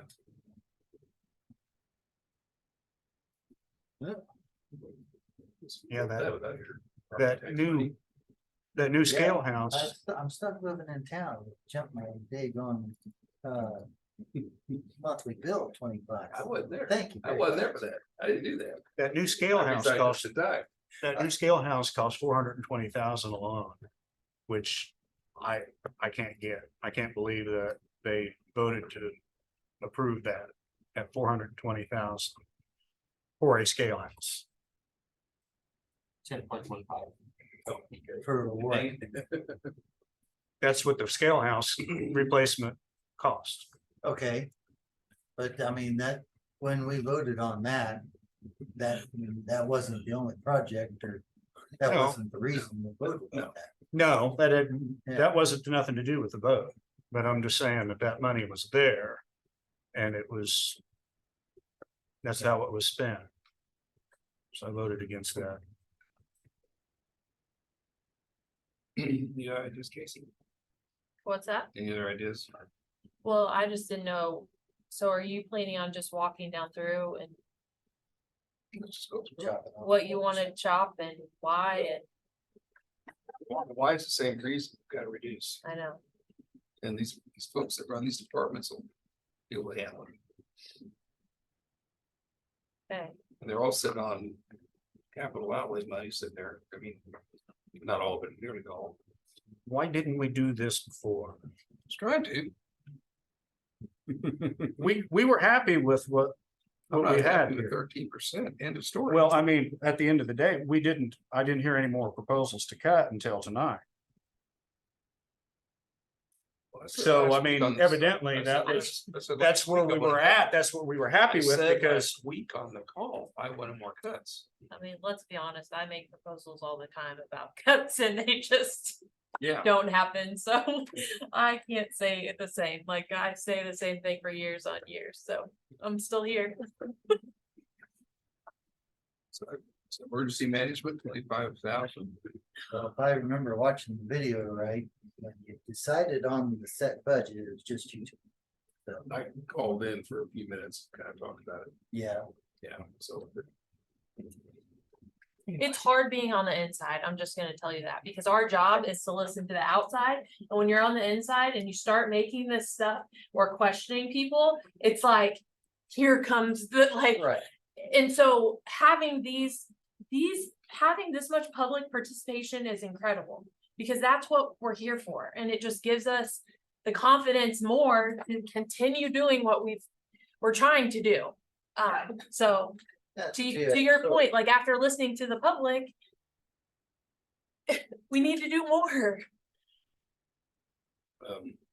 Sheriff 75,000, maintenance 50,000, road and bridge 100,000. Hold on. I just want to get these in here real quick, so we can all talk. So sheriff maintenance. Maintenance 50. Okay. Road and bridge 100. County attorney 25. Are you okay with this? I'm trying to listen. GIS 25. Clerk 10. County attorney or counselor 5. Noxious weeds 10. That's 325,000. That gets us down to around 10%.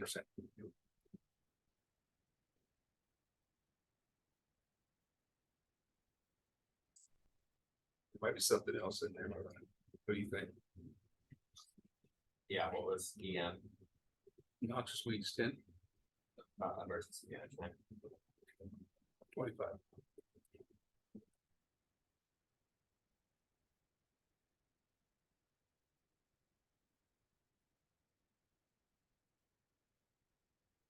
And in this case, every one of their budgets is still increasing. Correct.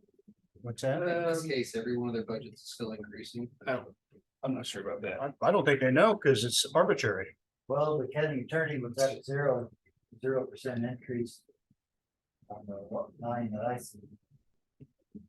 Emergency management's a decrease because the 65,000. There was a shift of money one year to the next to help cover things that they get back, so it's actually a decrease. Well, okay, considering the size. Maintenance is a decrease.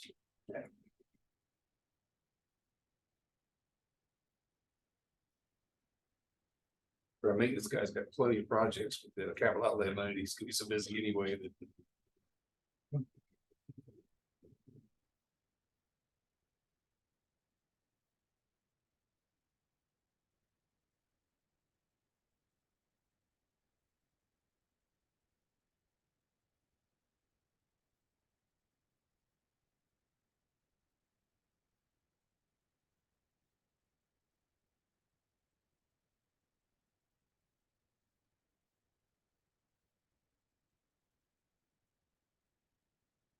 Where you at here? No. Is that plain enough? Well, considering you're not looking at anything, I can see that you're not there, right? So. Well, I mean, we've went through this and we pared that down and we had, so now we're, because of some criticism, we're lopping off arbitrary figures without any other input. You know, I don't see the logic in it. If we made the budget to, and we thought that's where it needed to be. If there's, somebody could say, well, they don't need that because they've already got it. There's another fund there or things like that. Yeah, we could cut it, but you know, he didn't even know, you know, if that was more than what it, the added money back in or anything, because it's just an arbitrary figure. It's like, well, that looks good. Let's keep that. Well, how do we know any of our are nothing but arbitrary figures? I mean, if we set, most of these departments are gonna have to fit in there anyway.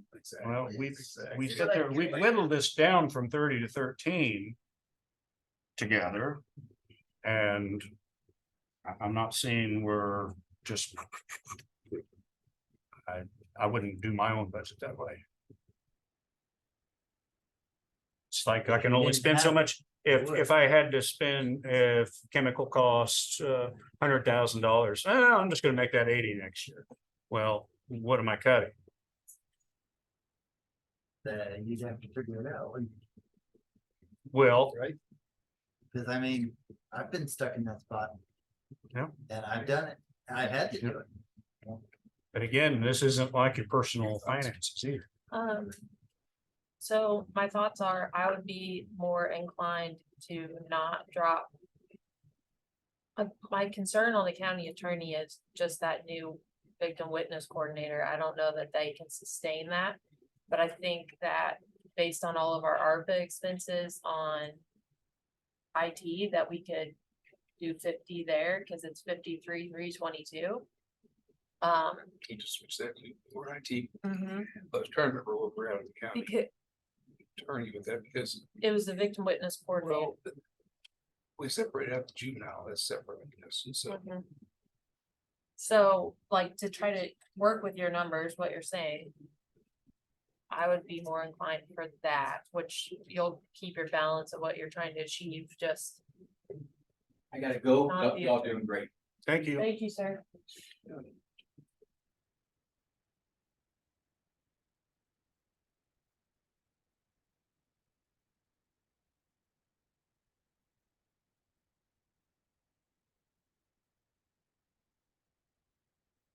Let's get some skin in the game, those we can make it a lot less on county attorney.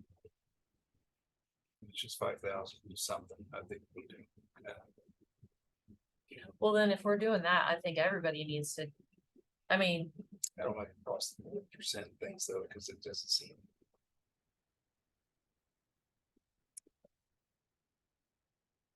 Got everybody 5%? Like registered. I know. There's so much that there's only.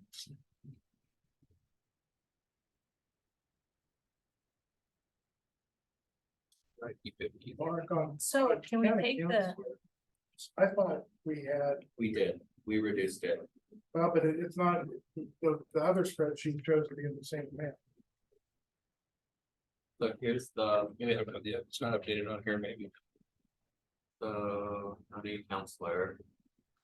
So I reduced it after visiting with you about reduced it down to 2023 numbers. And then the one that we did, this amount is not fully health insurance. There's some in there that we cut already. Because remember you had said about take it out of the Right. something. Public, well, most of it was publication costs for Yeah. most of the expenses. Well, so the number that's on mine is still 136. It should be 107. Yes. So you're saying in your county counselor budget worksheet, it's not 107?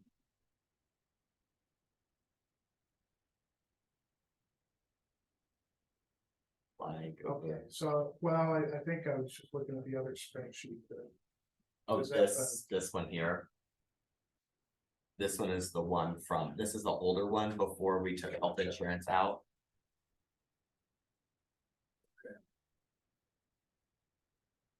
Or out of your department rather, and put it in general, that's, I should clarify.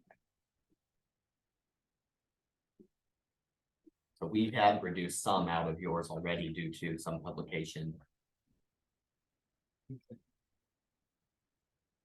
Maybe if they reduce the 5 out of yours, they'll have to figure out where to pay it from some other time. Yeah, well, Okay, I don't know what else is in there to cut. Okay. did, So, did we determine? If we have to know this tonight? I don't think I received an email back. Because here's the thing, it's like, I'm all for additional reductions, but I'm also for thinking it through and have the reasoning. Sure. So that, hey, I've watched too many fly by night, like quickly, That's what I do this, and That's like, what I feel this it is. opens it up sometimes for criticism, which, I'm fine with that. which I'm like, I'm fine with continuing plugging away and continuing to do it. But like, when I open my mouth on things, I have reasoning and like justification or like proof of like, this is why I think this, and this is what I think we should do. And then cut it. But right now, I gotta absorb some of this a little bit so that I can either hear justification and agree with it or understand When I look it. at $13.5 million and somebody wants to cry about 400 grand, sorry, it's there. We can find it. I agree. It's just where finding it and why finding it. Like, that's my, of like. That's my only thing. Of just not shooting from the hip, but like, I could dive in here and bring it to you and say, this is what I think. This is K.S.A. This is how I would reduce it if I had to. You can do the same, you can do the same. And then, as long as we're not on, like. And regardless, like, At 325, what percent overall of that budget is 325%? To reach that same figure, what would? Is that 325, that's all ad valorem? Yeah. So ad valorem. Whatever the difference is there, 3%. 3.3%.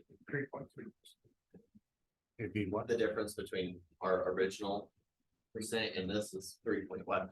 3.22 is what about just across the board, 3.something%? On. I like individualizing them because that's where. I mean, that's what we're gonna have to do year after year anyway, because not every budget's the same. Some literally have nothing. There's no wiggle room in it. And then others have 2 or 3 pages of line items of Yeah. things, so.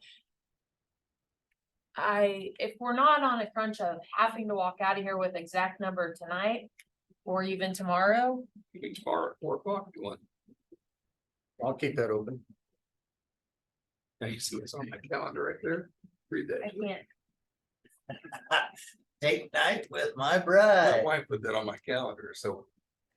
I'll meet at 4, but I'm out of here by 6. If we need to do I'm that, in trouble.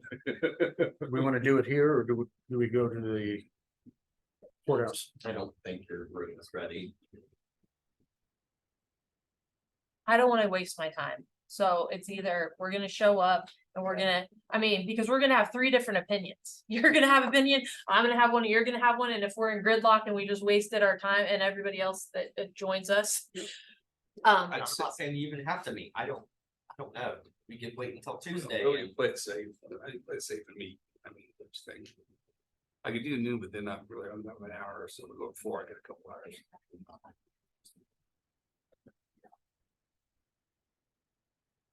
We're gonna have to wrap it up here tonight, quick. I need to go. Yeah. I think you are gonna have to close your hearing.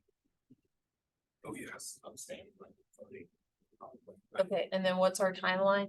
That's what I was wondering. Like, do we have to know tomorrow or can we go Tuesday? we're gonna, I'm sure get an email back from her, because Mark Carbon be on the email to municipal. So I'm sure we're gonna get an email back from her first thing in the morning, and let you guys know at that point. If you have to or not. I know you have to do a budget hearing, which we're doing, but I don't know if you change, if you have to redo. If, I know, I think you would if you would raise, but not if you. I know, Yeah. yeah, That's right. I know if you, like at the end of the year, you have to do amend, yes, thank you, you have to. But that was already after it's been adopted. So on that, if you. We're gonna do like last year, we done, met the R and R. Well, if you exceeded it, could you do at the end of the year, do an amendment and it go over? Well, Not the tax you're dollars. doing it at the end of the year, then tax- you're not able to change the tax dollars. Yeah, the tax dollars would Tax. would have to add money. Excellent. I guess that's right. Yeah. I've had one other thought. We mentioned the sales tax money, that's the 897, which is money that we could. I guess is ours to spend as we see fit. Could we take some of that and apply it to the budget? Say that again, sorry. The 897, which is the old sales tax money that we have the residual. That is, At a point there, that could be the money that, I mean, cuts, but that money's sitting there, if they need something every year, still have that money. yeah, I mean, the sales tax It's is, really a reserve. well, it's just That in that, it's just sitting there in that fund. Yeah. But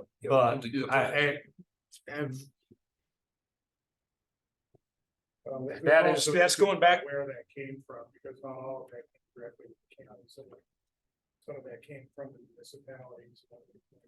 Rebate back to the municipalities. Just like Lancaster. But that's no longer sales tax money when they do that. But it's in That's that true. fund. That's true, but.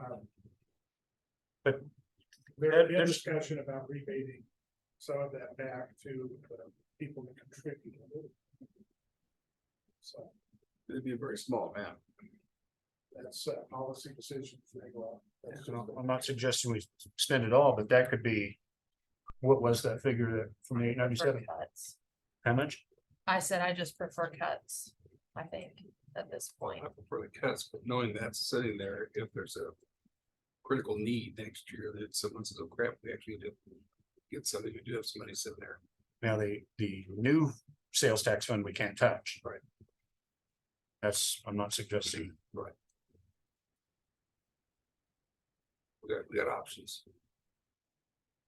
That's what frustrates me. There's plenty of money. It's just in different buckets. I mean, I hate to ask people for more of their hard-earned money when we're sitting on money. 897, ARP money, capital outlay reserves. We're not gonna be broke. We're even close.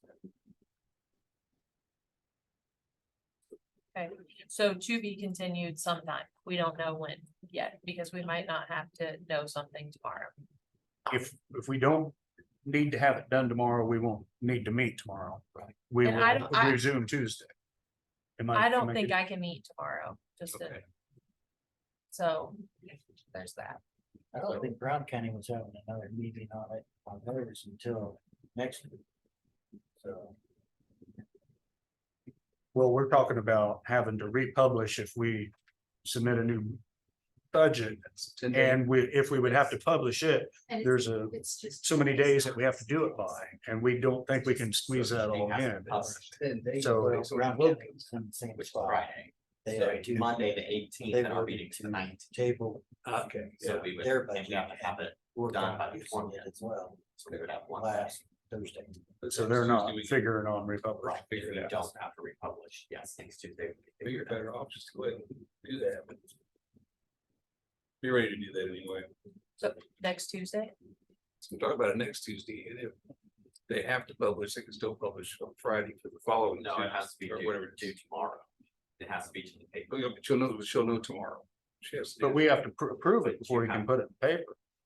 Yeah, you have to tell me what to do to get it in the format, to put it in the paper. Yeah. We can't put it in the paper without our voting on it. Okay. It has to be in a certain. I'm sure you can still lower it, it's not a big deal. We'll find out. Do any three of you have any state contacts? Do you make a phone call real quick, find out? Not that would, On this kind of stuff, you guys know more people down there than I do. yeah. I know, but our people we know are hourly, not salary. And they're gone.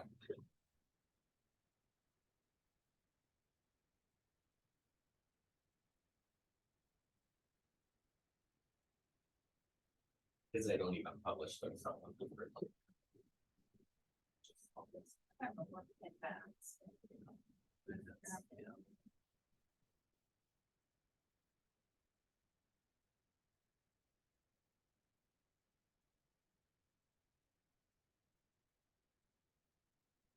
Okay, so can we at least walk away with a cohesive goal of what we're gonna bring each of us where we see cuts, like what's the total number? What are we doing?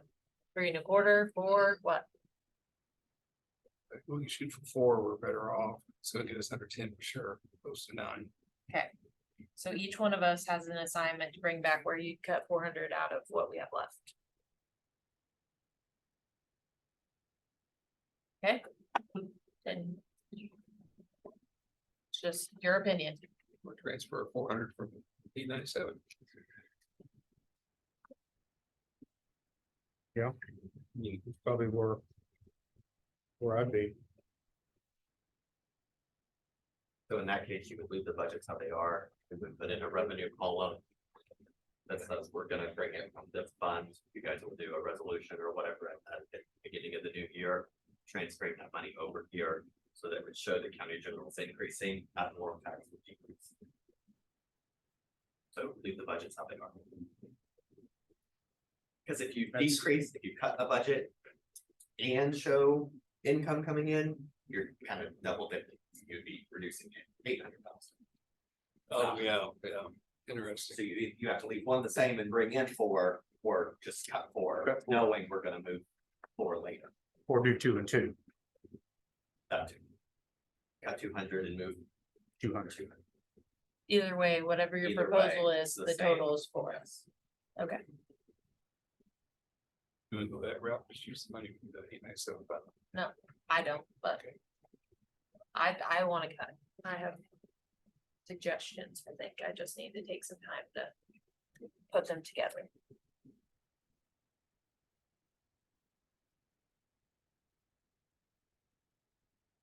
Okay, we good with that? And so the goal right now is that we will bring our suggestions next Tuesday unless we hear different. And then, What if we hear tomorrow that we would have to republish and we would have to approve this by tomorrow? Just contingency. I think if we have to republish, both the staff will be able to figure out what needs to be published. no, he's saying cuts, right? Hmm? If it has to be published tomorrow. Is what you're saying. What reductions to make. Okay. Either, well, but we would, no matter what, we would have to meet to approve it. That's the thing. Because we're not approving it tonight, and if we're gonna publish it, we'd have to be approved before we publish. If they say you can.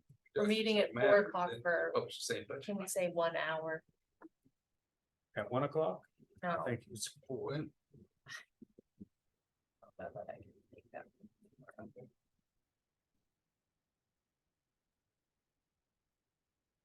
I'll let you know as soon as I hear anything.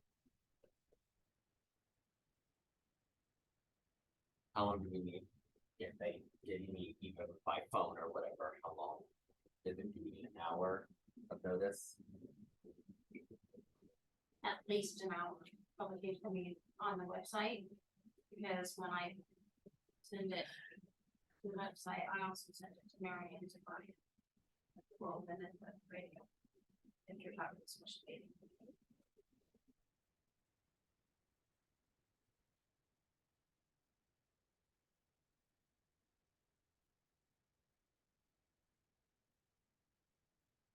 Just announce it now.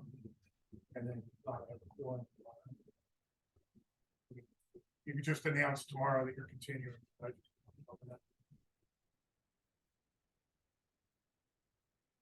Plan on it, if you don't need it. We don't close the hearing. You've already got that. Well, but you've all, you can go ahead and give the notice tonight. Instead of scrambling to try to get in touch with those people on it. Yes. I don't know how that would work. You can notify the below. Okay, we vote to give chair the authority to call a hearing and stuff like that. She has the authority, I think, to call a special meeting anyway. Yeah. But if you're worried about how much notice you're gonna give to the Globe and to the radio, you could go ahead and give them that notice ahead of time. Just that you're planning on having a meeting. And then if you don't have it, you don't have it. If you're not scrambling at 1 o'clock trying to get. We'll work for you tomorrow.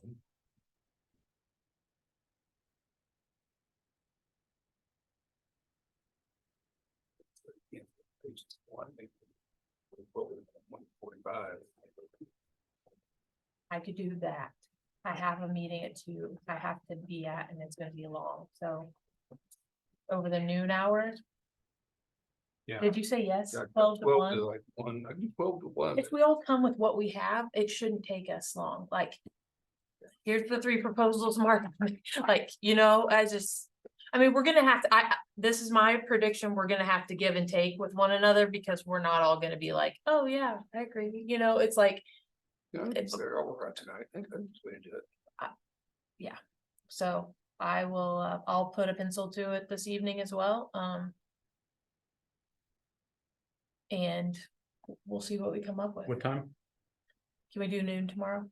12 to 1, 12 over to the 1. lunch hour, done, that's it, Let's still cancel my 1 o'clock patients.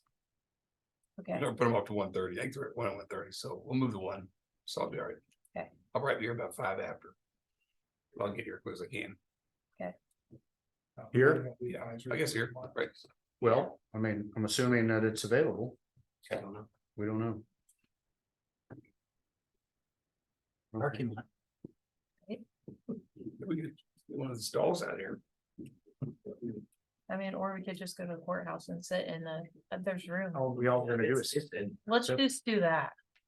If Yeah. we have a printer, Oh, and like, It's, all yeah. the desks are in there, it's just a mess. yeah, let's just do that. All right, just meet Commission, courthouse. yeah, courthouse, And this noon, is if we have to publish it, right? This is only if, and then if we don't, we'll do it Tuesday. okay. Yeah. Okay. It is available tomorrow, 12 to 1. We're just gonna do the courthouse in our commission room. That'll be better for me and driving So kids, we are going to, homework. no, well, I mean, we are closing the hearing or not. Yes, so I would like a motion to close the budget hearing at I think 7:47. you just close it. You're the chair. Yeah, okay, I close the budget hearing at 7:47 PM. Any other public comment? I'm going for adjournment. Okay, motion's been made for Second. second, all in favor, say aye. Aye. Aye, passes 3-0, we are adjourned at 7:48 PM.